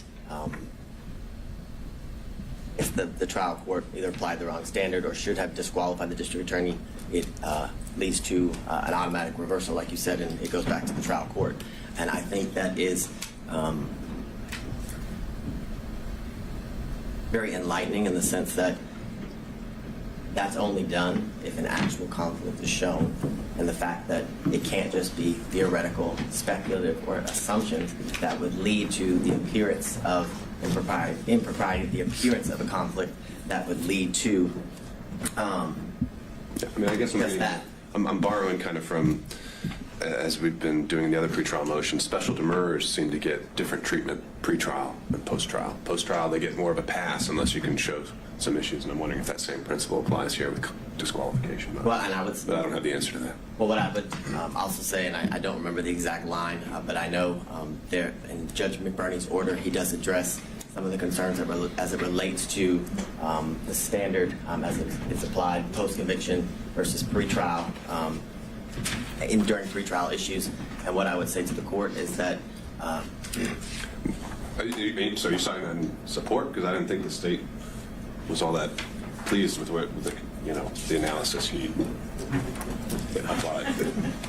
Well, what I'm citing. Legal analysis. That is. I'm citing what you specifically referenced as to the standard that is to be applied pre-trial and post-trial, whether it makes a difference. And what I would say to the court is the answer is no, as it relates to the speculative nature of the allegations or the claims made by defense counsel as it relates to whether a conflict actually exists, Your Honor. What I can't do at the moment is point exactly to the page at the end of the state's argument. I can give you the page number as it relates to Judge McBurney's order. I think I know what you're talking about. The footnote where you reference the appearance standard. Yes. All right. Correct. Further, in Lamb v. State, 267 Georgia 41, on page 42, it's a 1996 case where the court says, nevertheless, the conflict must be palpable and have a substantial basis in fact. A theoretical or speculative conflict will not impugn a conviction which is supported by competent evidence. Now, I understand as it relates to the post-conviction factor, or the status of the case being in post-conviction based on Your Honor's earlier inquiry, but I would submit to the court that as it relates to the issue of disqualification, that the standard is the same whether it's post-conviction or pre-trial. In Bloomfield v. Bornstein, which is 247 Georgia 406, the 1981 case. In that case, it says the appellees have not shown us a case where a per se rule was applied to disqualify an attorney on the basis of an appearance of impropriety alone.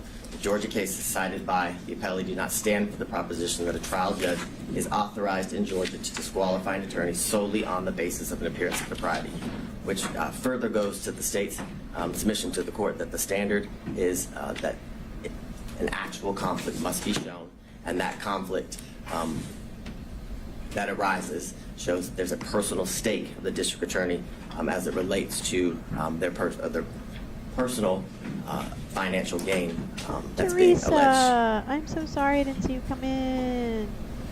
Basket package. How are you doing? So in the case that's been referenced by all parties here today, Whitworth No, v. you're State not late. 275 Georgia. Teresa, you missed all the people who would have made you Appeal so angry 790. you would have wanted That's to a throw something 2005 at the wall. case. In that case, it says Actually, Whitworth's you're complaints are probably just largely on based time. on speculation and conjecture. Applying Love any that you're evidence here. standard to the record, it is clear that the trial court did not abuse its discretion in denying Whitworth's motion to disqualify Morgan based upon his personal interest in his conviction. Aren't we past the speculation and conjecture aspect of this, though? I mean, the original and the core of the financial allegation is that there is a relationship and that money has changed hands. There's maybe still an open question of where the ledger stands, but I think it was conceded that that balance could run in one way or in the district attorney's favor. Is that contested? Yes. What's not contested is that a relationship did develop between and that purchases were made back and forth. That's the state's position. That is the state's position, but they were made back and forth. The purchases were made back and forth, either to equal the money that was spent by one party or the other, and if that wasn't done, cash was exchanged in order to equal the costs that were paid by either one of the parties. Right, but that's a facted issue, whether it was, split even, or whether it goes a little bit one way or another, or whether I it's wanna see all all the the way travel and $10,000 one way or another. expense That's a reports from all of facted these issue motherfuckers, okay? as a result of the hearing, but it's no longer Hi, Jam. just the I wanna theory see that an money actual changed hands, no longer motherfucking- speculation or conjecture. Well, I it to me. agree that money actually changed Show hands it to me. is not speculation and conjecture, but whether that money that changed hands had any financial benefit or gain to the district attorney, that is all speculation and conjecture. I would submit to the court. Absolutely all speculation and conjecture to harass and honestly embarrass the district attorney based on some of the questions that were asked that had absolutely nothing to do with the proceedings that we were here. For example, the lien on her alleged house. That was highly irrelevant, had nothing to do with the proceedings and the exchange of money between the district attorney and Mr. Wade. And the point of that line of questioning was to, again, embarrass and harass the district attorney in a way that was very public, and in a way that was to impugn her character as it relates to that line of questioning in front of the court, in front of anyone watching the proceedings as it unfolded. And the language in Whitworth, I would again submit to the court, requires that an actual conflict must be shown, which is why the reference to speculation and conjecture is again a reference, because speculation and conjecture leads to or equals an appearance of impropriety, not necessarily an actual conflict, which I submit to the court is what is required based on the case law.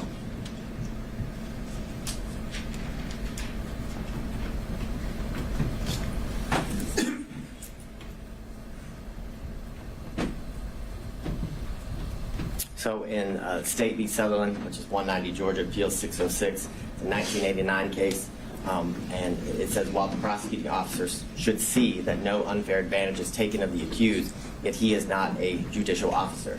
Those who are required to exercise judicial function in the case are the judge and the jury. The public prosecutor is necessarily a partisan in the case. If we were compelled to proceed with the same circumspection as the judge and jury, there would be an end to the conviction of criminals, which goes to the premise that the appearance of impropriety is to apply to judges, not It sounds like he's prosecutors. already made up his mind. Yeah, Because it if that does. standard was to be applied in the manner in which example, the Sutherland case is referencing, then there would never be a criminal prosecution, because the state is always going to appear biased as it relates to getting justice for the victims or righting the wrong as it relates to the crimes in which the defendant is been indicted or accused of. Uh-oh.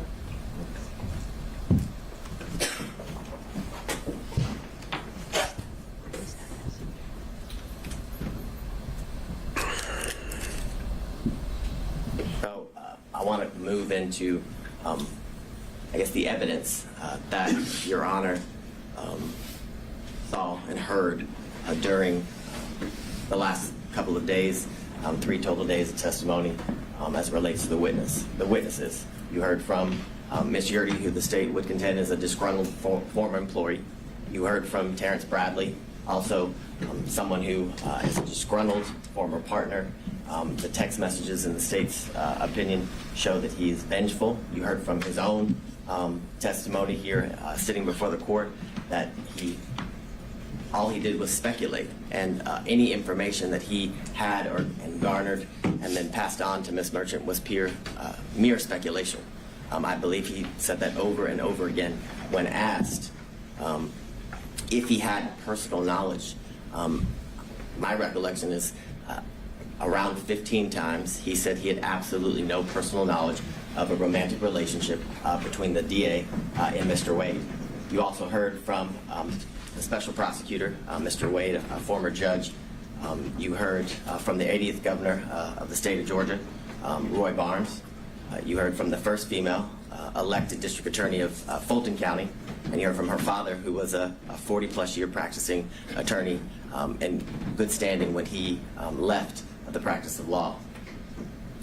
And what I would submit to the court is that Miss Yurdy's testimony was nothing more than inconsistent at best, based on what I referenced to the court earlier as it relates to the representations that were made by her counsel prior to.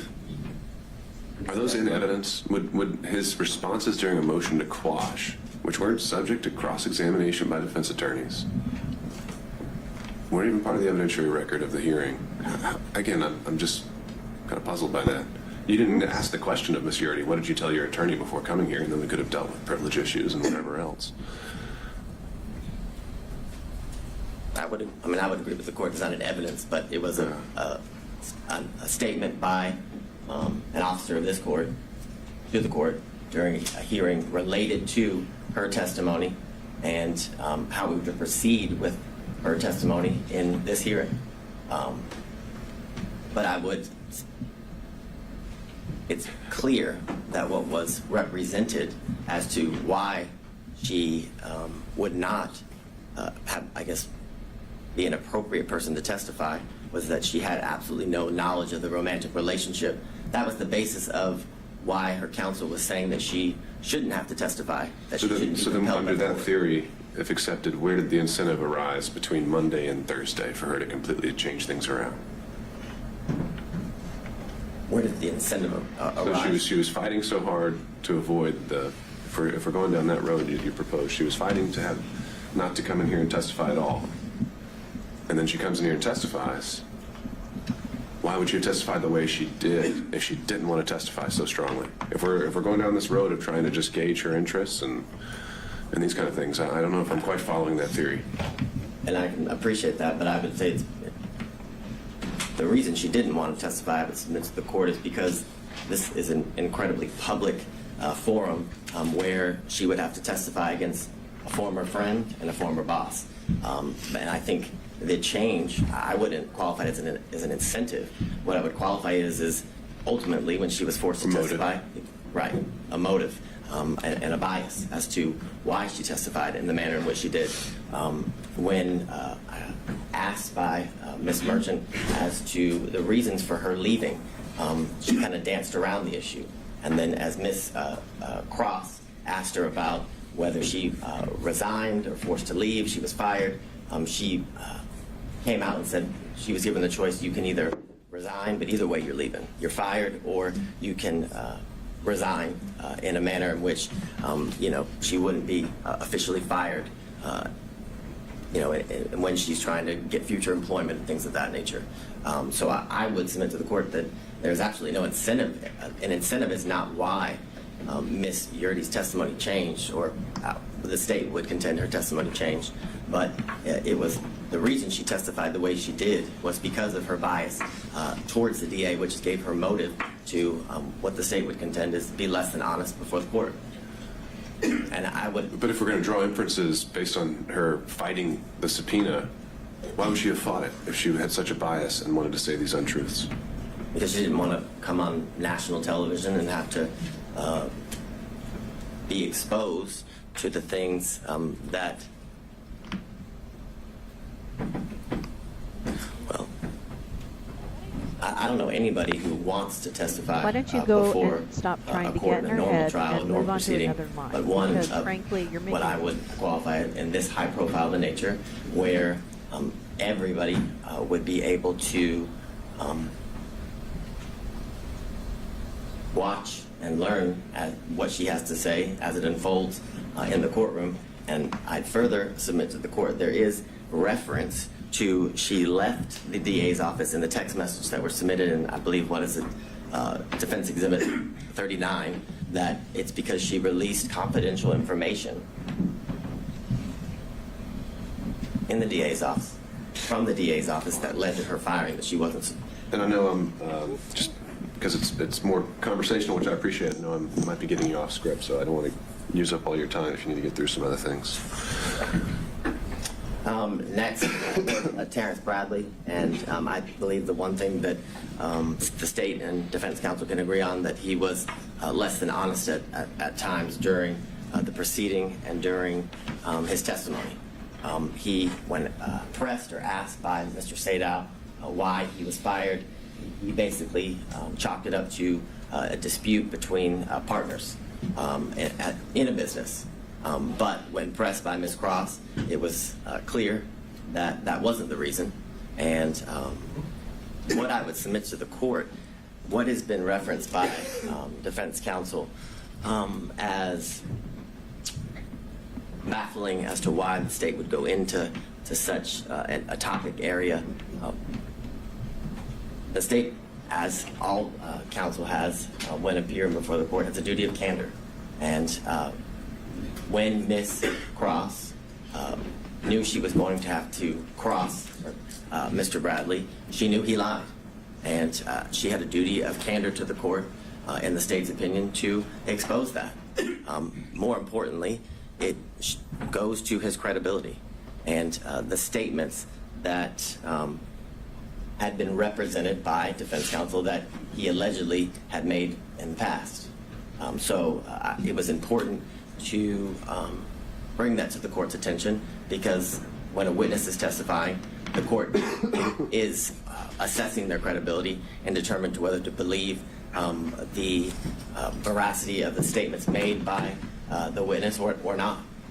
So that is the most I important kind of factor am feeling when like he is. determining Yeah, whether somebody Randy is Rainbow is kind of telling the messing up truth this or lie.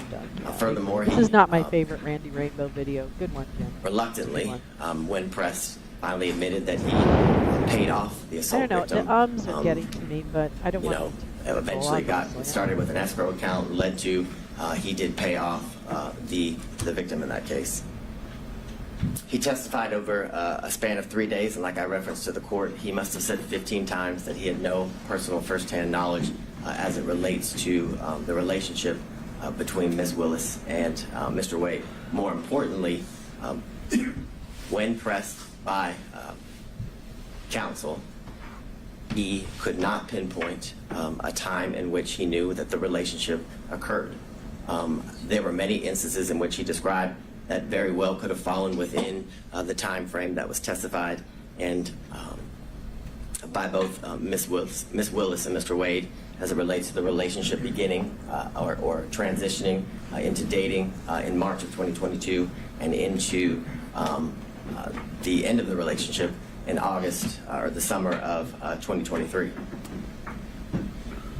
And as I referenced to the court, the statements that Mr. Bradley made, the state would contend are inadmissible hearsay as it relates to the statements that he was pressed and asked about what Mr. Wade told him, because Mr. Wade was never confronted with those statements. And in order for impeachment to be proper, he must be confronted with the specific statements that are alleged to have been made in order to impeach him. Again, Mr. Bradley had every motive to lie. I believe the text messages are kind of clear, are very clear as it relates to his disdain towards Mr. Wade, which due to the fact that he was expelled or exiled from a thriving law practice, and it was clear of the practice, and Mr. Wade sided with the alleged sexual assault victim, which is clear he assaulted her due to the fact that he paid her off. And as I referenced earlier, Ms. Merchant represented to the court that Mr. Bradley had personal firsthand knowledge basically of it all, of everything, and that he would be able to basically be an impeaching machine. I think Your Honor referenced him as the star witness when you were addressing the claims that were made by Ms. Cross in relation to Ms. Merchant's representations to the court. And what I would submit to the court is that all Mr. Bradley's representations as it relates to when the relationship between Ms. Willis and Mr. Wade began, and whether they cohabitated, because that was a promise that was also made, that he would be able to impeach the investigators as it relates to cohabitation, was mere speculation, gossip, and innuendo. And this is, Your Honor. The question I got, and we can correct this while we're all here together, is that Mr. Bradley directly overheard a statement from each of these individuals that they could be impeached with. Ms. Merchant, is that accurate? Directly overheard. Which ones are we talking about specifically? Well, essentially, that kind of seemed to be all of them. You had said Allen, Bond, Young, and then the investigators, Hill, Green, and Ricks, could all be directly impeached by statements overheard by Mr. Bradley. Yes. In reference to your question, the unequivocal answer was yes. And when Your Honor is looking through the text messages, I would submit to the court that the text messages don't even say or indicate what was represented to the court in relation to the good faith basis for this motion to disqualify as it relates to the testimony of and the ability to impeach witnesses through Mr. Bradley. What's been referenced by all counsel is Mr. Bradley's assertion of absolutely as it relates to whether the relationship existed prior to Mr. Wade's hiring. And the question in itself involves speculation, because it asks, do you think it started before she hired him? And he says absolutely. He doesn't say he knows. He doesn't provide any context as to how he knows. And in these text messages and through his testimony with the court, the source of his information was unclear. What I would say to the court as to a lot of things, other than the one conversation that allegedly occurred between Mr. Wade and Mr. Bradley, and I would submit to the court that conversation never occurred. That would be the state's contention. And how do we know that? We know that because that conversation was not confronted, or Mr. Wade was not confronted with that conversation. And that is evidence circumstantially, and I'd even say direct, as to that conversation not existing. Because based on the representation made by defense counsel, it would be clear that that would be a conversation that would have been relayed to, because it wasn't privileged, as Your Honor found, that would have been relayed to Ms. Merchant. And if that conversation happened, you better believe that would have been a conversation that defense counsel would have confronted Mr. Wade with and against. And the reason they didn't do that was because it didn't exist. Again, you heard from Mr. John C. Floyd III, the district attorney's father.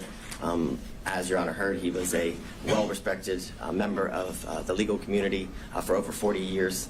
But the importance of his testimony was to provide the court with corroboration as it relates to the years leading up to the relationship that transitioned into dating between the district attorney and Mr. Wade. What he testified to is that he moved into her South Fulton home in 2019. The evidence of his moving into that home at that time was his Georgia driver's license, official government document.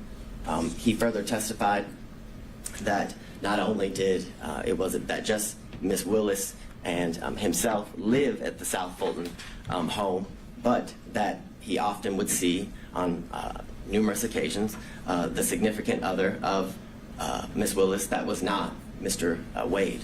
He referenced that that person had a nickname of Deuce, and that he kept a lot of his belongings in the garage of Miss Willis. He specifically said he kept a lot of his disc jockey equipment, is how he referred to it when before the court. He made very clear that he had never seen Mr. Wade at the South Fulton home that is owned by Miss Willis. He made clear that he lived in that home with Miss Willis and Miss Willis alone, other than her two daughters who would occasionally visit that home until after February of 2021. But what precipitated the soon move of Miss Willis to what I would reference as safe houses for her protection was a protest that occurred before her home in February of 2021. He then expressed to the court that Miss Willis moved in the spring of 2021, and that due to these threats that were taken very seriously, he had only seen his child 13 times.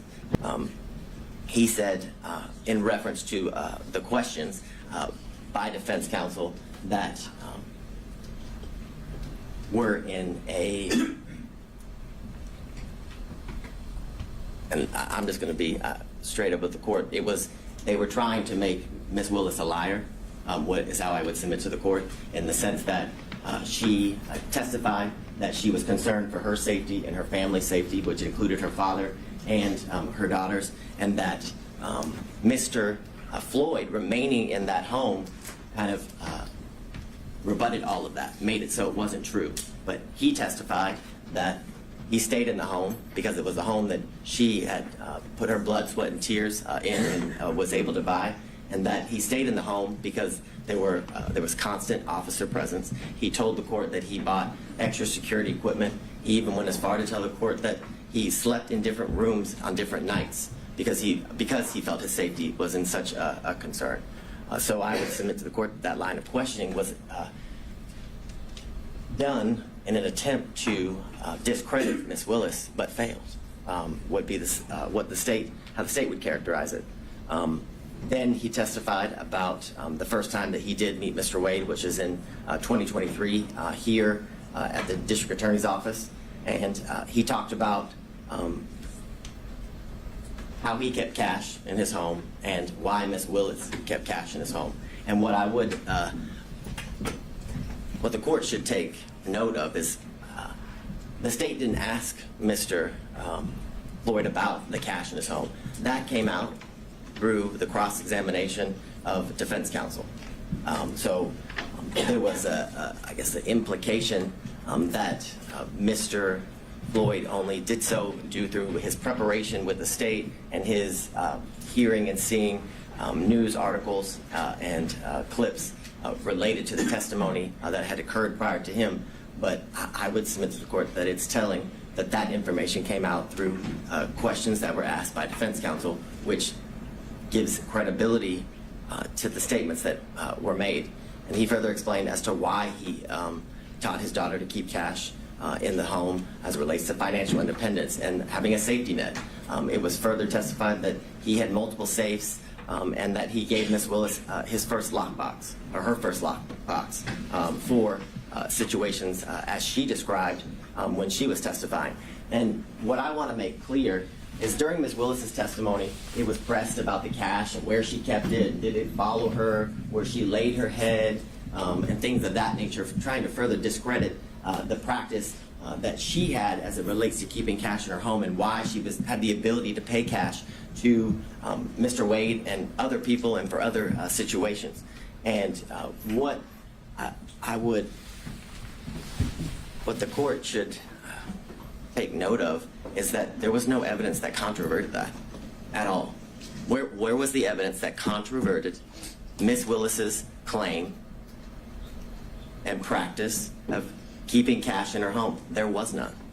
In fact, the only evidence was it was substantiated through the testimony of her father, Mr. Floyd.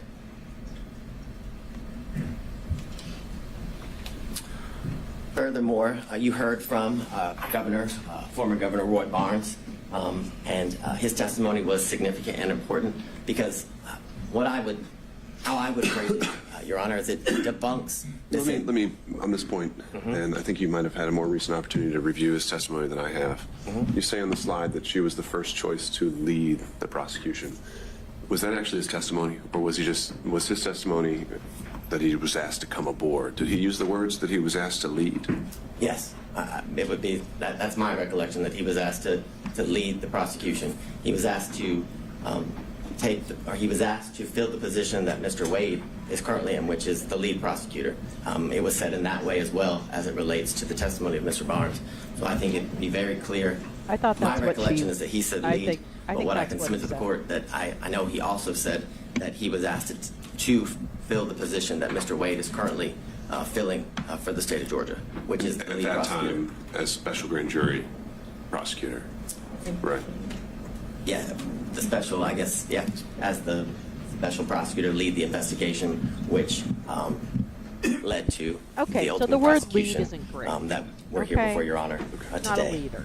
He also indicated that the reason he turned that job down was because it didn't pay enough. He said he had mouths to feed at his law firm, and that he also didn't want to live the rest of his life with bodyguards, because he had lived that for the years in which he was the governor of Georgia. Furthermore, he confirmed the qualifications of Mr. Wade, which I still find it quite interesting and confusing as to attacking Mr. Wade's qualifications, in that it's almost as if Mr. Roman's counsel is asking that the state put a prosecutor on the case that she sees to be more qualified to attempt to convict her client. It's an interesting argument, and it's one that makes no sense. Yeah.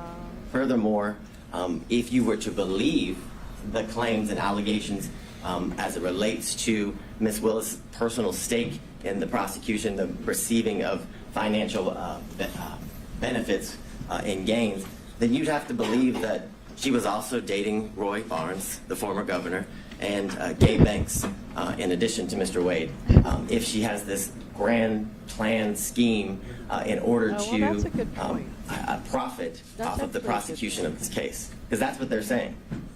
Or they're saying that she telepathically or prophetically was able to know that Mr. Barnes and Mr. Banks would turn down the position so she could then hire Mr. Wade. So that is actually It's a very ridiculous. It's absurd, and it's desperate. It's a desperate attempt to remove a prosecutor from a case for absolutely no reason, Your Honor, other than harassment and embarrassment. This slide, and we've been through a lot of the testimony. And I should be clear there, Oh. it was not introduced in evidence that Mr. Banks turned her down, right? How's that part of the record? Well, I'd ask the court to take judicial notices, has been asked repeatedly. Unless the district attorney had testified to that. I don't recall offhand. Maybe my voice is I too will be low. frank with the court. I don't recall if Ms. Willis testified to that exact fact, but I know that Mr. Banks represented that to the court during Monday's hearing as it relates to the allegations that were made. I understand Your Honor's position as it relates to Trying to that. make sure we know exactly what is in the evidence and is not, but regardless, I think your point is made. I think it's an evidence of the record as it relates to, I guess, the issues that led up to the actual hearing of this case. So I understand Your Honor's position, but it did come out during a proceeding that was prior to the actual hearing. This slide is just a chart showing kind of the testimony of both the district attorney, Ms. Willis, and Mr. Wade, as it relates to how they met, how or when Mr. Wade became the special prosecutor, when their relationship evolved into a romantic one, talking about the trips in which they took after their relationship evolved into one that became romantic, and when it ended. And what, again, I would submit to the court is that those facts were consistent, and the only person who contradicted that when the relationship started was Ms. Yurdi. And what I would bring to the court's attention is that it was represented to the court that Ms. Yurdy was a witness other than Mr. Bradley who could bring to the forefront this issue of cohabitation. And when pressed and when asked about it, Ms. Yurdy had absolutely no information as it relates to this alleged cohabitation. It was false. She said she had no information. She was asked about trips. She said she had no information about the trips. Yet, she's such a good friend that Ms. Willis confirmed each year that Mr. Wade and her continue to be in a relationship 2019, 2020, 2021, until their relationship ended due to her forced resignation and splintering of their friendship, Your Honor. I guess several exhibits obviously were tendered in.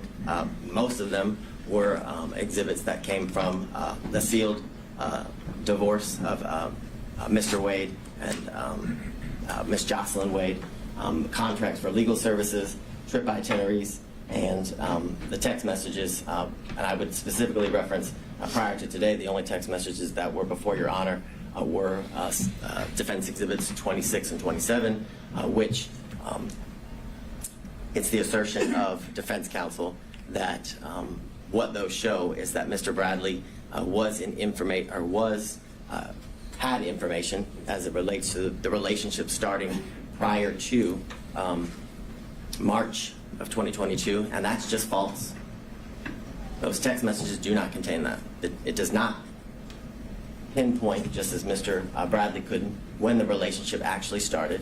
And furthermore, you have the testimony and the evidence of the text messages that it was mere speculation. If you, as Your Honor reviews the full chain of text messages, it is clearly Ms. Merchant and Mr. Bradley going through what I can describe as nothing else other than a mere fishing expedition between the two of them at first, because it's asked about certain members of the DA's office who would have information as it relates to specifically, for one, Ms. Young. It is asked whether she would have information, and he had no idea. He said he assumed, he was speculating. And that is the same as each person that was subpoenaed in reference in the text messages. All of that was speculation. And you know it was speculation because not a single one of them testified. That's telling. Because if it wasn't mere speculation, if it wasn't mere gossip, and if it wasn't mere conjecture, each one of those people who were subpoenaed would have been called to testify, like District Attorney Willis was, like Mr. Wade was, in order to be confronted and then impeached by Mr. Bradley. You've heard, obviously, about the phone records, and I have a maybe, because whether it comes into the purview of Your Honor as it relates to the determination that Your Honor is to make as it relates to the disqualification of the district attorney. You also have the affidavit from the employee who worked at the winery who confirmed that Ms. Willis did, in fact, pay in cash up to more than $400. And I understand that this is part of the proffer of the state, but it's important because that is a witness who the state didn't go find. That is a witness who went to CNN in order to confirm what Ms. Willis testified to, further giving her statement's credibility and credence before the court. You heard about... well, before we move on from that one, other than the foundational concerns, would you have a response to the proffer of the cell phone records? I have, I'll get to that now. I was going to get to it later, but I have several foundational concerns as it relates to the cell phone records. I don't think I've ever, as Mr. Sadow's motion makes very clear, the state uses cell phone records routinely. And I would agree with that. We use them routinely. But we use them with an expert. And they're always challenged. Right. So, like I said, in the interest of time, setting aside the foundational concerns. Oh, I thought you were asking about No. Focusing on the substance of them, assuming that it would be admissible in the guise that he's proffered. Maybe you have that further up, but what's the reaction to that? So, what I would say initially is that due to the fact that they were analyzed by someone who was a non-expert, the analyzation of those cell phone records were not properly peer-reviewed. They were not, it's clear from the state's review that the normal practices that are used to check the use of which kind of data is being used. In reference to the two specific dates, I believe it's September 10th and 11th and November 29th and 30th, the affidavit that is used to say that Mr. Wade remains at Ms. Willis's, or in the area of Hateville, because again, during the hearing, the address for the Yurdy condo never came out. It was just that it was the Hateville condo. The actual phone number for Mr. Wade was never established. And the documents that were provided to the state that were certified business records did not have a subscriber page. So we have no idea that the number belongs to Mr. Wade. Now, I understand Your Honor wants to look past the foundational issues, and I can appreciate that.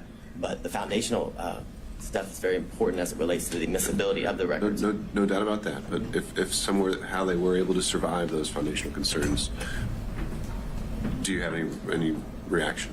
Yes, I do, and I will skip forward so I don't. So what's interesting is that the records that were provided they start in January of 2021 and they go, I believe it's to November 30th, I think is what of 2021, the span of the records. And you heard from all of the witnesses, including Ms. Yurdy, that Ms. Willis did not move into the Hateville address until April of 2021. That was the testimony from all of the witnesses, April of 2021, and that she lived in her South Fulton home from when she met Mr. Wade in October of 2019 up until when she had to move. And the assertion by defense counsel is that Mr. Wade and Ms. Willis began a relationship right after they met in October of 2019. What's interesting and what's telling is that Mr. Wade's handset doesn't once appear in anywhere near the area of her South Fulton home, but they're dating, but they're in a serious relationship. And if you were to believe what the defense counsel says, that they have been in a relationship from October of 2019 up until she moves in April of 2021. So, a year and a half or so. But he never once enters the area of her home. But they want you to believe that that's a lie, which is why counsel for defense continued to press District Attorney Willis and Mr. Wade as to whether he had ever been to that South Fulton home. Well, this corroborates that that was not a lie, that he had never been to that home, and it's more than suspect if you've been in a relationship, as they claim, for all this time, but never once went to the house. So I think that's telling. What I would also bring to the court's attention in the state's initial review of the records, that from January of 2021 to March of 2021, those times when Ms. Willis did not live again at the Hateville address, she didn't move there until April of 2021, that his handset appears in that area 23 times. Sure. That sounds Why like did fun. you reconcile that with his That sounds testimony like that was fun. alluded to, I think, by opposing counsel, the reasons he gave for being in the area? Well, would those line up to 23 times? I think, well, I didn't give too many reasons for being there, right? Well, I think that's the point. I would say yes, that is the point. He referenced that that's an area that it was not uncommon for him to be in, and clearly that is the case because Ms. Willis didn't live in that area. So again, it's further corroboration as to what Mr. Wade indicated to the court. But and okay. I'll allow it. Ms. Willis Look at her; she's moved like into the condo in April of I don't 2021. care. They appeared 35 times. Now, I want to make clear to the court, both Ms. Willis and Mr. Wade never denied that he had been to that condo before. The specific testimony that was elicited by Ms. Willis and Mr. Wade was that he had never laid his head, was the direct quote, at that condo, which these records don't prove that he laid his head anywhere. If you were to believe the analysis, or if you were to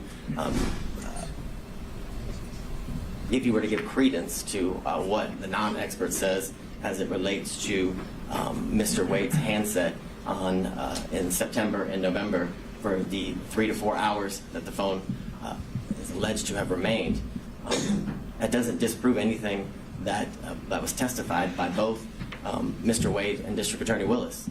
It was that he visited there. The specific hours of their visits was not something that was pursued during the questioning of both of the parties. So what I would also submit to the court is that if you look at the days as it relates to in September and November, the use, the type of information that is used to make the plots for the longitude and latitude of the handset is data records. It's not voice records. It's not SMS or text messages. It's data records. And it is not uncommon for an expert to testify as it relates specifically to AT&T records that actual data record is unreliable as it relates to the location of the handset due to the type of information that it is, that it's data. It's not the voice and the SMS, which I know Your Honor, as has been referenced,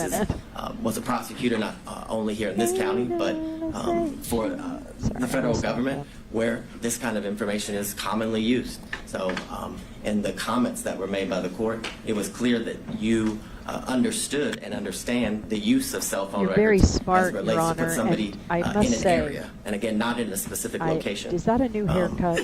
I'd also bring to the court's attention, as it relates to the validity of the affidavit and the analysis done by the expert that was hired by Mr. Sadow, is that not once does it reference the fact that AT&T records commonly have duplicate and triplicate entries within the call detail records.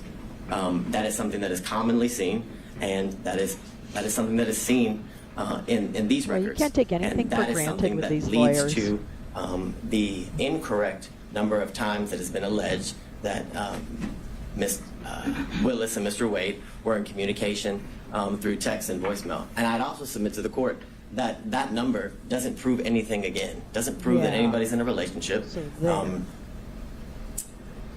It proves that they were in communication with each other. And I think Your Honor can use your own life experience as it relates to people you work with or friends that you are close with, and the number of times that you make calls to any of those people. I can submit to the court that I have a friend who I've been friends with for 15 years, and she worked in the office previously with me. And based on our professional relationship and our personal relationship, the friendship that we had and still have, that we talk 30 times a day. So and that doesn't mean we're in a relationship. So the assertion that the number of times that Miss Willis and Mr. Wade have spoken to each other, whether it's through text message or phone, it has no validity as it relates to them being in a relationship. What I would submit to the court is that what was shown through all of the evidence was that there's been a true cost to Miss Willis as it relates to her life, that she had additional expenses that she had to endure because of her position, in the sense that she told the court that she had a mortgage, but on top of that mortgage, that in a house she didn't live in anymore, she had to pay for a safe house, that her home was vandalized, and there were racial epithets and sexual bigotry that were spray painted onto her house. The concern of her safety in her life is something that was testified to, and the fact that this job has led to the isolation and separation of her from her family and friends, which was given credence, and the credibility of those statements were provided by her father, Mr. Floyd, that he had only seen his daughter 13 times since all of these instances occurred. The stateful nature of the statements and the falsehoods that, for example, in these text messages that were purposefully leaked to the media as it relates to Miss Willis's daughter, subjecting her position in school, that she flunked out of college, which isn't true, which in fact she has graduated from an HBCU. But what's been leaked to the media is the fact that she flunked out of school and someone other than her father moved her, which again, the validity of which was never shown. And all the while... And leave her alone. Leave the kids. Miss Willis, facing these costs, has been able to continue to do the work unrelated to this case, which is shown in the fact that Atlanta's murder rate and violent crime rates have decreased while she has been in office. So there. What was shown through the testimony of all of the witnesses and through the evidence that Your Honor heard was that there wasn't an actual conflict, that the defense failed to provide any sort of actual conflict in relation to Ms. Wade's, I guess, the relationship that transpired from the relationship between her and Mr. Wade, and that there was absolutely no evidence of a financial benefit that she gained as it relates to the prosecution of this case and the ultimate outcome of the case. The corroboration of all of that is the things that Your Honor is very much aware that she could have, I guess, financially benefited from stretching out the case, for lack of better words, by the special grand jury recommended that 39 individuals be indicted. But through her sifting through the special grand jury's report and all of the evidence with the team that indicted the case, they only went with 19 of the defendants, which had she gone with all 39, based on the defense counsel's assertions, would have given her the opportunity to certainly find these financial gains that are claimed through the allegations of defense counsel. More importantly, why would Ms. Willis repeatedly ask this court to set a trial date as soon as possible if her motive in prosecuting this case was to continue to financially gain, as alleged, from the prosecution of this case? It doesn't line up. It doesn't make sense. And it doesn't make sense for a reason, because it doesn't exist. More importantly, this office has multiple RICO and as well as large-scale cases like this one and much larger. And they also there's a lot of high-profile prosecutions. If Ms. Willis's ultimate goal by hiring Mr. Wade was for her financial benefit, then she would put Mr. Wade on every single one of those cases. So she could certainly revel in the riches and lavish lifestyle that has been referred to by defense counsel, which there's been absolutely no evidence of. The evidence was she stayed at a DoubleTree in Napa, a DoubleTree. I don't know that to be a lavish hotel. Most people, when they go to Napa, if they want to lavishly experience Napa, stay at the Ritz-Carlton, the Four Seasons, things of that nature, not a DoubleTree. So the allegations and assertions but you haven't that seen the Ms. DoubleTree Willis in Napa, was living sir. the lifestyle Let me of the tell rich you. and the famous is a joke. The coffee bar, they have Absolute joke. Keurigs. No, I'm not kidding. They have As it relates Keurigs, to sir. what you heard, They're high end. and the High-end secondary shit. issue is the forensic misconduct. And That's some for high-end lack of better shit. words, what has to be shown is that the statements that were made by Ms. Willis related to the prosecution of the case and ultimately the guilt or innocence of the defendants. And we have none of those statements. There's been no evidence. Nothing has been provided to Your Honor as it relates to Ms. Willis' specific statements made about any of the defendants and in relation to the guilt or innocence of any of the defendants. I forget which defense counsel referenced the fact that she said she had a 95% conviction rate. Well, what Ms. Willis's job is to instill confidence in the community as to how well she is doing as it relates to her constitutional duties. And that was exactly what was done when she referenced that she had a 95% conviction rate in the previous year that she was serving as a district attorney. More importantly, it's been the allegations about race and religion being imputed in her speech, and that those comments were directed at the defendants at this table. And if you listen to the speech, those comments are directed at two elected or political officials. I believe it was Marjorie Taylor Greene and Ms. Bridget Thorne, who is a member of the Fulton County Board of Commissioners here. She specifically used their names. I don't know that they, and my knowledge is they're not supposed to be sitting at the table, and I haven't seen them in my work as it relates to this case, Your Honor. So those allegations that Ms. Willis committed forensic misconduct are, again, there's no validity to them. There's no evidence of them as it relates to any of those comments, which this is an issue that Judge McBurney has previously ruled on when these same allegations were alleged as it relates to extrajudicial statements made by Ms. Willis, and it involved a statement that the words fake electors were said by Ms. Willis, and he found there was absolutely no conduct that was impermissible as it relates to forensic misconduct.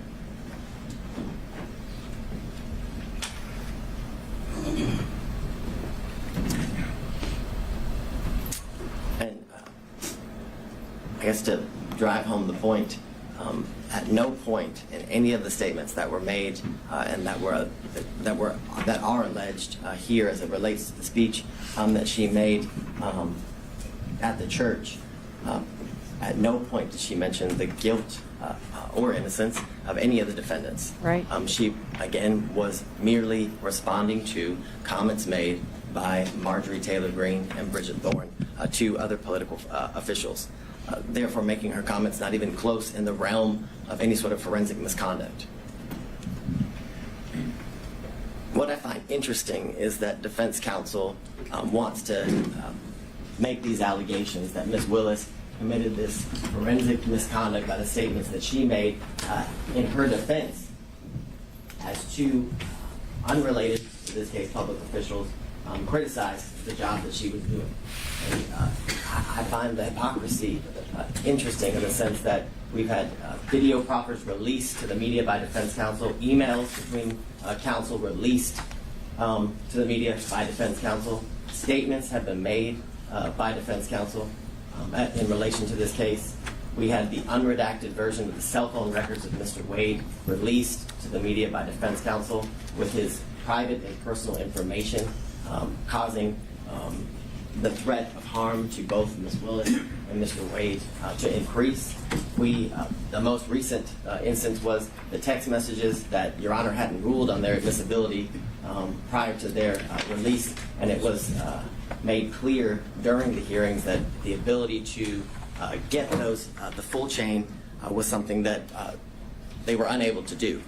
But they figured a way, and the minute they figured a way, they released it, the information to the media simultaneously with turning it over to the state and the court.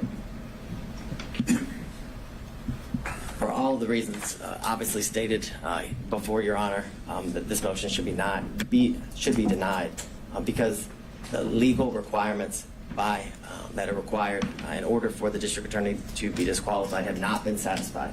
The defendants have failed to raise any issue legally or factually to satisfy the legal standard for disqualification. They must show an actual conflict.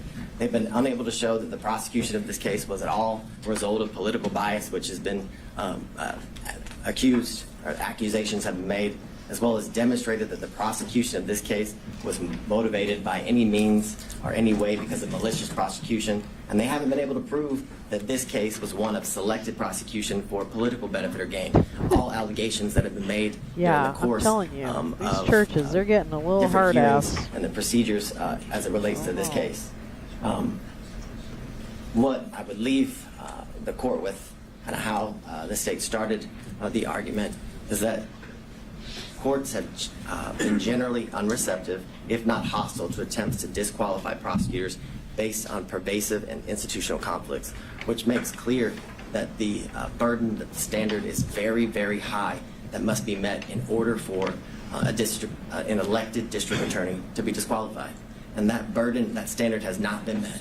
An actual conflict has not been shown. And more importantly, in conjunction with that, there's been absolutely no evidence that the district attorney has benefited financially at all, but benefited financially in conjunction with any outcome, whether it be now or ultimately as it relates to the prosecution of this case. And because of all of those reasons, Your Honor, we would respectfully request to deny defense counsel's motion to disqualify the elected district attorney, Ms. Fonda Rose. Uh-oh. Thank you, Mr. Vaughn. Your Honor, I think we have 5 minutes and 44 seconds. That's what it says. Mr. Cromwell. Oh, you, okay, handing it up. Understood. Mr. Sadow, all yours. Ugh. Mr. Say Cow, Mr. Fat Cow, all yours. I'm going to do rebuttal, specific rebuttal. One, state somehow makes an argument that we should have asked That's a lot of good Mr. comments, Wade this chat. You guys have been questions on about fire. his I just want to relationship and his congratulate you all. communications with Well done. Mr. Bradley when they objected Best over chat on and the over internet. and over.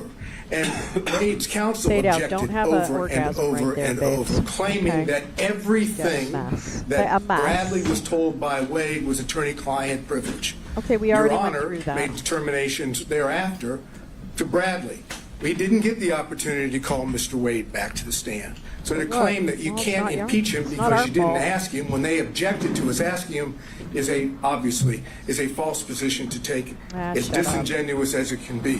Talk Now, if the about court wants to disingenuous, open it let me up, tell you about your we'll be more guys, than happy to call okay? Mr. Wade back to the Bitch. stand. But as the record stands, there could be no confrontation of Mr. Wade when both his counsel and the state are arguing that it shouldn't be done. What? Second, Well, that seems like sour grapes. I'm just going to be honest. let's use a little common sense here. Forensic misconduct received about 2 minutes worth of discussion. The rest of it is all on conflict.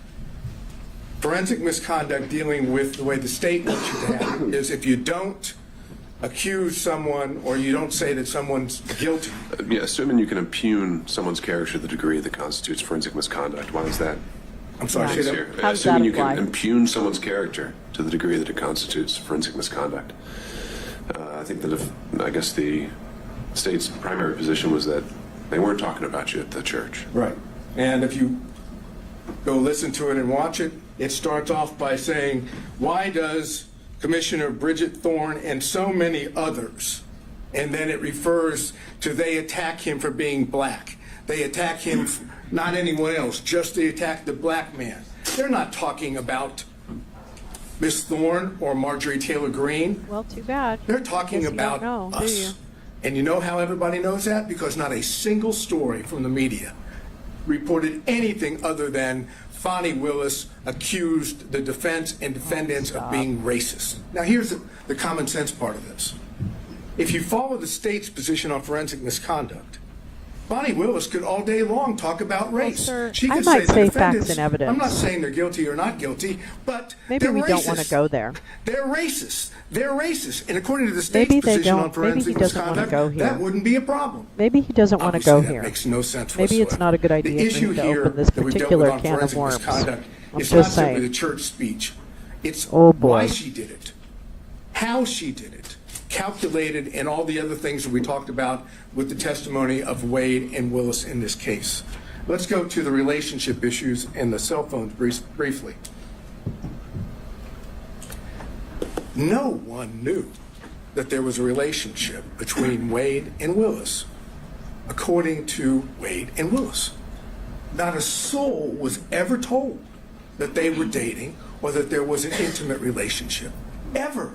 They No, concealed it from that's actually not all true. parties. No. From No. Daddy. No, Daddy didn't even know they had a They relationship. didn't say that. Suggest This that guy's out of somehow control. This in the fucking beginning judge. of I'm done. I don't give a 2021, shit. January to Pissing me off. whatever it was into April, All of this is fucking Fox News that they clips. couldn't have met This in is the Hapeville. judge They allowing them didn't to try meet this case in the court anywhere of public that would opinion. allow the God public to damn see it. them. That's the reason why That's not true. they were meeting at Yearties. Because They no went out- one else No. was ever They there. went out- Remember the they testimony? took day Who trips. else was They there took day trips together. besides They were Mr. in Wade and Miss Willis? Both of them agreed. No one ever went hate there to say that. except them. They didn't go to where Daddy was in Miss How Willis's dare you house call him because that? How dare Daddy you was refer there. to his father, and Daddy her would father know. like that? You No fucking other prosecutors piece of knew. shit. No one knows except who? The one person that knew was Bradley and Someone fucking punched this Yearty dude in was the fucking best pie friend hole. at that time of Miss Willis, and Bradley was the partner of Wade.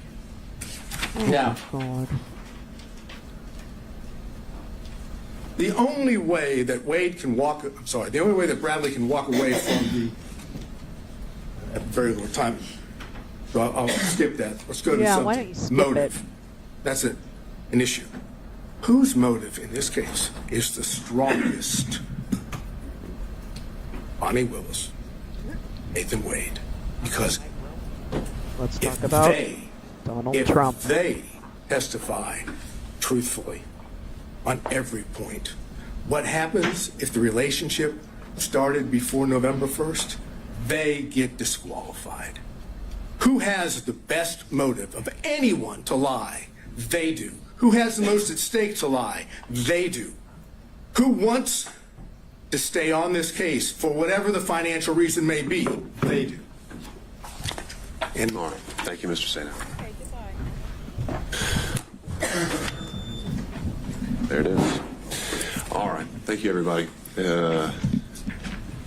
I think has been very much made clear by the argument and the made today is that there are several legal issues to sort through, several factual determinations that I have to make, and those aren't ones I can make at this moment. And so I will be taking the time to make sure that I give this case full consideration it's due. I hope to have an answer for everyone within the next 2 weeks. Until that point, if there are any other issues that come up, council can reach out, and we'll have an order posted on the docket. Thank you all. We're off the record. Fucking done. Fuck this guy. Fuck this guy. Fuck you. Fuck everybody. Oh my god. 2 weeks? Are you kidding me right now? Are you fucking kidding me? Does anybody care if we have a knowledgeable republic? Does anybody care about that? Really? Anybody? Does anybody care if we actually have a fucking informed electorate? Are you kidding me? I think that's so weird. Oh, no, Paul, I love you. Wow. How dumb. Sorry. I know legally it probably all is very whatever. Just feels really fucking dumb. All right. Woo. I mean, I would like to have a chance to hear the evidence. Okay.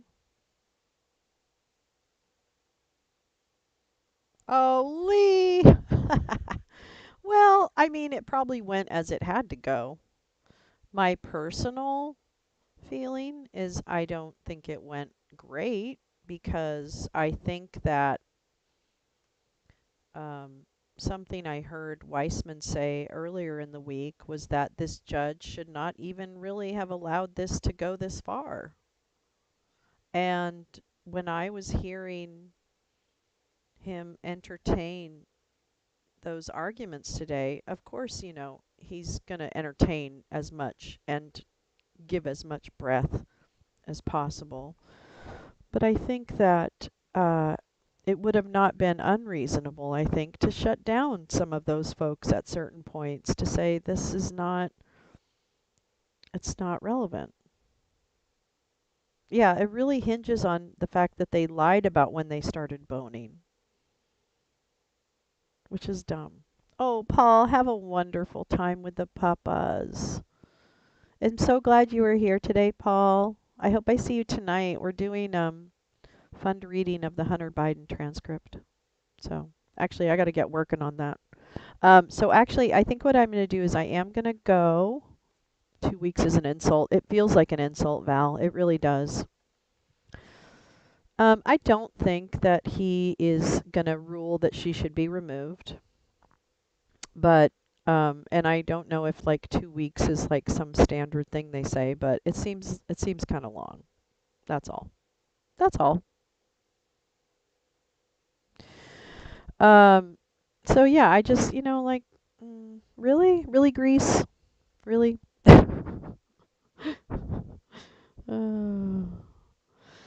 Anyway, let me see if I can find. Oh, I do have some music downloaded. Sweet. Sweet. I think I have this. Let's see if it does it. Okay. I'm gonna see if the theme music, where is it? Oh, there it is. Okay. Um, yeah, it is gonna be fun. Yeah, we'll have some fun with that. And, we'll just chill and have fun and relax. And there's a lot of people that have been offering, which I'm so happy for different parts. So I am looking forward to it. I think it's gonna be hilarious. I am gonna try, I'm not promising, but I might try to bring in spaces into this, but I don't want to promise anything. I bet you he'll have a decision sooner. He's got a lot of text messages to read, Jam. Oh, God, terrible. Oh, my Lord. Oh, my Lord, yeah. Oh, my goodness. So please, please, please, on my YouTube page, there is a setting for tonight for 6:25 Pacific, 9:25. I know, don't. It was just a little glitch in the matrix. Oh, really? I heard 2 weeks. I heard 2 weeks. But yeah, set your watches for 6:30 tonight, 9:30 Eastern, 6:30 Pacific, and we'll do some fun trivia. Or not trivia, sorry. God damn it. We'll do some fun reading and we'll just laugh our asses off. I just want to laugh my ass off, right? Let's try and find a way to laugh our asses off tonight. Okay? I'll try. I'll do my best for you. I'll show up with all kinds of jokes. Anyway, thanks again for coming and hanging out. My goodness, we've hung out for almost or more than 5 hours, and I could not be more grateful. And these are definitely the people that I would like to hang out with for 5 hours plus. So thank you for being those people. And I will definitely see you tonight. And have a great rest of your Friday. I hope you're able to not do worky type stuff. All right. See ya, everybody. Oopsie. It's kind of loud. Okay, let me see. How does it? Oh, I think I have to do this. Oh, no, you guys can hear it, right? Oh, boy, that's probably super loud. How embarrassing. Hold on. It's because I don't have my monitor on. There we go. Well, that wasn't too bad at least.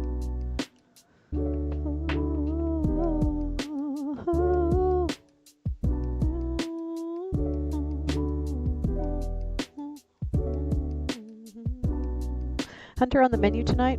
Yeah, baby. Gonna get some of that. Yes, right after the 5-8. That's right. If you're at the 5-8 tonight on YouTube, you just head right on over to Lolo's Lounge right afterwards, girl. And you just come on over there and you just hang with us. So absolutely. Bye, Teresa. Bye, Lee. Oh, you're getting your nails done? Ooh, nice. Thank you, Thanks, Siegfried. Have fun. Bye.